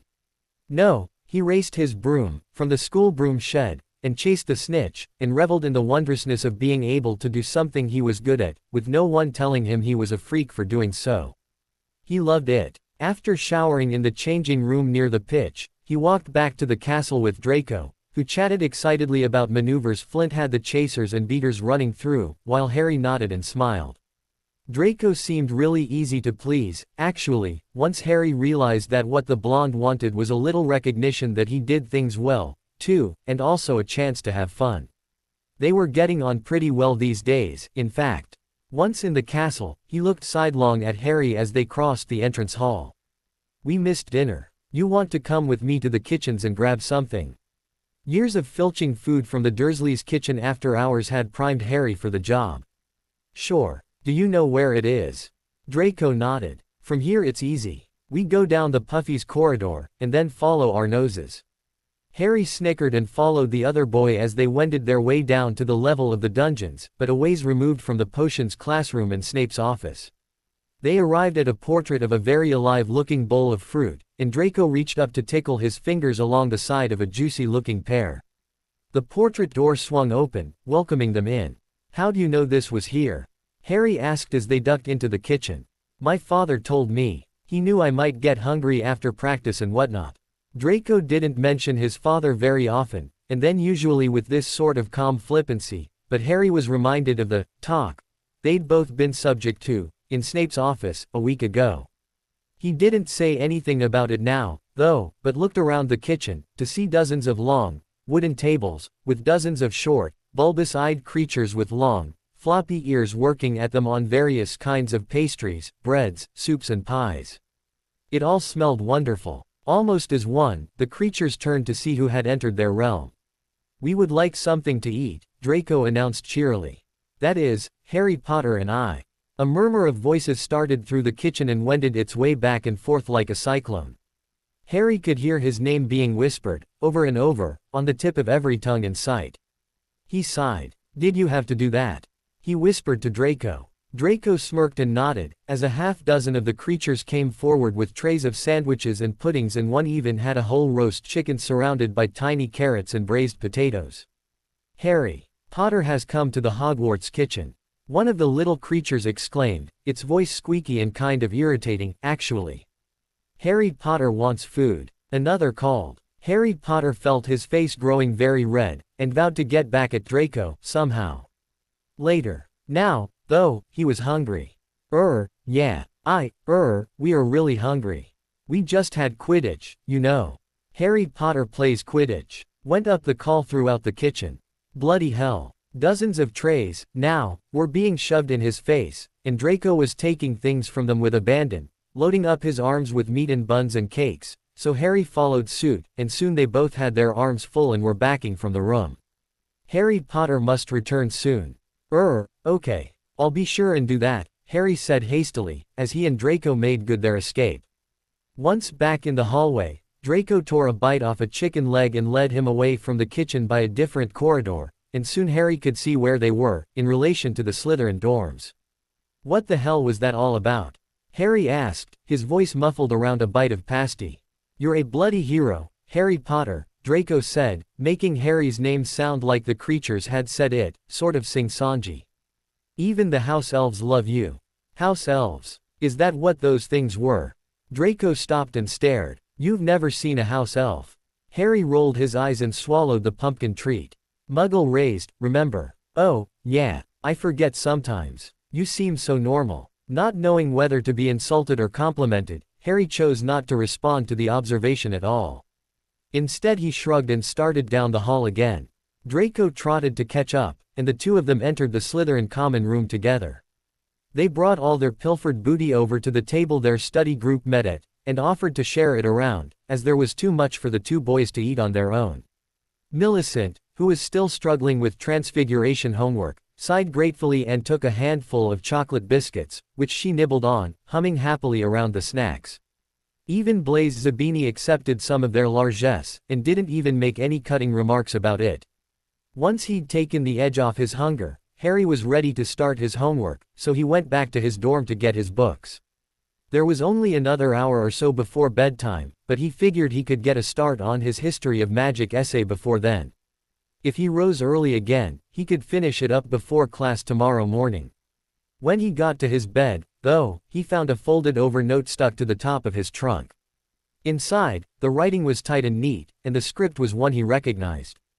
Unfortunately, Potter, come see me. Now. S. Snape. With a sigh, Harry tucked the note in his pocket and went back out to the common room, but angled toward the portrait door, instead of going back to his study group. He'd known this would happen, really. He'd just hoped it wouldn't catch up to him until, well, at least tomorrow.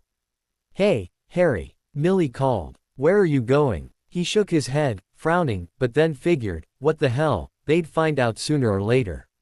Detention. Again. Zabini stared at him, open-mouthed, and even a couple others in the common room looked over at him, making his shuffle his feet a bit. Bloody Zabini. For Merlin's sake, Potter, what the hell is wrong with you? You've been in detention every night since we got here. Harry grimaced, and though part of him wanted to just Zabini to shut it, another part wondered if Zabini was onto something. Maybe there was something wrong with him. But all he said was, Snape's a bastard, okay. Just leave me alone. He slipped out the door and down the corridor toward Snape's office without listening to Millie's commiserations, or Zabini's outrage on behalf of their head of house, or any of it. He was tired of this crap, really. When was he going to catch a break? Drawing a deep breath, once he reached Snape's office door, Harry drew up his courage, too. It wasn't as if the man could make him feel worse, really. No matter what he said, he had to let it just roll off him, like when Uncle Vernon got a good head of steam going.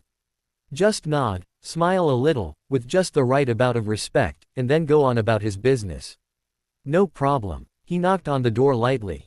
His hope that maybe Snape had already retired to his quarters was dashed a moment later by the command, enter. Harry obeyed, opening the door far enough to slip through, and easing it closed it behind him. Snape was at his desk, as usual, correcting papers. He did not look up. Harry stood perfectly still, hands by his sides, for kind of a long time, by his reckoning, and still Snape did not look up. His legs got tired, actually, standing there, though some of that was probably due to a few hours of flying madly, too.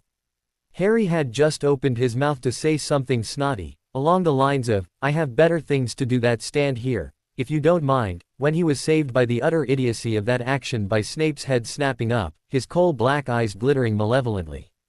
"You will kindly tell me, Mr. Potter, what you were thinking to miss your appointment with me this evening." His voice was no louder than a whisper, but the tight anger it so obviously held in check was all the more frightening for it. Harry had heard the tone of voice a number of times in his life, and he never liked what followed.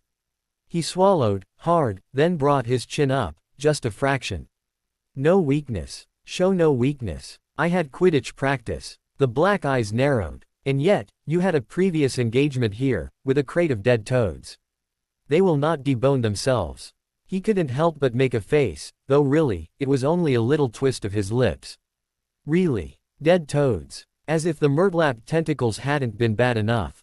Then he recalled the conversation he had had with Snape the night of tentacle pickling, the night he had also handed over the written account of what rules he would and would not follow and why. "I'm sorry, sir. Since it was our first practice, I didn't want to miss it. I thought you'd rather Captain Flint not kick me off the Slytherin team." He didn't add, "since it was your idea to put me on it, as it wasn't necessary." Snape's mouth pursed, and his gaze grew sharper, as if he knew Harry was trying to play him. "You are insolent and impertinent. You have no respect for me or my limited time. You could have come to me today and requested a chance of time for your detention." Harry frowned, and allowed a bit of daring. "And you would have agreed, sir." The man sneered. "We will never find out now, will we?" He gestured imperiously to his classroom, beyond the connecting door. "There is a crate of toads next to your work table, along with the instructions for their rendering. Get to work." Harry glared. He wasn't going to even get a chance to start his homework tonight, and if this job took as long as some of the others, he'd be getting to bed well after midnight. Again. Damn it. But he deserved it, really, for ditching. After taking a slow breath, Harry nodded tightly and turned on his heel, to head into the classroom. "Oh, and Potter." Harry didn't turn around, but said, quietly, knowing if he growled at the man, he would probably face his mockery along with everything else. "Yes, sir. That's another week of detention. For your disrespect." At that, Harry did turn. Mouth agape. "Sir." "Yes, Mr. Potter." The professor's face was hard, unyielding. Harry bit his lip. The assignment was unfair, and quite possibly unjustified, and both of them knew it. But the only thing Harry would get out of an argument would be more time deboning or otherwise taking apart once living potion ingredients. He knew how that went. More chores on top of the ones he already had, for his cheek. So he clenched his teeth instead, determined to get through yet another bloody week of detention, without getting any more time added, even if it killed him. But what about Quidditch? He softened his expression, showing a proper amount of respect, but not lowering his gaze. "Yes, sir. I understand." Boy, did he ever. "But, I mean, would it be all right to change the time for detention on the nights of Quidditch practice?" Snape gave him a thin smile. "It seems you can learn, after all, Mr. Potter. We shall see about changing the times. If I am satisfied with your other work, perhaps." Making himself nod again, Harry wanted to yell at the man, but he knew better than that, even if he hated being condescended to, especially in that sneering tone. But he knew from years of experience that yelling at the ones who had power over him very rarely earned him anything good. "Yes, sir. Thank you. The toads await, Mr. Potter." "Yes, sir." Harry sighed heavily and went to work, cursing Snape with every cut and slice and bit of toad gut or liver or heart that squished through his fingers. The man was a bastard. A complete and utter bastard. How in the hell was he ever going to catch up in his classes, when his every evening was spent in this godforsaken classroom, cutting up godforsaken creatures and being glared at by a godforsaken, goddamned git of a professor? Unaccountably, he felt the hot pinprick of tears in his eyes, and he hurriedly blinked them back.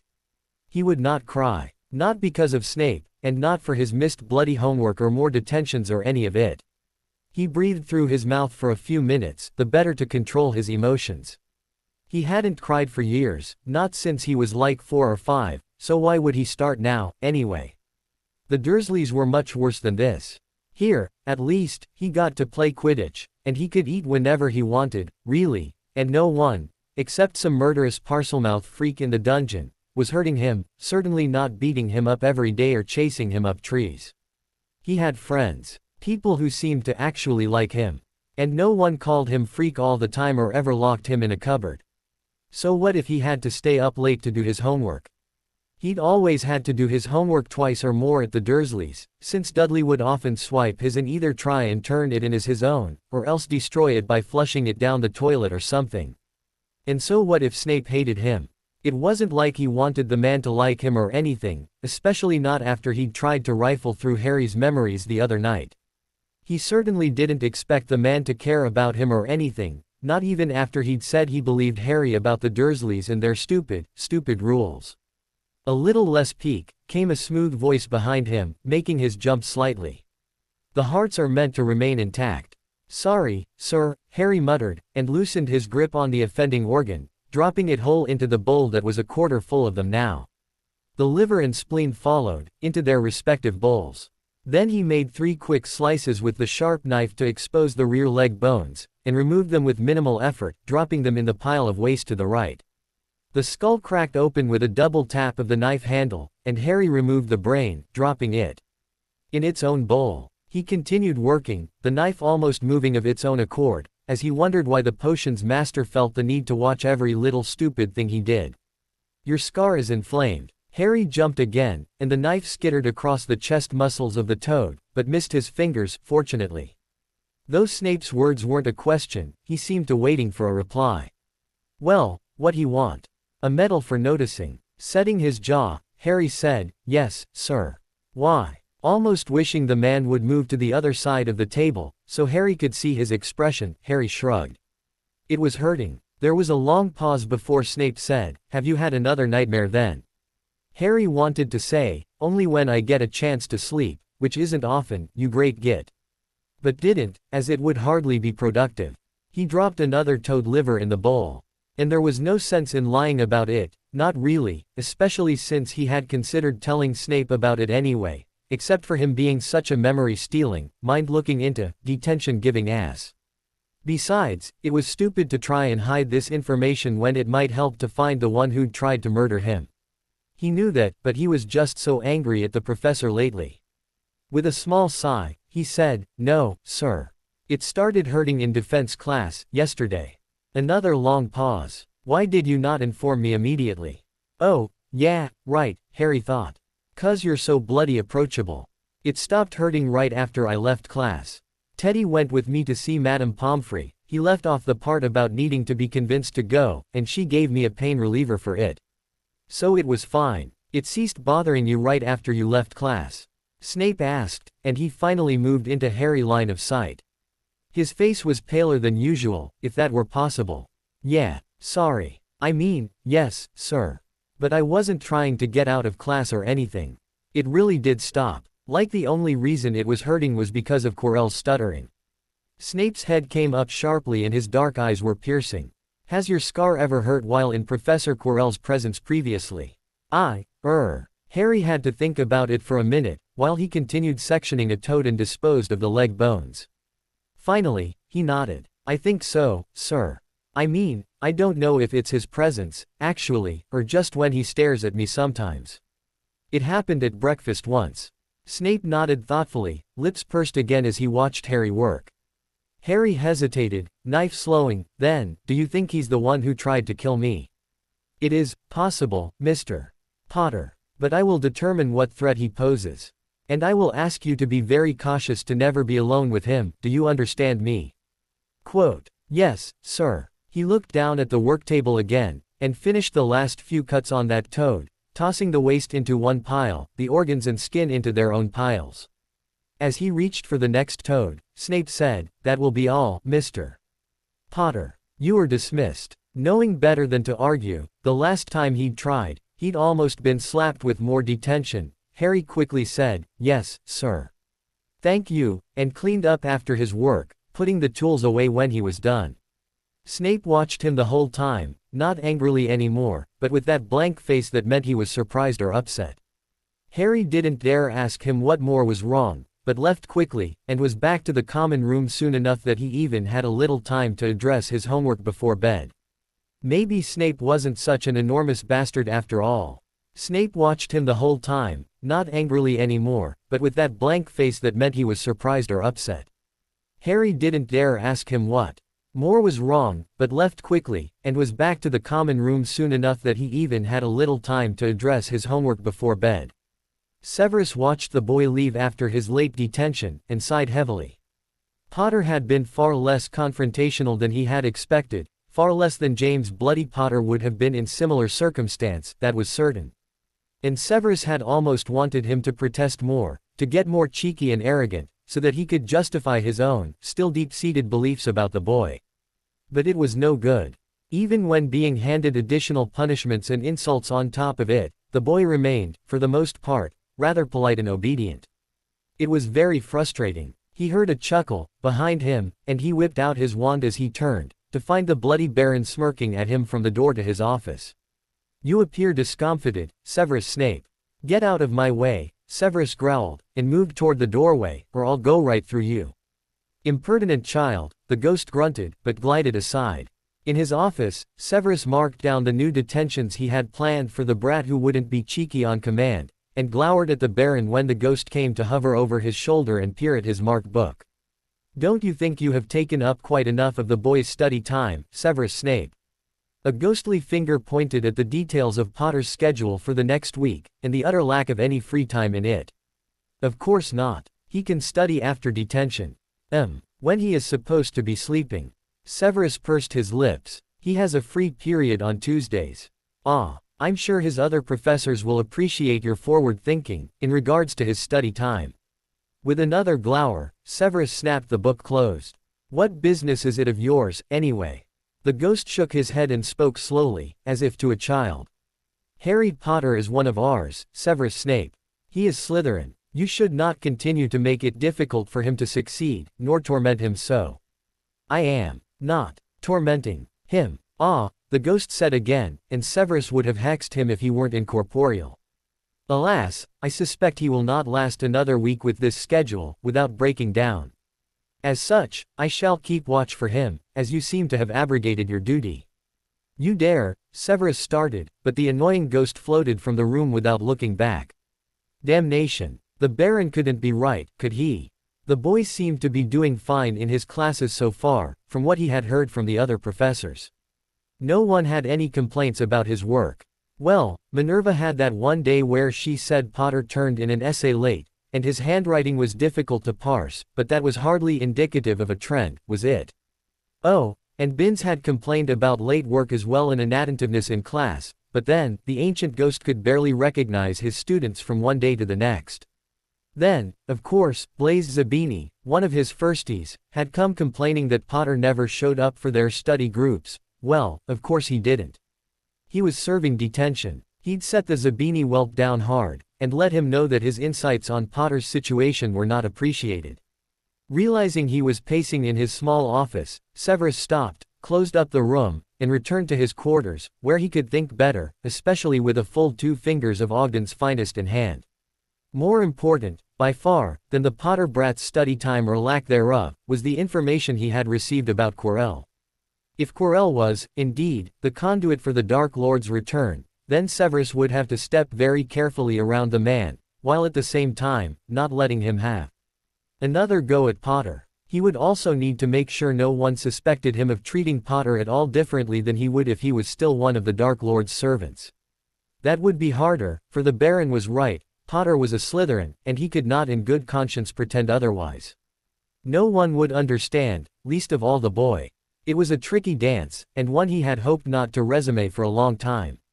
He considered the issue for some time, weighing possible actions on his own part, as well as what he would tell the headmaster, about Quirrell, specifically, before retiring for the night. The next few days passed rather quickly. Severus had numerous potions to make, for both the infirmary and his own private stores. His classes needed extra preparation so early in the term, too, and then there was Potter. True to his word, the Bloody Baron seemed to have taken it upon himself to act as the boy's personal guardian, following him to classes and hovering near him in the Great Hall at meals, the ones the boy attended anyway, which looked to be about 1 in 3, breakfasts, primarily, where he continued to down his nutrition potion as commanded, and little else, much to Severus' annoyance. In addition to making himself more present than usual, the Baron gave Severus more than his fair share of baleful looks, "Thank you very much," even during the boys' potions class.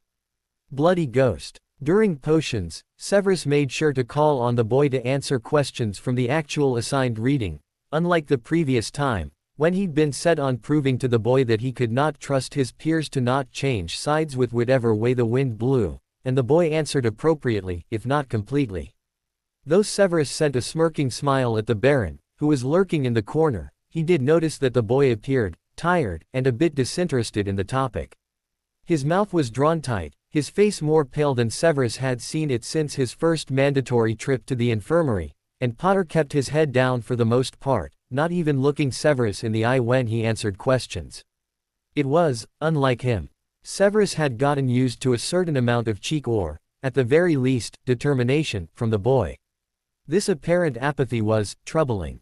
More troubling, however, was the Baron's eye roll in response to Severus' smirk, not to mention the challenging looks being thrown his way every time he accosted the boy, by young Mr. Not, the Bulstrode girl, and, surprisingly enough, Draco Malfoy. Even one or two of the Gryffindors kept peering at Potter in concern. It was enough to drive Severus mad. However, over the course of the following few days, Potter's detentions went as smoothly as could be expected, with the boy doing the work he was assigned, and answering direct questions but otherwise remaining silent. For his part, Severus left him to his work, only making a comment if the boy needed correction, which was gratifyingly infrequent. Deftly and quietly, Potter removed stingers from a large box of billy wigs, shredded several pouches of boomslang skin, then squeezed a barrel of bundamans and one of glum bumbles for their secretions. During each detention, Severus worked on correcting essays and marking potions, or adjusted his lesson plans, or considered further the issue of Professor Quirrell. During his talk with Dumbledore, the headmaster had made it clear that Severus was responsible for getting to the bottom of whatever was going on with the defense professor, despite protestations that he was not the man's superior in any legal way, though he naturally was in most other ways. Dratted old coot. Thus, Severus found himself accosting the stuttering wonder just after breakfast on Monday morning. After finding the offensive-smelling professor in the third-floor corridor, where he should not have been, under any circumstances other than the stone being at risk, as it was not his turn to patrol the area, Severus pushed the man against the wall. With his arm across Quirrell's throat, Severus snarled, "What, exactly, do you think you are doing? IDD don't know WHWH what you mean, SS Severus. I mean, why on earth would you be in this corridor, at this time? I thought I heard ANN noise. Are asking me or telling me, Quirrell. I believe your next turn of duty here is not until Wednesday. I dare say you have better ways to spend your time until then. IIITHTH thought I should CHCH check it out, Severus, the NN noise. It's versus very IMPP important to KK keep the Phi. Shut up, you sorry nitwit. Do you think the headmaster wants you to blather on mindlessly about what he is keeping hidden? NN no, of CCCCC course not. Quirrell gasped for breath, looking almost in tears. Of course not, Severus agreed. He eased up on the man's windpipe and moved back, allowing Quirrell to straighten his robes and pull himself together. Eyes still narrowed, Severus dropped his voice to a whisper. I want to be quite sure you understand, Professor, that the headmaster is keeping a very close eye on anyone he suspects of having less than ideal loyalties to his way of thinking. Anyone. Is that clear enough for you? Why yes, Severus. I underst street stand. Good. I should not see you here again until Wednesday, should I? NN no, Severus. Severus let the man go, and watched to make sure he indeed left the third floor. Was Quirrell going to try and take the Philosopher's Stone? If so, there was quite a bit more at stake than he had previously considered. With a sigh, Severus went to see Dumbledore again, to share his latest concerns. And once more, Dumbledore nodded and gave assurances, and then left most of the work of keeping an eye on the annoying Professor Quirrell to Severus. On Tuesday, the day of the next Slytherin Quidditch practice, Severus sent a note to Potter during breakfast, telling him he could come perform his detention during his free period instead of in the evening. Very kind of him, he thought. And understanding. He watched the boy receive the note, saw Potter's momentary scowl morph into a look of resignation as the boy pushed his plate away and started to rise from the table. When he said something quietly to Theodore not read the note over his shoulder, then sent a glare at the head table, specifically at his potions professor. Severus lifted an eyebrow in return, and the boy looked away, but not before he murmured something to the Potter boy. Potter shrugged and grabbed up his book bag before heading out of the hall. Not then spoke quickly and quietly to several of the other firsties, heads bent together at their end of the table, and the lot of them rose and went after Potter. Severus shook his head at their shenanigans, and applied himself to his meal. Minerva leaned towards him. A bit of dissension in your ranks, Severus. Severus swallowed a bite of toast with orange marmalade and lifted an eyebrow. What makes you say that? Your firsties look on the verge of rebellion, perhaps on behalf of a certain Mr. Potter. Nonsense, he scoffed, and took a sip of tea. I notice you've had Mr. Potter in detention nearly every day since the start of term. Is he really so unmanageable? Tempted to tell her yes, that the boy who had even the bloody baron wrapped around his littlest finger was as arrogant and impertinent as his father had been, Severus resisted the impulse. Instead, he murmured noncommittally, he needs a close eye kept on him. That wouldn't have anything to do with him ending up in the hospital wing his first weekend at school, would it? Perhaps, Severus allowed. He took another sip of tea, and forebore telling Minerva to butt out of Slytherin business. It's not my place to say as much, Minerva started, and Severus knew she would anyway, but I think you're being too hard on the boy. You're right, Severus said with a scowl, and rose, throwing his serviette on the table with a little too much force, so it landed in the remainders of his 2 runny eggs. It's not your place. Her mouth was pursed as she watched him leave, but as long as she did not stop him or attempt to scold him further, he did not care a whit. Why was it that everyone sought to tell him his duty? For the period just after lunch, another meal which Potter did not attend, damn him, how was the boy to put on weight if he didn't eat? When Potter was due for his make-up detention, Severus laid out several dozen rats to be sectioned and harvested for spleens, hearts, livers and tails. The boy should be able to get through them in an hour without trouble. Potter arrived right on time, with the bloody baron floating silently in his wake, looking censorious but otherwise not acknowledging his existence. Severus pointed toward his classroom, and told Potter to begin. The boy said nothing beyond his customary, "Yes, sir," and went right to work. This time, however, Severus followed him. He watched the boy roll up his sleeves, and check the written instructions before starting to section the rats. Potter seemed not to be squeamish at all, which some children were, he knew, especially those who were Muggle-born or raised. But then, the boy hadn't balked at any of the other tasks set for him the last couple weeks either. The bloody baron hovered next to him, and the two seemed to be conversing, or, rather, the baron was speaking in a low voice, and Potter was responding with occasional shrugs or shakes of his head. The boy's shoulders were slumped more than Severus had seen them previously, but he did not appear to be in any actual pain. His scar was not inflamed, Severus had noted when Potter first came in, so he didn't bother asking about nightmares or occasions of proximity to Quirrell. Once more, however, the baron sent frequent glares at Severus, but Severus ignored them. Deciding he had seen, and been glared at, enough, Severus returned to his office and his own work. The day seemed to be going swimmingly, in fact, until Marcus Flint appeared in his office at 9:30 that night, glowering more than usual. "Something I can do for you, Mr. Flint?" Severus asked, not looking up from his marking. "Just thought you should know, sir," the prefect said in an angry growl, "that the Potter kid's in the infirmary." "What?" Severus was on his feet in a heartbeat. "What happened?" Flint shook his head. "Had a bit of a meltdown, he did, and tried to act the beater. Without a bat. Took on a couple bludgers, but broke his arm, and couple of ribs, most like. Lucky he stayed on his broom." Severus sighed and took his seat again. Of all the— Very well, Mr. Flint. If that will be all.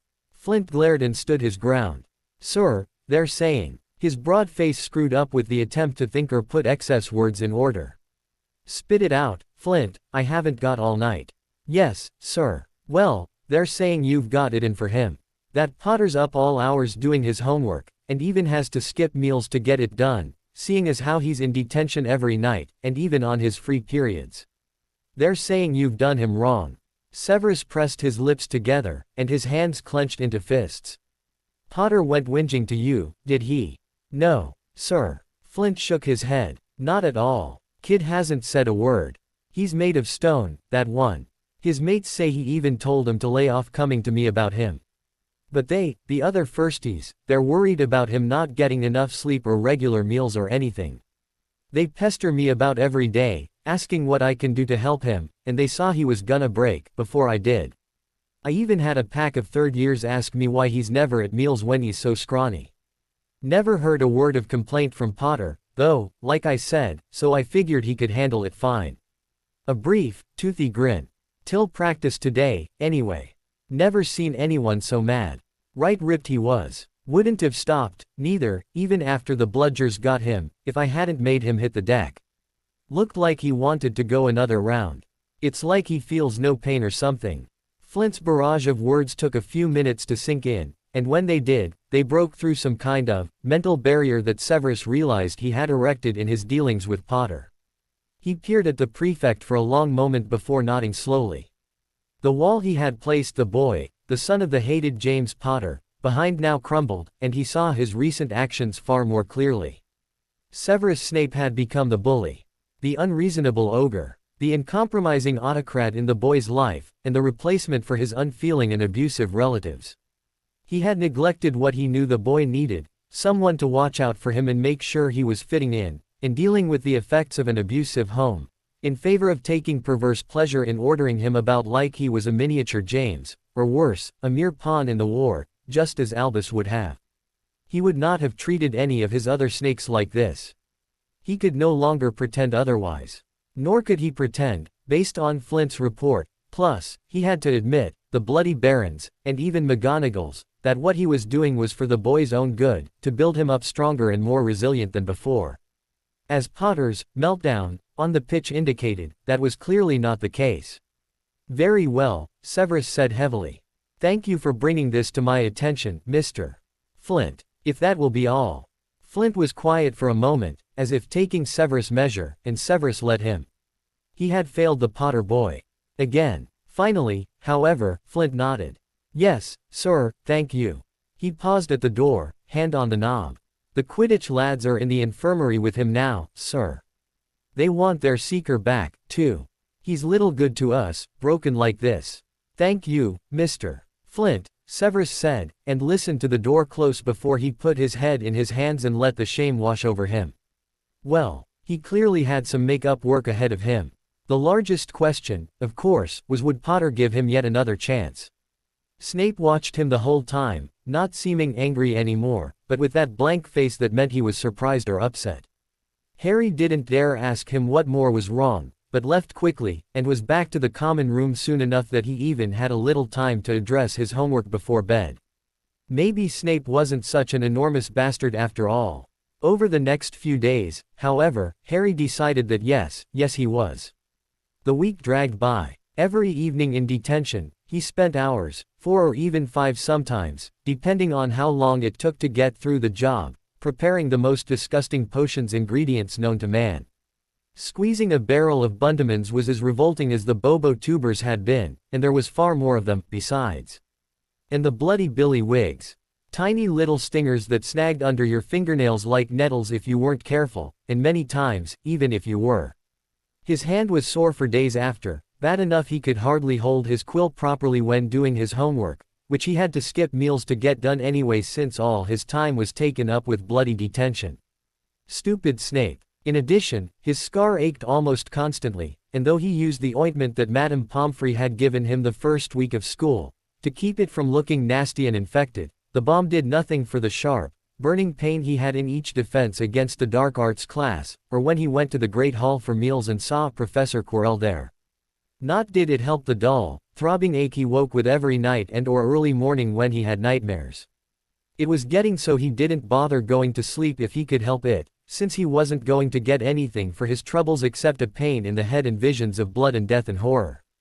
He wondered what Snape was doing about Quirrell, if anything, and if they were ever going to dismiss the man who had tried to kill him, or hold him at all accountable. But he didn't want to ask that git for anything. He asked the Bloody Baron about it, though, since the ghost had taken to following Harry around, and talking with him sometimes, which was kind of nice, really, if a little weird. On Monday night, the ghost said nothing more had been done about Quirrell, except that Snape had had an argument with him that morning, about something that was none of Harry's business. But the Baron agreed with Harry that yes, his head of house was a right ass for assigning him additional detentions every night when he was tired and lagging behind in his classes already, and he stayed with Harry during each one, telling him it was okay, that he'd get through it. Just a bit longer, Harry, it'll be okay. Teddy was a good friend, too, he and Millie, and when Harry had to beg off meals to do his homework, they brought him things smuggled out of the Great Hall in their robes, like toast and bangers and apples, to stave off the worst of his hunger. He didn't tell them he'd had much worse from his relatives, days of not eating anything, sometimes, and locked in a cupboard besides, but just said that he was grateful for their help. And once, when Harry had nothing to turn in for history of magic, as he'd not had time to read the material never mind do a 2-foot essay, Teddy even offered to copy his own homework for him, but Harry told him absolutely not. He was not going to get Teddy in trouble for cheating, no way. The only class he made absolutely sure not to shirk in was potions. He was not going to give Snape any excuse at all to assign more detentions. Harry read the material at least twice, and turned in every assignment on time, with essays rewritten as often as necessary, to make them perfect, occasionally with Teddy's input, or Draco's. In potions class, though, he was too tired to do more than answer the professor's questions perfunctorily, but at least Snape didn't take any points or mock him like he had that first time. On Tuesday at breakfast, he was looking forward to his free period so much, figuring to get work done for his afternoon classes, plus have an actual lunch with his friends, that he almost burst into tears when he got the note from Snape saying he would serve his detention during that period instead of in the evening, because of Quidditch practice. But he was not going to let Snape get to him. Never. Instead, he swallowed his anger, gathered up his things, told Teddy he'd catch him later, and made his way out of the Great Hall so he could get the reading for Transfiguration done. Stupid, great, bloody git. To his surprise, Teddy followed him out a few minutes later, with Millie and Draco, Pansy, Vince and Greg, and all the rest of the first years. Even Zabini. They found him in the courtyard where he had opened his text already, sitting along one of the low walls with his knees drawn to his chest to prop up the book. And then Millie was yelling, her hands balled into fists and her face bright red, saying that they should go the headmaster. Or the board. My Uncle Sebastian is on the board, you know, she told them, and he'll see to it that Snape is run right out for what he's doing to one of us Slytherins. All right, Millie, all right, Draco said. My father is on the board, too, but I don't know if they can really do anything. I mean, Snape's not really going against school rules.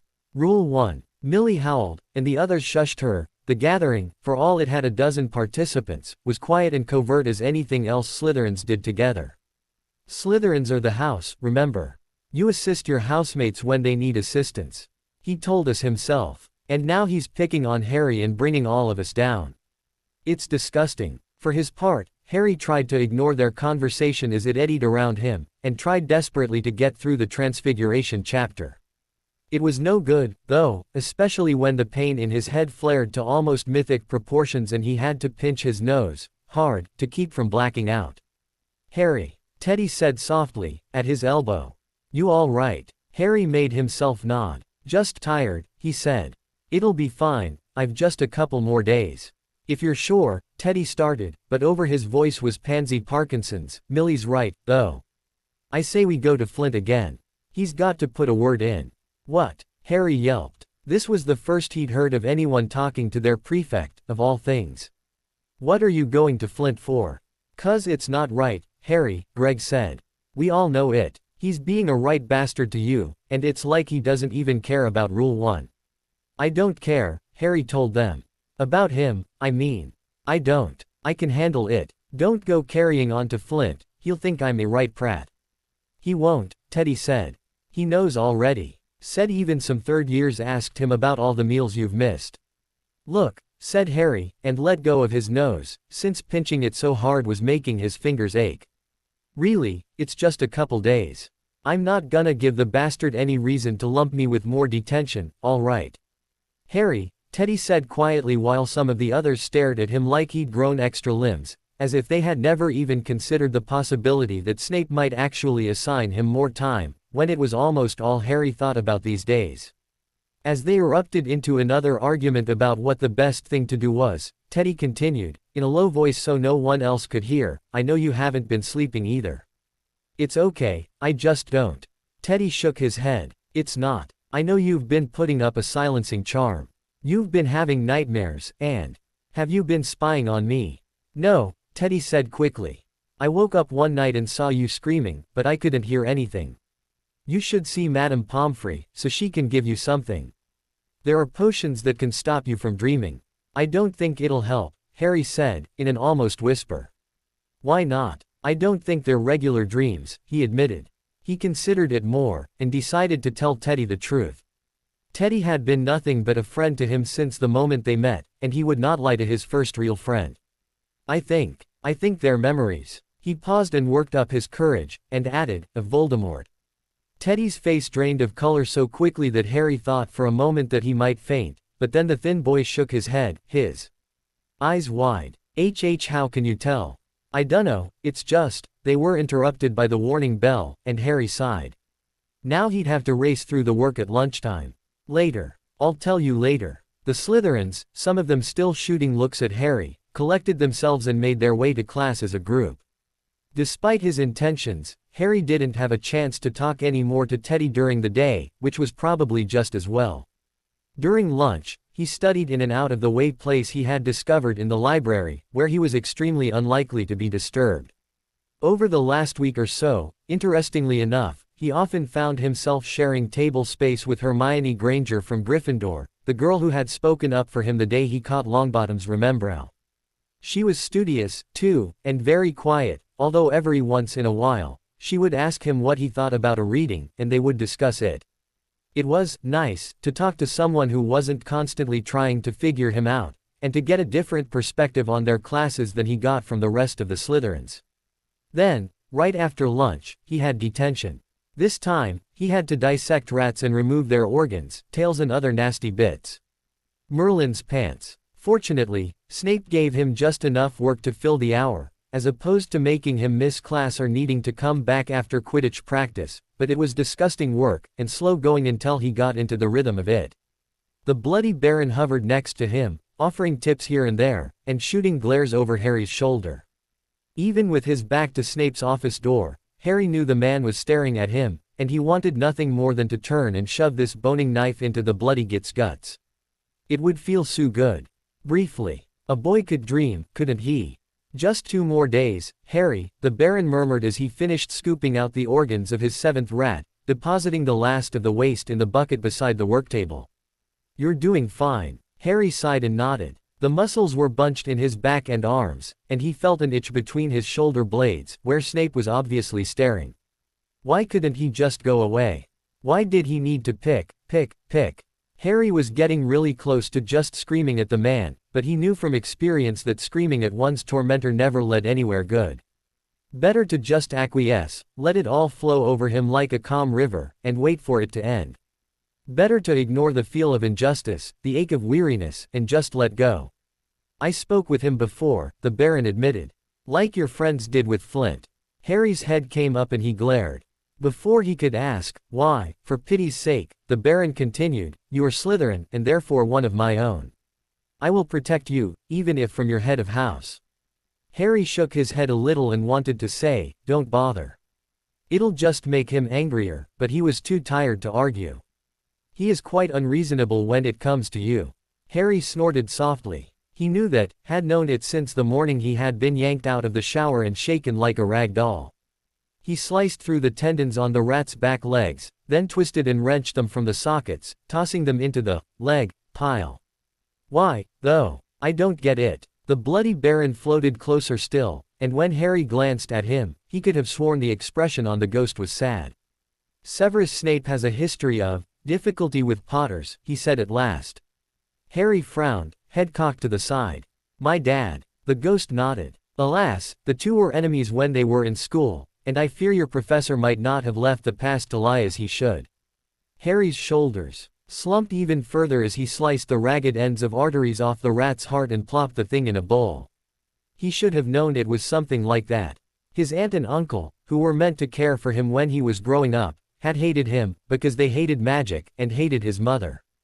Professor Snape, who was meant to be looking out for him at Hogwarts, according to his own words and rules, hated him because of his father, a man Harry had no memories of at all, except in dreams.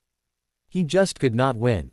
Harry. Sakay, Harry said. His eyes stung, and his nose felt like he was about to sneeze. He clenched his jaw till the feeling passed. I'm used to it. The bloody Baron sent another glare at the doorway, but the professor was gone already. Harry had sensed him leaving a few minutes before. Didn't matter anyway. Just didn't matter at all. Come, child. The Baron's voice was gentle as he gestured to the shrinking pile of still intact rats. You're almost there. Harry nodded, drew a deep breath to banish the sudden ache in his chest, and reached for the next one. He was late for Quidditch practice. That in and of itself would not have been a big deal, if Captain Flint had not laid into him the minute he did arrive. Where the hell were you, Potter? He yelled. We've been waiting for almost 10 minutes.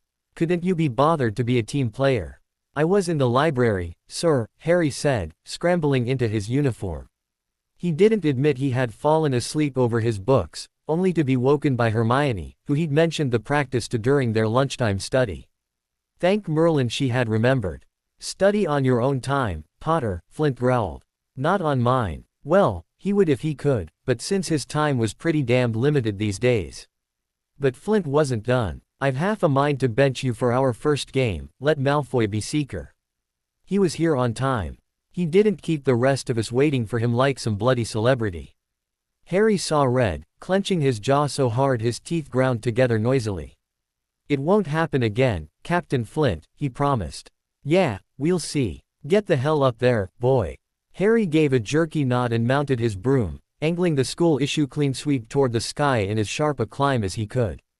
Hunched low over the broom, Harry cut through the air like an arrow, letting the wind tear at his robes, his eyes, let it tear the scream of rage from his throat. He had done everything. Everything they asked. Everything they wanted from him. Was it so much to have this one thing for himself? This one damn thing. So caught up in the feel of the wind and his raging thoughts, Harry almost didn't see the bludger. The heavy ball zoomed by him as he reached the apex of his flight and made him screech to a stop. His eyes narrowed, and his lips curled in a snarl. No bloody bludger was going to ruin this bloody day for him. Not now. Not ever. Instead of avoiding the bludger, which he was perfectly capable of, even on this fairly tame broom, he whipped around sharply, lined himself up, and punched it. The crunch of bone and flesh and ball was very, very satisfying. As the bludger fell away, so did Harry, chasing it.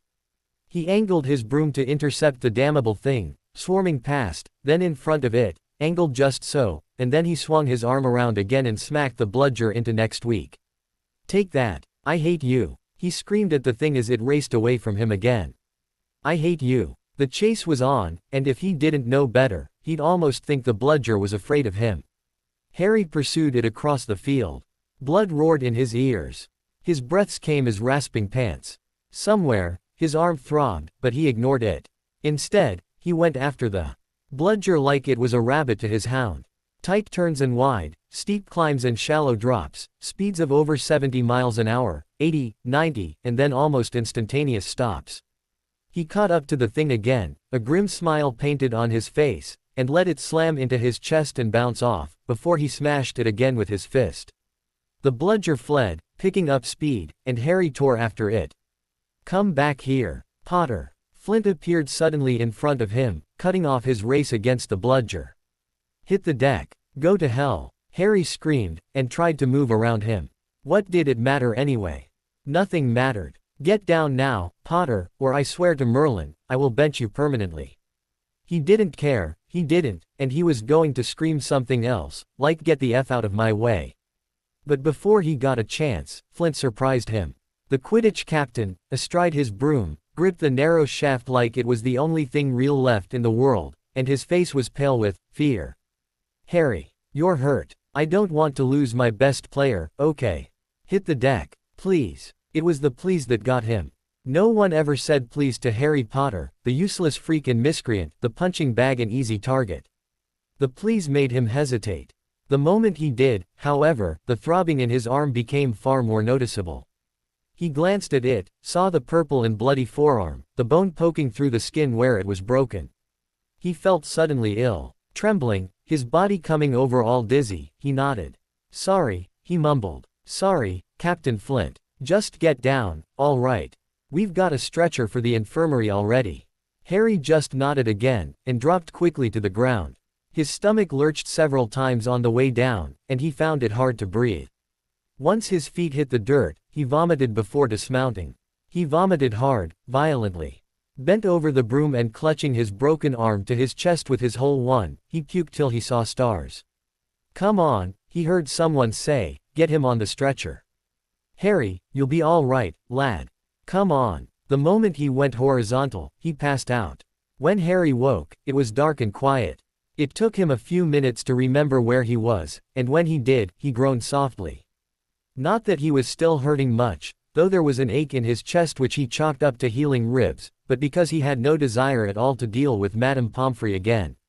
She knew too many of his secrets already. And her kindnesses nearly undid him every time he came here. He couldn't let her get to him. He had to be strong. Mr. Potter, a quiet voice said, one he recognized instantly, and he suppressed another groan, for an entirely different reason. He closed his eyes and tried to pretend he was asleep. Maybe if he was asleep, Snape would go away and leave him alone. Please leave me alone, Mr. Potter, Snape said again, and there was a tremor in his voice this time, something Harry had never heard before. I know you are awake. I want to speak with you. It was inevitable, wasn't it? Harry steeled himself for the latest dressing down and opened his eyes again. The professor was perched on a narrow chair just next to his bed, on the left-hand side, and with his black robes and black hair, he had blended well enough into the darkness that Harry hadn't seen him at first. Snape's hands were folded in his lap, but the shadows of the night and the man's forehead and curtain of hair hid his eyes. Harry wished he could see the man's eyes, even though he was pretty sure he knew what he would see in them. Yes, sir, Harry said flatly, too tired to put any feeling into it. If he had to be in the infirmary, he would have liked to just sleep. Instead of being lit into again. He just wasn't up for this. Potter, I would like. Snape ducked his head briefly, and when it came up, he leaned forward, closer to the bed than was comfortable for Harry, and his hands reached for the edge of the bed, to clutch at the blanket there as if he were nervous. What the hell, sir? I want to apologize, Snape said quickly, as if he could only get the words out if he rushed them. His face was even closer now, and Harry's mouth opened in shock as the professor and bane of his existence continued, I've treated you badly, and I'm sorry. If his chest didn't hurt so bad, Harry would have laughed. Severus clearly had some make-up work ahead of him. The largest question, of course, was would Potter give him yet another chance? An hour after Flint left his office found Severus by the infirmary doors. He had crept inside, like a common thief, he sneered to himself, or someone with something to hide, and blended with the shadows in the corner, watching the Slytherin Quidditch team surrounding Harry Potter's bed. Some of them sat on chairs or other beds nearby, and the rest stood. Severus could not see the injured boy from here, but from the worried looks of the other boys, he could imagine what Potter looked like. Draco Malfoy, surprisingly, was sitting on Potter's bed. His blonde hair, usually perfectly coiffed with not a strand out of place, was severely disheveled, and he looked as worried as the rest of the team. Severus continued to watch from the shadows as the team was ushered out not long later, by Madame Pomfrey, who told them sternly that, Potter needs his rest, not a gaggle of gawking geese. There were times Severus truly appreciated the Medi Witch. Malfoy, however, lingered for a few minutes after the others left, and bent his face close to Potter, who Severus could now see for the lack of bodies blocking his view. The boy appeared asleep, but Draco was apparently speaking to him anyway. Severus inched closer, to listen. Why he would say something like that. I wouldn't have, you know. Malfoy pushed his hair out of his eyes and shook his head. I know you're better, faster, even on a junky old broom.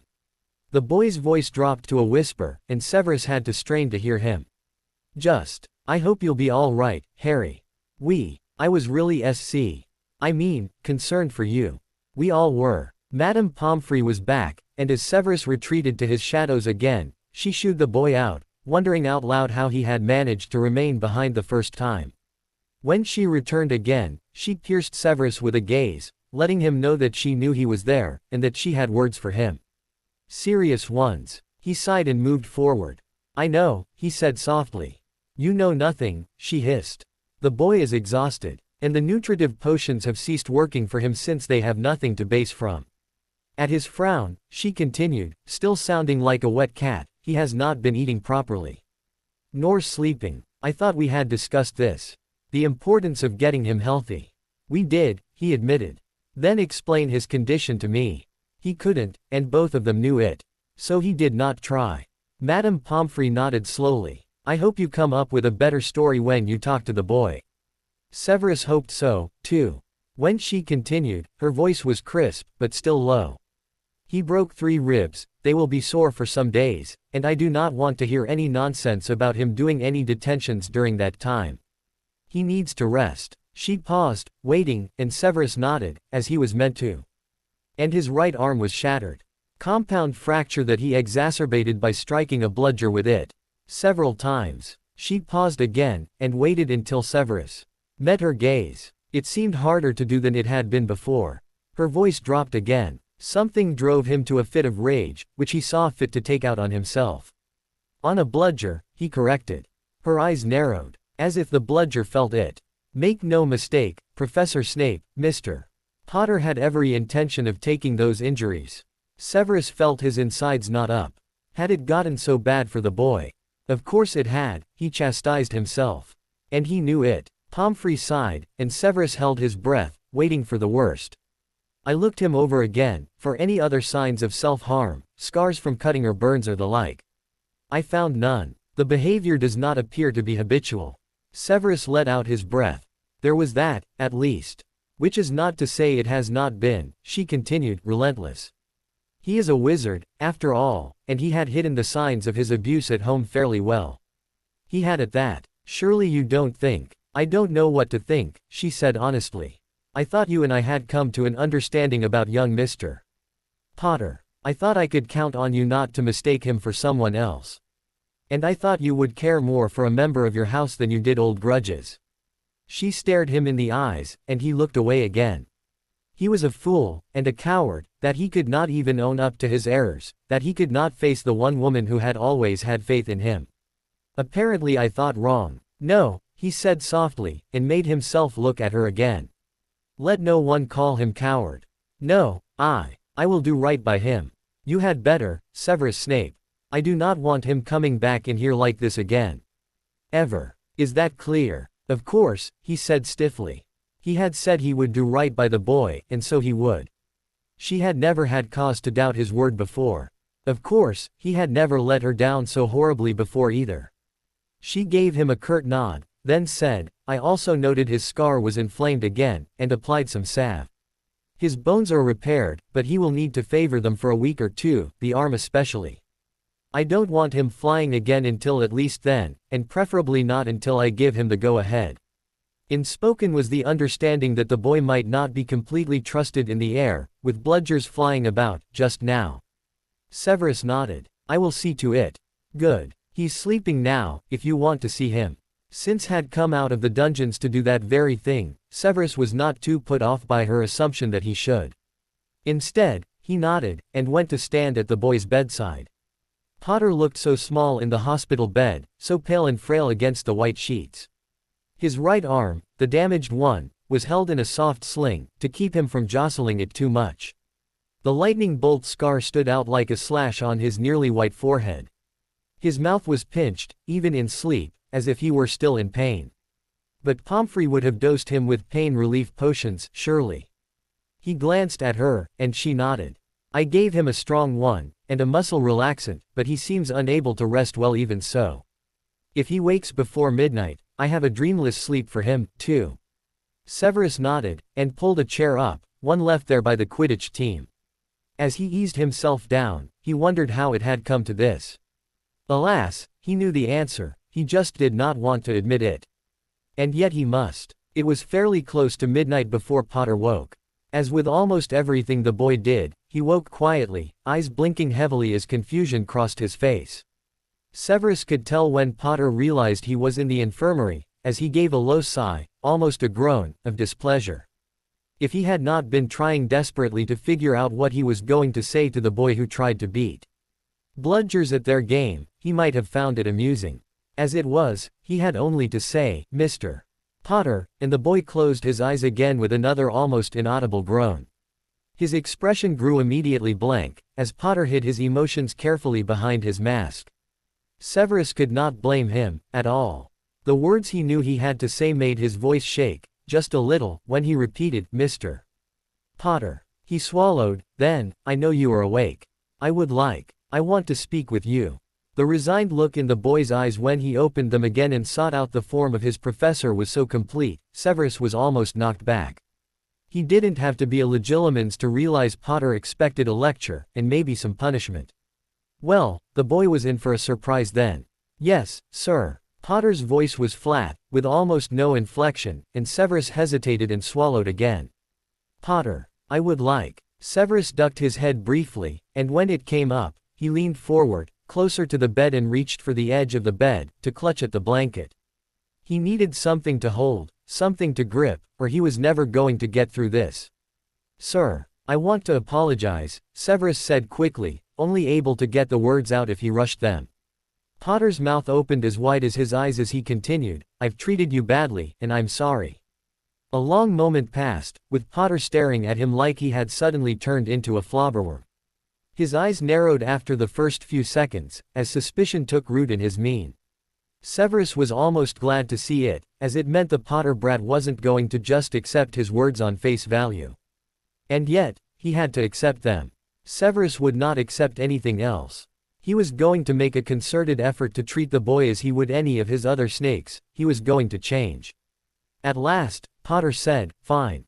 Thanks," and turned his face away.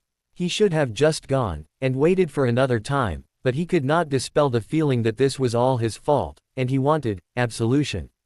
Some recognition or acknowledgement of what this was costing him. So he said, "Potter, I know you're tired, and I understand this has been a difficult week for you," and when the boy's jaw clenched, he should have taken it as a sign and left him alone, but hindsight was 20/20, wasn't it? "I am willing to take some of the responsibility for that, and..." "Oh, you are?" the boy snapped. His green eyes flashed dangerously. "How incredibly noble of you, sir." Severus clenched his hands into fists. "Well, it is hardly my doing that your scar has been hurting and you've not seen fit to share that information with me." "Oh, right, you've been so bloody approachable. Language, Mr. Potter. And I will not tolerate your impertinence." Potter worked his jaw and came out with a sullen, "Sorry, sir." Severus gave a quick nod. He was just as glad for the display of temper, actually, as, in his opinion, it showed the boy would likely make a recovery from this incident without too much trauma. "As I was saying, since your present predicament is, at least in some respects, my responsibility, and I have heard from others of your professors that you have fallen behind in your work.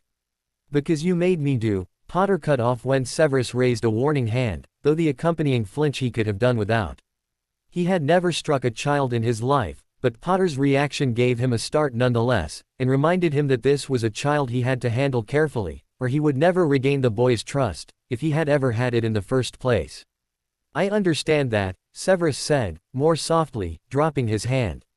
The boy's gaze tracked it, all the way down, which made him feel an even greater beast for raising it in the first place. "I am merely telling you what I have come to realize very recently. And to follow that up with an offer for tutoring. To help you catch up with your classmates." "No, thank you, sir." The boy's expression was set in stone. "I'm doing fine by myself." Severus stared at the small form in the bed and suppressed a sigh.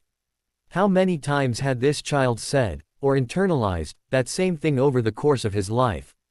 How many times had others made him feel like he had to get along by himself, that he had no one else to rely on? He had been severely neglected by his relatives, that was certain, and seemingly had not been given any refuge at school either. Severus did not care to ponder that particular issue any longer for the moment, but he had to set the boy straight. I was not actually giving you a choice, Severus told him. Potter's eyes blazed again, though the rest of his face was as blank as a new canvas. That was his weakness, Severus realized. The boy could not lie with his eyes to save his life. His voice came out rather strangled as he said, "Fine, sir." Then he drew a deep breath and swallowed, looking away again. Can you go now? I'm really tired." "Very well," Severus said and got to his feet. But he had to get in a parting word. "Madame Pomfrey has informed me that the nutritive potion you have been taking will do you no good without actual food to drive it along. Assuming she allows you to leave the infirmary in the morning, I will expect to see you at all meals tomorrow, and each day thereafter. And after dinner, starting tomorrow, we shall begin catching you up." "Yes, sir," came the quiet reply, and Severus took his leave. Madame Pomfrey did not, indeed, let Potter leave the infirmary the next day, insisting he needed another day of full bed rest. Severus did not see the need to speak with Potter again during the day, but he did advise Flint to make sure one of the other firsties got his assignments to him and several of his books as well. He rather thought the boy would appreciate something to do. As well, it would make it easier when Severus began their tutoring session after dinner. He did not mean to put that off any longer than necessary. He would have thought Potter understood that, and so it with some consternation that he met the boy's annoyed, "What now?" "Sir." When he arrived at the infirmary at just 6:30. "We are beginning our tutoring," Severus said with much more calm than he felt, and choosing to ignore the snappishness in Potter's tone. "You seem to be most behind in history of magic, thus we will focus on that subject this evening." Potter glared at him for one long minute, then let out a deep sigh and said, "Yes, sir." When it seemed the boy was just going to sit there, Severus said, "Would you not prefer to take notes?" With a quick glance at his right arm, which was still in a sling, Potter said, "No, sir, that's all right." "Oh, for pity's sake. Have you never heard of a dictaquil?" Potter frowned. "No, should I?" No, Severus thought, he probably hadn't. Not living with those muggles, at any rate. As patiently as he could, he said, "A dictaquil will take notes for you. They are not generally allowed at Hogwarts except for under circumstances where the student is unable to take notes on their own. Madame Pomfrey should have several specimens, just for this purpose." "Oh, shall I see if she has one?"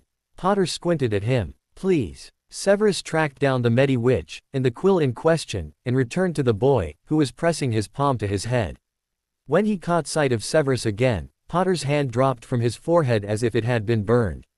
"Your scar is hurting again." "No, not really. Do not lie to me." Potter flinched back, pressing himself against the headboard, and Severus modulated his tone, though he crossed his arms over his chest in his own defensive maneuver. "It is idiotic, not to mention completely unconscionable for you to try and hide this situation. If your scar is indeed a link to the Dark Lord, then you need to advise me whenever you have the slightest sensation in it. Do you understand?" Yes, sir. Of course. I don't think you do. This is your life we're talking about here. Or have you forgotten what happened the last time you were attacked?" "I haven't. Well, my scar hurts almost all the time, sir, and I doubt you want me running to you every 5 minutes whinging about it." That stopped Severus for a moment. It was true, he didn't want the boy whinging to him constantly. But at the same time, he wanted to know when the scar was active. After a short pause, he said, "Does it always hurt the same way?" Potter's eyes narrowed, and then he shook his head. "Sometimes it just aches. And sometimes, it does not." An almost wry smile touched the boy's lips. "No. Sometimes it burns." With a slow nod, Severus asked, "Have you noted a pattern as to when that occurs?" "Not really," Potter admitted. "Though it seems to happen more at night. Usually after, if I wake up at night. After a nightmare." Surprisingly, the boy's face flushed, and he shrugged up one shoulder, as if that were an answer. Why should he be embarrassed about nightmares? "What are your nightmares about?" he asked. Doesn't matter, the boy mumbled. I shall be the judge of that. Severus sat in the chair by the bed again, and placed the dictaquill on the night table. Tell me. Potter glared at him for another minute before he sighed again. Sometimes, it's just a green light, and someone screaming. Severus caught his breath, and hoped Potter had not noticed. How could he remember, or dream, about something like that? But lately it's been more awful. Explain. Potter chewed on his lower lip, and Severus saw him clenching and unclenching his fists. It's hard to explain. There's always blood, but not always red. Sometimes, it's silver, and there's, I dunno, a weird light, and the smell of dead things. Severus processed that briefly. And it is after these dreams that your scar hurts worst. Yes, sir. Do you see anything, or feel anything besides this aching, when you are awake and your scar gives you pain? No, sir. Potter glanced at the dictaquill. Can we study now? Giving him a long look, Severus nodded. But I want to hear about these dreams, the very next time you see me after you have one, Potter. And you will alert me if anything changes in the way your scar feels or reacts. Am I understood? Yes, sir. Very well. You have parchment ready. Good. As a favor to me, Professor Binns has agreed to allow you a make-up essay for the abysmal effort you put forth at the end of last week. Thus, you may open your text to Chapter 3, which discusses the witch burnings of the 14th century, specifically that of Wendelin the Weird. Now, how much of this chapter have you already read? I read it all, the boy said. Sir. Let's see if you retained anything. Tell me, what were several of the ways in which Muggles attempted to identify witches at that time? Which of these were true signs of a witch, and which were not? Potter sighed a bit, and then tried to answer, and then had to page through the chapter to help himself out. His ears and neck were red with embarrassment by the time it got that far. Just read the chapter, Potter, Severus snapped. And stop wasting my time. You don't have to be here, Potter snapped back. I told you I was fine on my own. This is not negotiable, Severus told him, sneering. I will assist you in getting your studies back on track. What did you do all day today? Did you not have any time for studying? The red traveled to Potter's face and he ducked his head, mumbling something. Speak up, boy. I was sleeping, all right. The boy's head came up quickly, and there was an odd shine in his eyes. Severus dearly hoped there were not going to be tears. He had very little tolerance for tears. But the boy put his chin up a bit and merely said, I was really tired, and I was sleeping. Most of the day. Out of the corner of his eye, Severus caught sight of Poppy sticking her head out the door of her office and giving him a baleful glare. He sighed and modulated his tone again. She was right, and he knew it. My apologies, Mr. Potter. Please, read this chapter now, and we'll go over the information you need for your essay when you are finished. That is, if you are rested enough. Yes, sir. Sorry, sir. Something in Potter's tone made Severus say, whatever for sleeping when I should have been working. I know that's wrong, sir. I'm awful sorry. No, Mr. Potter. Disregard what I said earlier. You should have been resting, on Madame Pomfrey's orders if nothing else. And, at your age, you definitely need more sleep than you have been getting of late. And with nightmares on top of it, it's no wonder you've become exhausted. Potter frowned a little, and Severus sighed. He seemed to be doing an awful lot of that lately, and continued, the blame for that can be laid squarely on my shoulders, I'm afraid. Not yours. I did not realize how much of your time I was monopolizing. Or, I knew, but I chose not to let it influence my decision. I wanted to keep you in my sights, to keep you from being injured again. Unfortunately, the method I selected did not end up aiding you in the long run. Yeah, Potter agreed quietly, staring at his hands for a moment before turning his bright green gaze on his professor. There was an oddly speculative look in his eyes, and he did not appear so angry now. Perhaps honesty worked best with this boy. Severus would not, however, admit to being worried about him. I mean, yes, sir. Let that not deter us now, all right. Severus said. Read the chapter, if you will, and let me know when you are finished. Potter nodded and opened his book. Yes, sir. Thank you. As Severus took a book of his own from one of the pockets of his voluminous robes, and settled back in his chair, he mused that there might be hope for him and the son of James Potter getting along after all. As Severus took a book of his own from one of the pockets of his voluminous robes, and settled back in his chair, he mused that there might be hope for him and the son of James Potter getting along after all. Harry Potter absolutely loathed the infirmary. He had disliked it before, but after his most recent stay, when Madame Pomfrey clucked over him like a mother hen and made him sleep and eat and take foul potions, when there was nothing really wrong with him, once his broken arm was fixed, he decided he never wanted to go in there again. He was not accustomed to having people hover over him, or feel his forehead every few minutes, or ask him how he was doing every half hour, and it was suffocating. It might have been nice if he was 5 years old. In fact, when he had been 5, he would have appreciated the attention, since he had never gotten any from his aunt and uncle, no matter how ill or injured he was. But at more than 11 years, he was not a baby to be coddled, and he did not like it at all. It made him feel young, and stupid, and he always had a running voice in his head telling him he wasn't worth anyone's attention anyway. Thus, it was a great relief when he was finally released from Madame Pomfrey's care after 2 full days of bed rest. His arm was healed, though she told him to take it easy, not to do any heavy lifting, and that he wasn't to play Quidditch or even fly, until he was given her permission. Patches of black, blue, yellow and green skin littered his arm, and he was vaguely impressed by the job he'd done on it, though he'd never say so. His ribs were still a bit tender, but at least it didn't hurt to breathe anymore. When Madame Pomfrey told him he could go at last, he thanked her quickly, shoved the few gifts he'd been given, including another unsigned box of chocolate frogs, into his bag, and lit out of her domain without looking back. The next few days were crammed with classes, restless nights, and frequent lectures from Flint about Quidditch safety and the necessity of using a bat when engaging the bludger. Each evening he had a tutoring session with Professor Snape directly after dinner. The sessions did not last as long as the detentions had previously, only 2 hours or so, instead of 4 to 5. And afterwards, Harry had time to hang out with his friends, and was even able to spend time with his own study group so he could keep up with current material. Though it felt odd to have all this extra time, oddest of all was during the sessions, when Snape had been, not evil. Not even mean. Or, not very mean anyway. He actually explained things that Harry didn't understand in his readings, and went over problems he was having in his essays with a patience Harry never would have thought the man possessed. He could not, for the life of him, figure the professor out. But he was very glad things had settled down a bit. On the Monday after his release from the infirmary, Harry and Teddy were in the library. On the table in front of them was the new box of chocolates.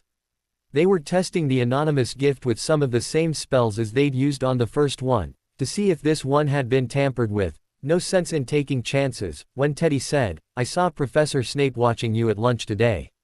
He wasn't snarling. Harry snickered. "Weird, huh? I figure he must have been hit with confundus or something." "No doubt." Teddy cast one of the easier revealing charms, to no effect, then looked at Harry askance. "Draco said he even came to see you in the infirmary." "Draco's got a big mouth." Teddy grinned. "Yeah, but he knows stuff, too." "What kind of stuff?" With a shrug, Teddy pointed at the next spell in the book, and Harry spent a few moments trying out the wand motions, before he cast the charm at the box of frogs. "Nothing." "What kind of stuff?" Harry asked again. "About the professor. And your father." Harry gaped at him. "What about my father?" He recalled what the Bloody Baron had told, about how Snape had not got along with James Potter, and that this was one of the reasons he might have had for treating Harry so shabbily. But the Baron had not been willing to elaborate. In fact, Harry had not seen very much of the Baron the last few days, although he always seemed to be there when Harry was alone, like he was guarding him or something. It was sort of disconcerting. But even more so was that Draco, and apparently Teddy, knew things about James Potter that Harry didn't. Of course, almost everyone did, really. All Harry knew was that his father had played Quidditch. They, didn't get along at school, Teddy said. "I know that." The Bloody Baron had told him as much. "Yeah." Teddy cast another spell, which made the box glow red for a brief second, but that was the intended effect, so there was still nothing wrong with the sweets. "But I mean they really didn't get on. Your father was in a gang of sorts, with a couple other blokes. They called themselves the Marauders." The Marauders. Such a nickname sounded like something Dudley's crew would have come up with, and the comparison gave Harry a very uneasy feeling. Teddy nodded, and pointed out the next spell, which Harry took his turn to cast. Nothing. Then Teddy said, apparently the Marauders didn't like Slytherins very much, they were all in Gryffindor. Harry nodded. He'd known his father was, at least, as he'd played Quidditch for the Gryffindor team. Who were the others? I don't know all their names, but Sirius Black was one of them. Sirius Black. The name sounded almost familiar, and then he remembered a conversation with Draco a few days ago about family trees and all that rot, which were apparently very important for purebloods like the Malfoys. Isn't Black? He was a cousin to Draco's mum, yeah. The only Black to be in Gryffindor in like 100 years or something. Harry grimaced. Like I'm the only Potter in Slytherin in pretty much ever. Teddy gave him a sideways look and cast the next spell. Nothing. Yeah, like that. So, they didn't like Slytherins, Harry prompted, not wanting to think any more about how much a freak he was, simply for the way he'd been sorted. He liked his house. Most of the time. Teddy spoke slowly, as if unsure how what he said would be taken. Well, see, they liked Snape least of all. I guess they were awful to him. Went after him all the time, 4 against 1. Stunned, Harry could only stare again. He thought Gryffindors were supposed to be brave, but ganging up on someone like that was about the furthest thing from brave as he could imagine. The sinking feeling in his gut intensified. Had his father really been just a bully, like Dudley? It was possible, he supposed. Hadn't Uncle Vernon said over and over what a horrible person he'd been? Maybe he was speaking from experience. Maybe that's why they treated Harry so badly. He let out a low whistle. No wonder Snape hates me. I don't think he does, though. Not anymore. I think he's just better at hiding it. Teddy shrugged. Maybe. Or maybe he's finally taking Rule 1 to heart. Harry considered that possibility while he cast the last of their attempts to check the sweets box for curses. It was clean. Yeah, maybe. Looks like you got yourself another normal box of chocolates, Harry. Teddy almost sounded disappointed, like it would have been more interesting if there had been a curse on the box. Harry had to agree that it would have, but such a result would not have been as tasty. Looks like. Want some? With a snicker, Teddy said, why, 'cause Draco's not here. Harry laughed. No, I'll try one, too. See. He opened the box as if expecting it to explode, and when it didn't, he flipped out 2 frogs, one for himself, and one for Teddy. Here goes nothing. And he ripped open the package and bit the head off the frog in quick succession. Teddy laughed again and opened his own frog. You're mad. As a hatter, Harry agreed around a mouthful of chocolate. We should try and figure out who's been leaving these for you. You may have a secret admirer. Some Hufflepuff girl, probably. Oh, thanks, Harry replied with a laugh and punched Teddy in the shoulder. No, seriously. Who wouldn't want to curry favor with the boy who lived? Harry scowled. He hated that nickname, since all it meant was that his parents had died instead of him. Cut it out, Teddy. I mean it. Teddy held up his hands. I'm just saying. It's probably from a girl. Like I told you, no self-respecting boy is going to give you candy. Okay, fine. How do we tell? Which girl, then? Giving Harry another sly look, Teddy drawled, we could make an announcement in the Great Hall. Teddy. Kidding. But there are ways to figure out who last handled something. You know, before you picked it up. What? Like fingerprints. Finger what? Harry lifted both eyebrows in surprise. Fingerprints. Probably just a muggle thing. Oh, right. I forget sometimes. Harry grimaced again. I seem so normal, right? Teddy's expression turned rueful. Yeah, kind of. Sorry, Harry, but I've never really met any muggles before. I've been doing some reading, and oftentimes, a person with limited or no exposure to a different culture can get stuck in all sorts of preconceived notions, which may or may not be accurate. And they can awfully difficult to overcome, too. Harry rolled his eyes. Teddy was like no one he had ever met. Whatever. So, how would you figure out who held the box last? Magical signature. At Harry's blank look, he continued, everyone's magic is a little bit different, which is why everyone's wands are a bit different, too. With the right spell, you can figure out the signature of the one who held the box last because there'll be a remnant of their magic on the box. Will the remnant give you their name? Teddy shook his head. No, but you'll be able to compare it to the signature of people who it might be, to see if it matches. Harry couldn't help but laugh. So, I'd need to go round to all the girls in school and see if any of them has the same magical signature as what's on the box. Well, yeah, it might be faster to make that announcement. Less likely to get me hexed, too. Snorting a laugh, Teddy admitted it was a long shot. There are other things we can try, though. It would take a bit of research. Admit it, Teddy, you just like spending time in the library. Okay, fine, but it does have far more books than my father's, and on so many different topics. It's amazing, really. And the section on counter curses is just amazing. I know. Prat. Bookworm. Quidditch bat. Harry laughed. At least I'm not a snitch. Grinning, Teddy said, true enough. He cast a quick tempest and sighed, then started picking up the table. We have herbology in 20 minutes. Don't you like playing with plants? Harry asked as he collected several books and reshelved them. I'd rather play with potions. Yeah, me, too. When Teddy turned to him, looking surprised, Harry added, well, it's an interesting class when Snape isn't calling me names and stuff. And I finally understand about adjusting the acidity of the base, depending on what the first ingredient you add next is, so I might do well in the next practical. He explained it to me last night. Good deal, Teddy said. Yeah, he's really been, I don't know, different with me. Since you almost killed yourself on the pitch. I didn't. You almost did. I wasn't trying to. I know. They finished putting the books away before Teddy steered them quickly out of the library. Harry was getting louder and having a harder time holding his temper, and Madame Pants was glaring at them from her desk. But all the same, you could have died. Silently fuming, Harry shrugged up one shoulder. He hadn't really thought of it that way. But he supposed Teddy was right. He never wanted to lose himself like that again, and if maybe Snape wouldn't assign him a gajillion detentions for no reason, he probably wouldn't. It had been frightening, that red haze of rage, the feel of the bludger crushing his arm, the rawness of his screams.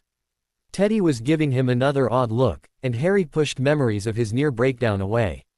Wonder what we'll plant today, he said to change the subject. Probably something with thorns, Teddy griped. Or mucus. Or teeth. Harry laughed and they went out to the greenhouses together. It was 2 more days before Harry got the go-ahead from Madame Pomfrey to fly again, and he could not wait to get out on the pitch. She told him her ban was lifted during his morning check-in, which was just after breakfast on the day of his next Quidditch practice. He was so excited, he could barely sit through morning classes. At lunch, he was bouncing in his seat. Ants in your pants, Harry. Millicent teased. He shook his head and swallowed his bite of sandwich.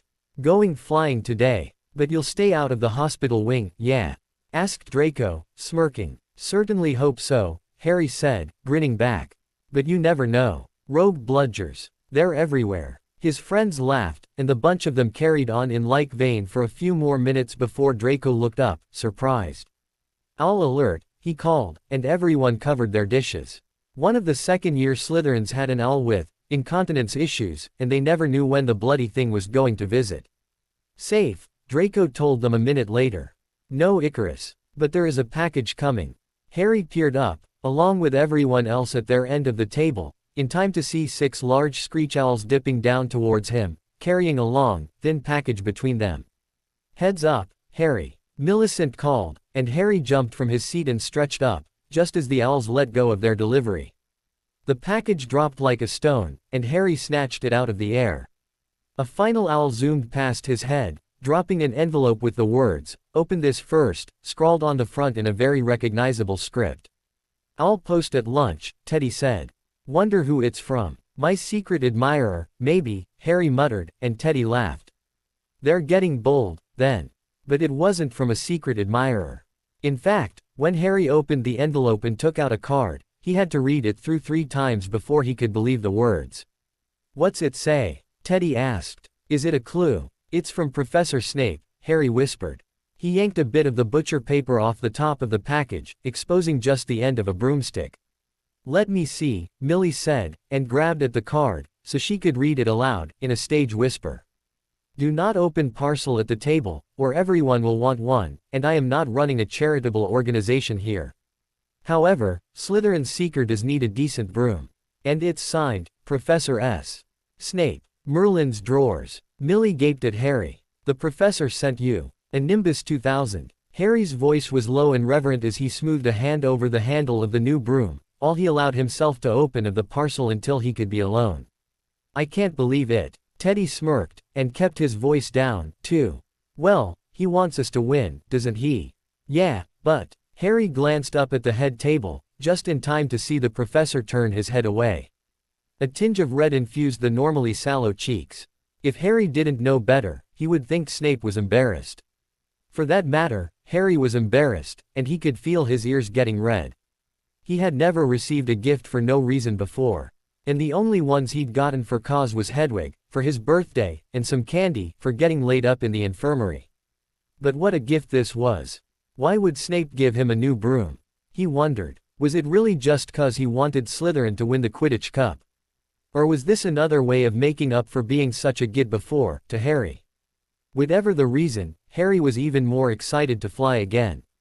He wanted to try out his new broom right now. Alas. Teddy gave him a commiserating look, and said, "We've got charms, Harry." "In 10 minutes. Harry sighed. "Just enough time to run this back to the dungeons, I guess." "Don't worry. You have practice tonight, right?" "Yeah." Harry perked right up. Flint'll probably wet himself, he'll be so happy. He glanced at the head table again, and this time caught the professor's gaze. "Thanks," he mouthed, and smiled. The professor gave a curt nod, then rose from the table, gathered his dark robes around him, and billowed out of the room without looking back. Harry watched him, bemused, but didn't think any more about the professor's motives then, not even that evening at practice, when he swooped and dove and flew like he was on fire. The broom was smooth, and fast, and perfect, and Harry had never felt better in his life. As Severus took a book of his own from one of the pockets of his voluminous robes, and settled back in his chair, he mused that there might be hope for him and the son of James Potter getting along after all. To his utter amazement over the next several weeks, Severus was, indeed, able to get along with Harry Potter, the brat who continued to surprise him. During their nightly tutoring sessions, the boy was respectful and diligent about his school work, and Severus found himself grudgingly accepting once and for all that his preconceived notions about young Potter had been unjustified, and horrifically skewed. It was a discussion the two of them had almost a week after he gave the brat the nimbus that truly solidified things for him, though. Potter had been hunched over an essay for herbology for the better part of an hour, not looking up from his books or paper at all, as usual, while Severus corrected fifth-year exams. The two of them generally spent 2 hours in Severus' classroom, or occasionally his office, each night, the first in independent work, and the second with Severus quizzing the boy on his readings or answering questions, usually about schoolwork, but sometimes they spoke about his nightmares or the attack of several weeks ago. Severus found the schedule rather conducive to getting his work done, and to keeping an eye on the boy. Other than those 2 hours, Potter was generally with some of the other firsties in their common room, or at Quidditch practice, which had been expanded to thrice a week. Potter was rarely, if ever, alone, and thus less likely to be attacked again. This particular night, Severus was especially glad of the quiet, since the fifth years had been particularly dense on their exams, and he knew he would have his work cut out for him to get them ready for owls. But he still looked up inquiringly when Potter said, "Sir." Severus raised an eyebrow, and Potter bit his lip, then looked down at his desk. Severus waited. He had an infinite amount of experience waiting. Finally, the boy looked back at him. "Sir, you said before that you meet with the families of all the first years." It didn't sound like a question, and so Severus did not answer it except to briefly incline his head. As he had discovered over the last couple weeks, Potter would get to his point soon enough, if he was given enough time, and little pressure to perform. But he thought he saw where this was going, and he wasn't sure what he would do at that time. Another minute passed, and Potter drew a deep breath, and gazed at his hands. "Did you see the Dursleys yet?" "I did." Potter's head shot up. Were they awful, sir?" Severus considered what to say. The visit had been awful. It would have been even if he had not legitimized the Muggles and been inundated by memories of their loathsome treatment of the boy in front of him. But he did not want Potter to feel worse for all that. Severus did not want him to be humiliated, as he knew he would have been in Potter's shoes, by his dirty laundry being aired by a professor. And what a revelation that was. Finally, however, all he said was, it was not pleasant. A corner of Potter's mouth twitched up. "Yeah, They're not real pleasant people. No, Severus agreed. They had not discussed Potter's home life before, except in very oblique terms, but Severus had known it only a matter of time before they did, as all his snakes from less than perfect homes would, eventually, when given the opportunity to do so. He was, frankly, surprised that the boy was opening up this quickly. He debated with himself for a few more moments on how to open the topic further, and then, they truly tried to pretend you did not exist, for 10 years. Potter nodded, his gaze back on his hands, where he twirled a thin quill between his fingers. Over the last 2 weeks, Severus had seen a marked improvement in the boy's penmanship, once he learned the correct way to handle his writing tools. Just as his behavior, once he understood the reasoning behind various rules, had improved, too. Yes, sir. That way they could pretend magic didn't exist either. I never knew why I wasn't allowed to even say the word magic, until after I met Hagrid and he told me I was a wizard. It was weird, really. I imagine. And Severus could, in a way. There were many things about Potter that he did not understand. He could not fathom how the boy could have been shunted aside and neglected so continuously in his life, and still been able to make friends among his classmates so easily. And he did not understand why, exactly, Potter was giving him a second, or third, chance to be the head of house he was meant to be, when the boy obviously had no reason in the world to trust the word of adults. But he could well understand the disdain many Muggle relatives had for magic when they were confronted with the fact of their wizarding children, or, as in Potter's case, their wards. At any rate, he could remember the revulsion his own father had for him. He had seen that same disgust in the eyes of the Dursley couple, and their son, as they discussed their nephew. He wondered again how Potter had survived 10 years of living with them, with no one to mitigate their utterly unconscionable behavior. "Do you?" The boy swallowed, then seemed to gather his courage from somewhere and looked him in the eye. Severus did not blink, just waited, his expression blank. "Do you think they hated me just for the magic, Professor?" Or, another lip gnaw, and then Potter's voice was much softer when he continued, as if he was actually afraid of what he was saying. Afraid of Severus' reaction. Or maybe because my father was a bully. The breath froze in Severus' chest. For several long, agonizing moments, he was sure he would never breathe again. Severus clenched his hand into a fist and heard the quill he had been using on the exam snap in half. The ends dug into his skin. Potter's eyes had widened, a spark of terror barely concealed in their depths. "Where did you get that idea?" Severus asked in a low, dangerous voice. Potter flinched at his tone, but answered his question regardless. Someone told me he was in a gang, sir, like my cousin D. Dudley has. And that he used to pick on people, Slytherins mostly, they said, and I thought maybe he did it to them, too. Picked on the Dursleys, I mean. And maybe that's why they hated me. 'Cause he was mean to them, too. Well, this was unexpected. Potter had apparently chosen the most roundabout way of asking if his own father's bullying was the reason his head of house had treated him shabbily. Severus slowly uncurled his fist, not surprised to see blood well on his palm when he dropped the broken quill. Forcing himself to take several breaths before he cursed the boy and threw him out of the classroom for such a breach of decorum, Severus shook his head. He placed his wand carefully on the desk in front of him, as it had somehow appeared in his hand without his thinking about it. He, Severus, was not that bully, and would not be. He had promises to keep. Once he had his breathing under control, he gave the boy a sharp look. The green eyes, Lily's eyes, tracked his every movement, as if he were a snake about to strike. Severus could not blame him. The cut on his palm stung, so Severus took out a handkerchief and pressed it to the wound to staunch the blood, though there was not much of it anyway. Then he sighed. How had he come to this? Explaining his motives and his mistakes to an 11-year-old. The 11-year-old son of James Potter, no less, the tormentor of his youth. And Lily's son, a tiny voice inside reminded him.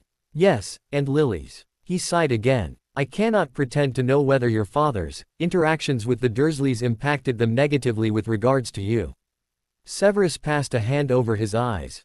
It may just be as you said, that they disliked magic enough to dislike its practitioners.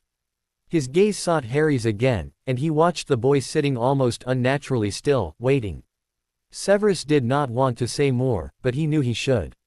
At last, he continued, as for others who may have had less than stellar interactions with your father, it is possible those interactions caused a certain amount of resentment towards anyone connected to him. Like his son, Harry said quietly, still holding Severus' gaze. Just so, Severus replied. The boy nodded again, and there was no resentment in his green eyes, nothing accusatory in his mien. Just weary acceptance, and perhaps a bit of resignation. Severus looked away. I like the broom very much, sir, Harry said into the quiet that followed. You were meant to. When he turned back to the boy, Harry's head was bent over his essay once more, but he could have sworn the boy's shoulders were held less tightly than they had been a mere hour before. Severus was just finishing up his stack of exams when Harry spoke again. Sir. Yes, Potter. The boy was fiddling with his quill again, and looking nervous. I have a question about salicylline root, sir, and the best way to harvest it. Professor Sprout said it's most potent if you harvest the root on midsummer, but I thought I read in our potions book that it's best if cut on a full moon. What if the two aren't the same time? Severus almost smiled. He managed to refrain. They rarely are. Harry's brows drew down. Well, then, which time is really better? Think about it. Apply that brain of yours, if possible. Chewing on his lower lip and ignoring Severus' sarcasm, which had been half-hearted at best. Anyway, the boy did just that, and then said, hesitantly, does it depend on what you're going to use it for? Indeed. Now, tell me why. Another moment's thought, and Harry said, well, sir, if you were going to use it in a poultice for boils or a rash, you'd want the salicylline root to be as potent as possible, so you'd want to cut it at midsummer. But if you're using it in a more delicate potion, like a sleeping draught, you'd want something other than sheer potency. Such as? Severus asked, impressed with the boy's logic despite himself. Gazing at his hands again, Harry said, its properties of muscle relaxation. I mean, taking the root at the full moon would make that aspect of it more, viable, so a potion would help the person fall asleep, without accidentally killing them. Are you asking me or telling me? Harry huffed a laugh and glanced up at Severus through the fringe of his hair. Telling you, sir. Severus inclined his head slightly. Then you are correct. Well reasoned, Potter. And then he saw the boy's smile, which was radiant and full of gratitude, for something so small as a moment's praise, and he was gladdened to have been responsible for its appearance, at least in part. He gestured to the boy's work.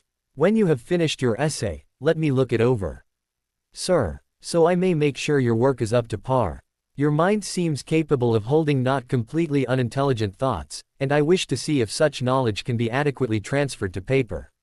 The boy still had a stunned expression that showed no signs of fading. You want to check over my homework? Indeed, Mr. Potter, Severus replied, and his tone turned more acerbic. Finish your essay. Now. That smile again, and Severus truly had no knowledge of why it might appear now. But the, yes, sir, that followed on its heels seemed pleased. Several days later, as mid-October approached, Severus was summoned to the headmaster's office. Once more, he felt the role of penitent most keenly, and wondered what, exactly, he had done this time. But Albus apparently did not wish to call him on the carpet. Instead, after offering a dish of his ubiquitous sweets, and attempting to engage him in small talk, both of which Severus refused with varying degrees of pique, Albus brought up one Harry Potter. I have heard from Harry's other professors that his work has improved dramatically in last couple weeks, Severus. Why, even Minerva has professed herself, amazed, by his turnaround. She is easily impressed, no doubt, Severus muttered resentfully. He had far better things to do with his time than discuss this matter.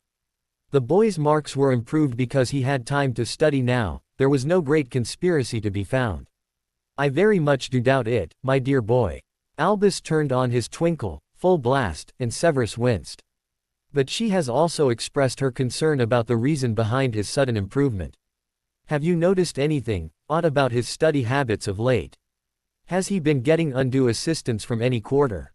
Severus glared at the headmaster. He should have expected something like this, but he honestly had not, assuming that the brat who lived would be above such suspicion. He would gladly wring McGonagall's interfering neck for this insult. Are you suggesting that Harry Potter is cheating? The savior of the wizarding world? Of course not, Severus. Of course not. But Albus' expression said otherwise. Severus sneered. Then what is your objection to the boy's improvement? I have no objection, certainly. I am merely bringing these concerns to your attention. I see. And he did. He knew this discussion would never have happened if Harry had been sorted anywhere but Slytherin. But the children in the House of Snakes was always suspected of malfeasance, even where there was no cause. If there are no other delusive asseverations you wish to share, perhaps we could discuss Professor Quirrell's unhealthy obsession with Mr. Potter. Albus had the audacity to wave a hand dismissively. Have you discovered any evidence that Quirinus was actually involved in the attack on Harry? Only the boy's memory, Severus growled, which we both observed through the pensieve, if you'll recall. And I believe we concluded it was difficult to be sure of the identity of the attacker. The voice was rather distorted, after all. Hardly believing what he was hearing, Severus clenched his teeth in an attempt to not say something he would likely regret.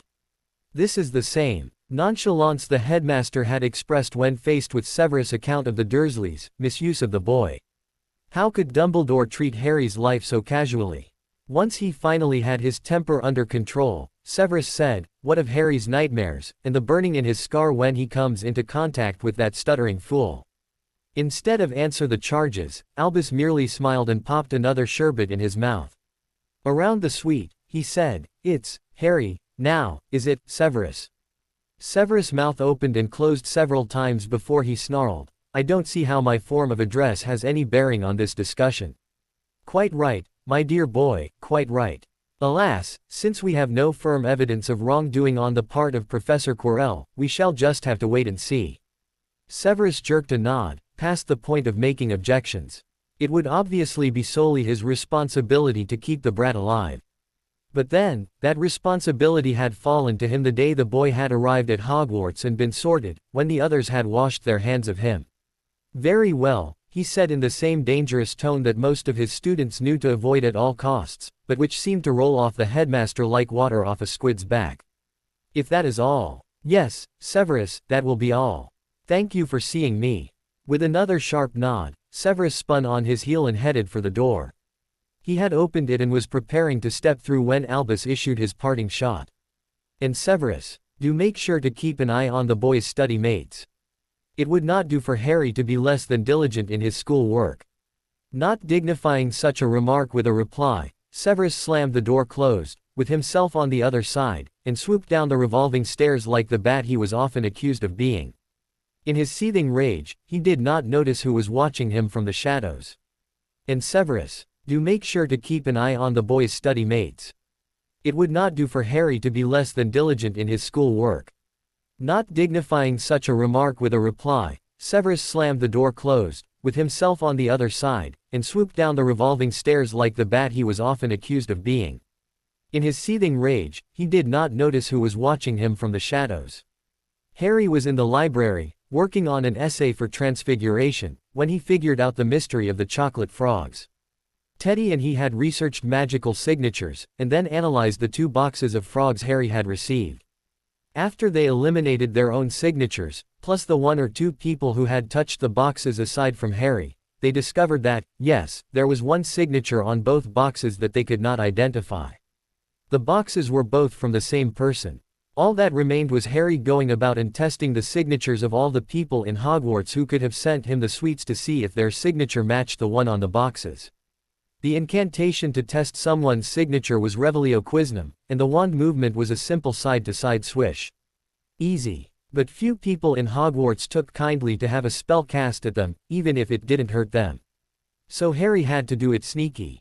That was okay. He was in Slytherin House, after all, and one thing he'd learned over the last month and a half was that Slytherins would take the behind-the-scenes route to solve a problem instead of hitting it straight on. Straight on, he knew, was usually fraught with danger. Harry himself had done plenty of sneaky things growing up with the Dursleys. Sneaking food, sneaking out of his cupboard, sneaking to do his homework. He knew better than to oppose their rulings straight on, but he got his tiny revenges. Like when he cut Dudley down with a well-placed barb, or, accidentally, trimmed a prized shrub of Aunt Petunia's till it resembled a bowling ball, or, completely unwitting, encouraged a cat in heat into making a nest in Uncle Vernon's company car. Oh, yes, he could do sneaky. This time, though, he had only cast the spell on 3 people: Teddy, not completely sure the other boy wasn't having him on the whole time; Draco, 'cause, well, he was nearby and vulnerable to having a spell cast on him; and Pansy Parkinson, who seemed to dislike him altogether, and it would have been odd if she sent him sweets, but stranger things had happened before he discovered who the culprit was. Hermione Granger, his library study partner. He was surprised, though he realized he shouldn't have been, really. She was nice and they got on well in the library, despite him being from Slytherin, and the way most Gryffindors treated the Slytherins.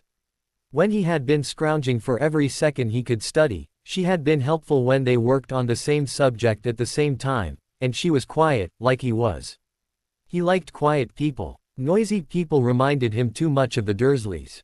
But the quiet, he'd had quiet when he was in his cupboard, except when Dudley was being a prat and stomping up and down the stairs. He had treasured the quiet. It was one reason he still liked to study in the library when he could. Thus, when he discovered the identity of his anonymous gift giver, that afternoon in mid-October, he smiled shyly at her. "Mind telling me what spell you just cast at me?" Hermione said, not looking up from her book. Harry startled, then laughed softly. "Shoulda known you'd catch me. You don't miss a trick." "Not with magic," she said, and finally lifted her gaze to meet his. Her expression was one of curiosity, not anger, and he nodded. "Thank you for the sweets," Harry said, instead of answering her question. "What sweets?" she asked, even as her cheeks turned as red as her Gryffindor tie. "The chocolate frogs you sent me when I was in the infirmary." "Both times." He grinned. "You could have signed your name and saved me and Teddy a bunch of work." She grinned back. "What fun would that be? This way, you learn some new spells and counter curses and everything." Harry gaped at her. "You knew what we were going through. And you just let us keep going and going." She shrugged, still smiling. "You could be in Slytherin." "Perish the thought," she said and shuddered dramatically. "That's the only house the hat didn't consider for me." Harry didn't get more than a tiny bit annoyed about Hermione's prejudice about Slytherin House. He was well aware of his house's reputation amongst the rest of the school. He also knew it was, for the most part, completely undeserved, but now was not the time to argue that with Hermione. "It considered all of them for me," he admitted. "Why'd you choose Slytherin then?" "I didn't so much choose," he told her, recalling the short conversation with the ratty old hat a month and a half ago, as the hat decided I'd do best there. I wanted somewhere to belong, where people would accept me for me." Hermione nodded, looking a bit wistful. "I think sometimes I might have been better off in Ravenclaw. They would understand." She gestured to the books strewn across the table and her many parchments and quills and notes. "All this." "Why'd you choose Gryffindor then?"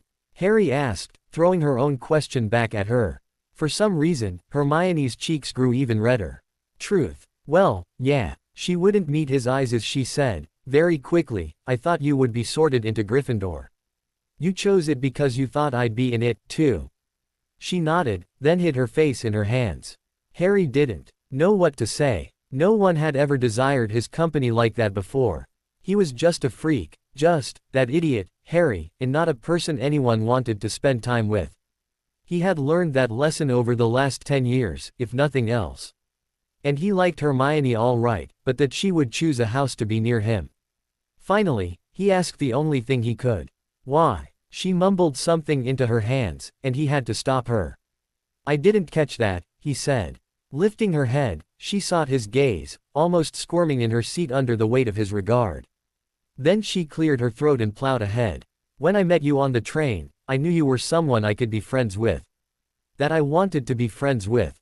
I saw how you shared all those treats with Ron Weasley, and you didn't laugh at me when I was being so," she shrugged, overbearing with all those book facts. Harry had to smile. "I didn't think you were overbearing." "See," she said. "I knew you'd be a good friend." It was Harry's turn to blush. He could feel his ears getting hot. "Thanks," he mumbled, and hunched his shoulder a bit. Hermione pointedly looked away until he was back to himself. Then she said, "I still really want to know what that spell was." Harry laughed, and then showed her. As Halloween neared, Harry was wishing for some free time to just kick back and relax.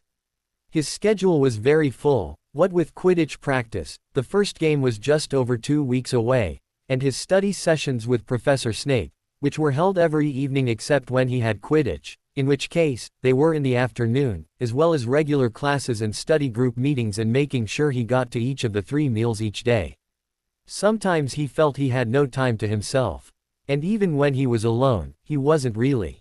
The Bloody Baron was always nearby, his gaze impenetrable, even when his words were soothing and full of concern. He never heard the Bloody Baron yell, though, until one afternoon when he was just outside Professor Snape's office, preparing to knock to be admitted for his tutoring session. He heard raised voices, and, though he knew eavesdropping was tactless, he could not help himself, especially once he heard his own name on the professor's lips. "I just can't believe how callous he's being," Snape snarled. "Potter is the golden boy, isn't he? The boy who wouldn't bloody die. Yet he would not credit my word." "Severus Snape," the Baron intoned, "calm yourself. Having a fit will not change anything. Except make me feel better." The Bloody Baron chuckled. "Tell me what he said, then." The professor stalked back and forth, as if he were lecturing, but his steps were heavier than usual. Then he paused. He accused Potter of cheating in one breath, and dismissed the danger Quirrell presents to the boy in the next. "Cheating." The Baron howled, and his next words were mere sputters, as if, "the boy, only now has he the time. I'll show him cheating." Harry's hands had clenched into fists, furious at the indignity of the very idea. Cheating. Him. He didn't even know who this him was that had accused him, but right now he was seeing red, and wanted to punch someone. He had was the word of that old fussy cat, Snape was saying. He was pacing again. McGonagall accused him. Professor McGonagall. Harry was stunned. He knew the deputy headmistress and head of Gryffindor didn't exactly like him, but she seemed decent enough. And she'd appeared genuinely pleased to see his grades improve. She had even smiled at him the other day after class, and said his father had been skilled in transfiguration, and if Harry kept improving, she was sure he would be, too. "That's what he said," said Snape. Nothing overt, of course, just that concerns had been raised. There was the sound of something hitting a desk. A fist, maybe. Or a book. "Barmy old coot. Wanted me to keep a closer eye on the boy, to make sure his study habits were up to snuff."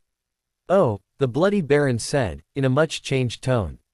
"I see." Snape whipped around. Harry could hear the billow of his robes from where he hid, pressed up against the wall in the corridor, and snarled, "You know something. Tell me." "I believe." The ghost sighed, and Snape made an impatient sound. "I believe the old coot is making sure you have an excuse to continue to look out for the boy. If Quirrell is indeed dangerous to him, and if he has some connection to the Dark Lord, then any interactions you have with young Harry Potter will be suspect. Unless I am ordered to undertake them," Snape finished. He sighed then. "Damn manipulating codger." "Indeed," the Baron agreed. "But it seems he is still looking out for you, which is a good thing, if the Dark Lord is rising again." "And for the boy," Snape said, much more quietly, in an almost reluctant tone. "And for the boy," the Baron said. "Who just so happens to be waiting in the hallway." A brief, shocked pause, and then, "Potter." Harry shuffled into the room, head down. He could feel the weight of their stares. "Sorry," he mumbled. "For the impertinence you've displayed in listening in on a private conversation, I assume," the professor hissed. "Yes, sir," Harry said, and risked a glance up. "But you were talking about me, sir, so I." He shrugged. "I wanted to know what you were saying. Does Professor McGonagall really think I'm cheating?" Snape's eyes were dark holes into nothingness, and his expression gave nothing away. It was the blank mask that Harry always disliked seeing the most. This mask was the one he himself often adopted when he didn't know how to react in a situation, and any way he could think to react would be mocked or yelled at. Blankness was safe, but it was hard to understand from this point of view. Finally Snape said, "I do not believe so." "Why'd she say it then?" "You know I haven't been doing that. I wouldn't ever." Snape studied him again, still giving nothing away. "It's complicated, Potter. Did you bring your books?" Raising his eyebrows, Harry also lifted his heavy book bag, which was obviously in his hands. He did not, however, say anything like, "What does it look like?" Since he didn't need to sign his own death warrant, "Thank you very much." Instead, he said, "Yes, sir. Charms, today. Get to work then." Harry frowned, and opened his mouth to argue, since he wasn't done with this conversation, not by a long shot. But Snape cut him off before he could get anything out, and said in one of his coldest tones, "Work now, talk later. If you do as you're told." Pressing his lips together, Harry gave a short, angry nod, but went to the table where he usually worked and took out his books and parchment. He hated being left in the dark about things that concerned him. Who did they think they were, anyway? To shove him to the side, as if his feelings on the matter didn't count. He was too angry, banging his quills and ink bottle about and slapping down parchment, to notice when the Bloody Baron came to hover over his shoulder, until the ghost said, "Be at ease, Harry Potter." Harry jumped, startled, but then set his jaw. "I don't like being talked about." "I understand. Do you?" Harry turned to glare at the ghost. "I've been lied about and talked about for 10 years. Those stupid—" He broke off, not wanting to discuss the Dursleys. "At all. The Muggles," the Baron said softly. A brief nod. "They lied about you. They said I cheated. Any time I got better grades than that whale of a cousin of mine. I obviously cheated, 'cause there was no other way I could do better than him at anything. He was obviously so superior." Harry snatched the stopper out of his ink bottle, not even caring that he splattered a few drops of black ink across the table. "But you never cheated." "No, I never did. I didn't have to. Dutters is such an idiot, I'd have to try to do worse than him in school." Harry dropped into the chair and rubbed at his forehead, and the stupid scar that marked him as different. "Didn't matter, though. They said I cheated, and the school took their side. Always did." "Doesn't sound fair," the Bloody Baron said. Harry glared at him. Of course it wasn't fair. Life isn't. I'm not a child, you know. He expected the ghost to make the same protests he'd heard a million times, about how he was too still a child, despite having practically raised himself, and survived the Dursleys, not to mention an attack by a currently disembodied megalomaniac who meant to kill him in nasty ways. So he was surprised when the Baron merely nodded. "As you say." The quiet agreement quite took the wind out of him, and he stared at the desk, and his hands, clenched together on top of it. I have to work on my charms essay," he said inanely. "You do that, Harry Potter," the Baron said. "And please, when you speak to your Professor Snape, remember, he has your best interests in mind." He'd heard that before, from teachers, and the headmaster at his primary school, and even that one cock-up involving the school nurse. Too bad none of them had ever meant it. Still, he shrugged in response to the Baron, and got on with his essay. An hour or so later, the discussion about the overheard conversation was less difficult than Harry had imagined it being. "How much did you overhear, when you were lurking about in the hallway?" Professor Snape asked him, once Harry had finished his charms essay, and after Snape had read it over and made some corrections. Harry flushed. "I said I'm sorry about that." Snape glared. "That doesn't answer my question." Expression settling into a glare of his own, Harry muttered, "Fine. I heard you say that Professor McGonagall accused me of cheating, and then the Bloody Baron said something that made you call someone a manipulating codger. But I haven't cheated, not at all." "I know you haven't, huh, Mr. Potter? I have been monitoring your school work, have I not?" Harry's eyes narrowed as he looked at Snape. Had the professor nearly called him by his first name?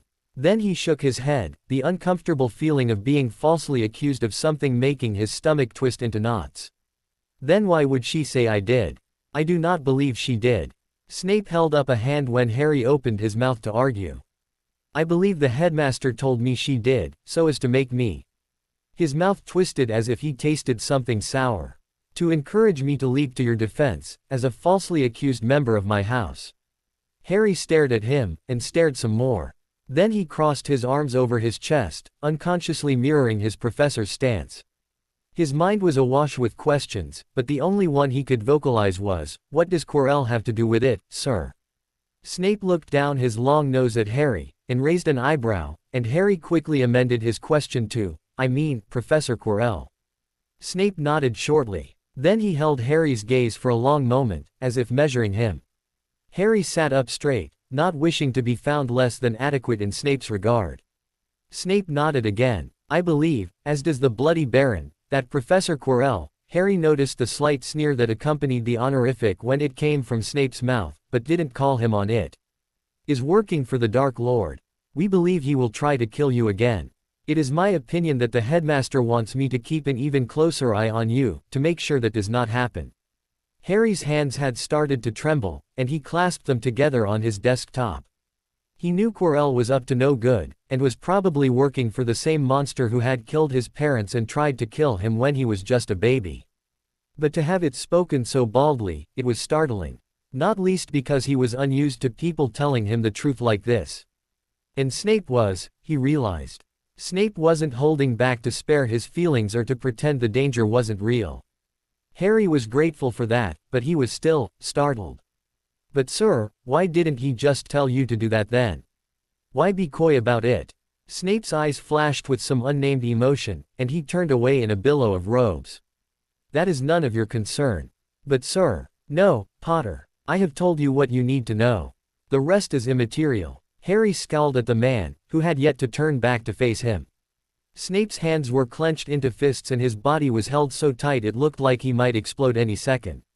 Harry had no idea why, but the reason for Dumbledore's roundabout way of having Snape protect him was obviously causing Snape some distress. And though he was loath to admit it, Harry knew the reason was really probably none of his business. I'm sorry, sir, he said softly. I didn't mean to pry. Snape whirled around again, his expression one of surprise, before his face was carefully schooled once more to that blank mask. He held Harry's gaze for a few more moments before he inclined his head slightly.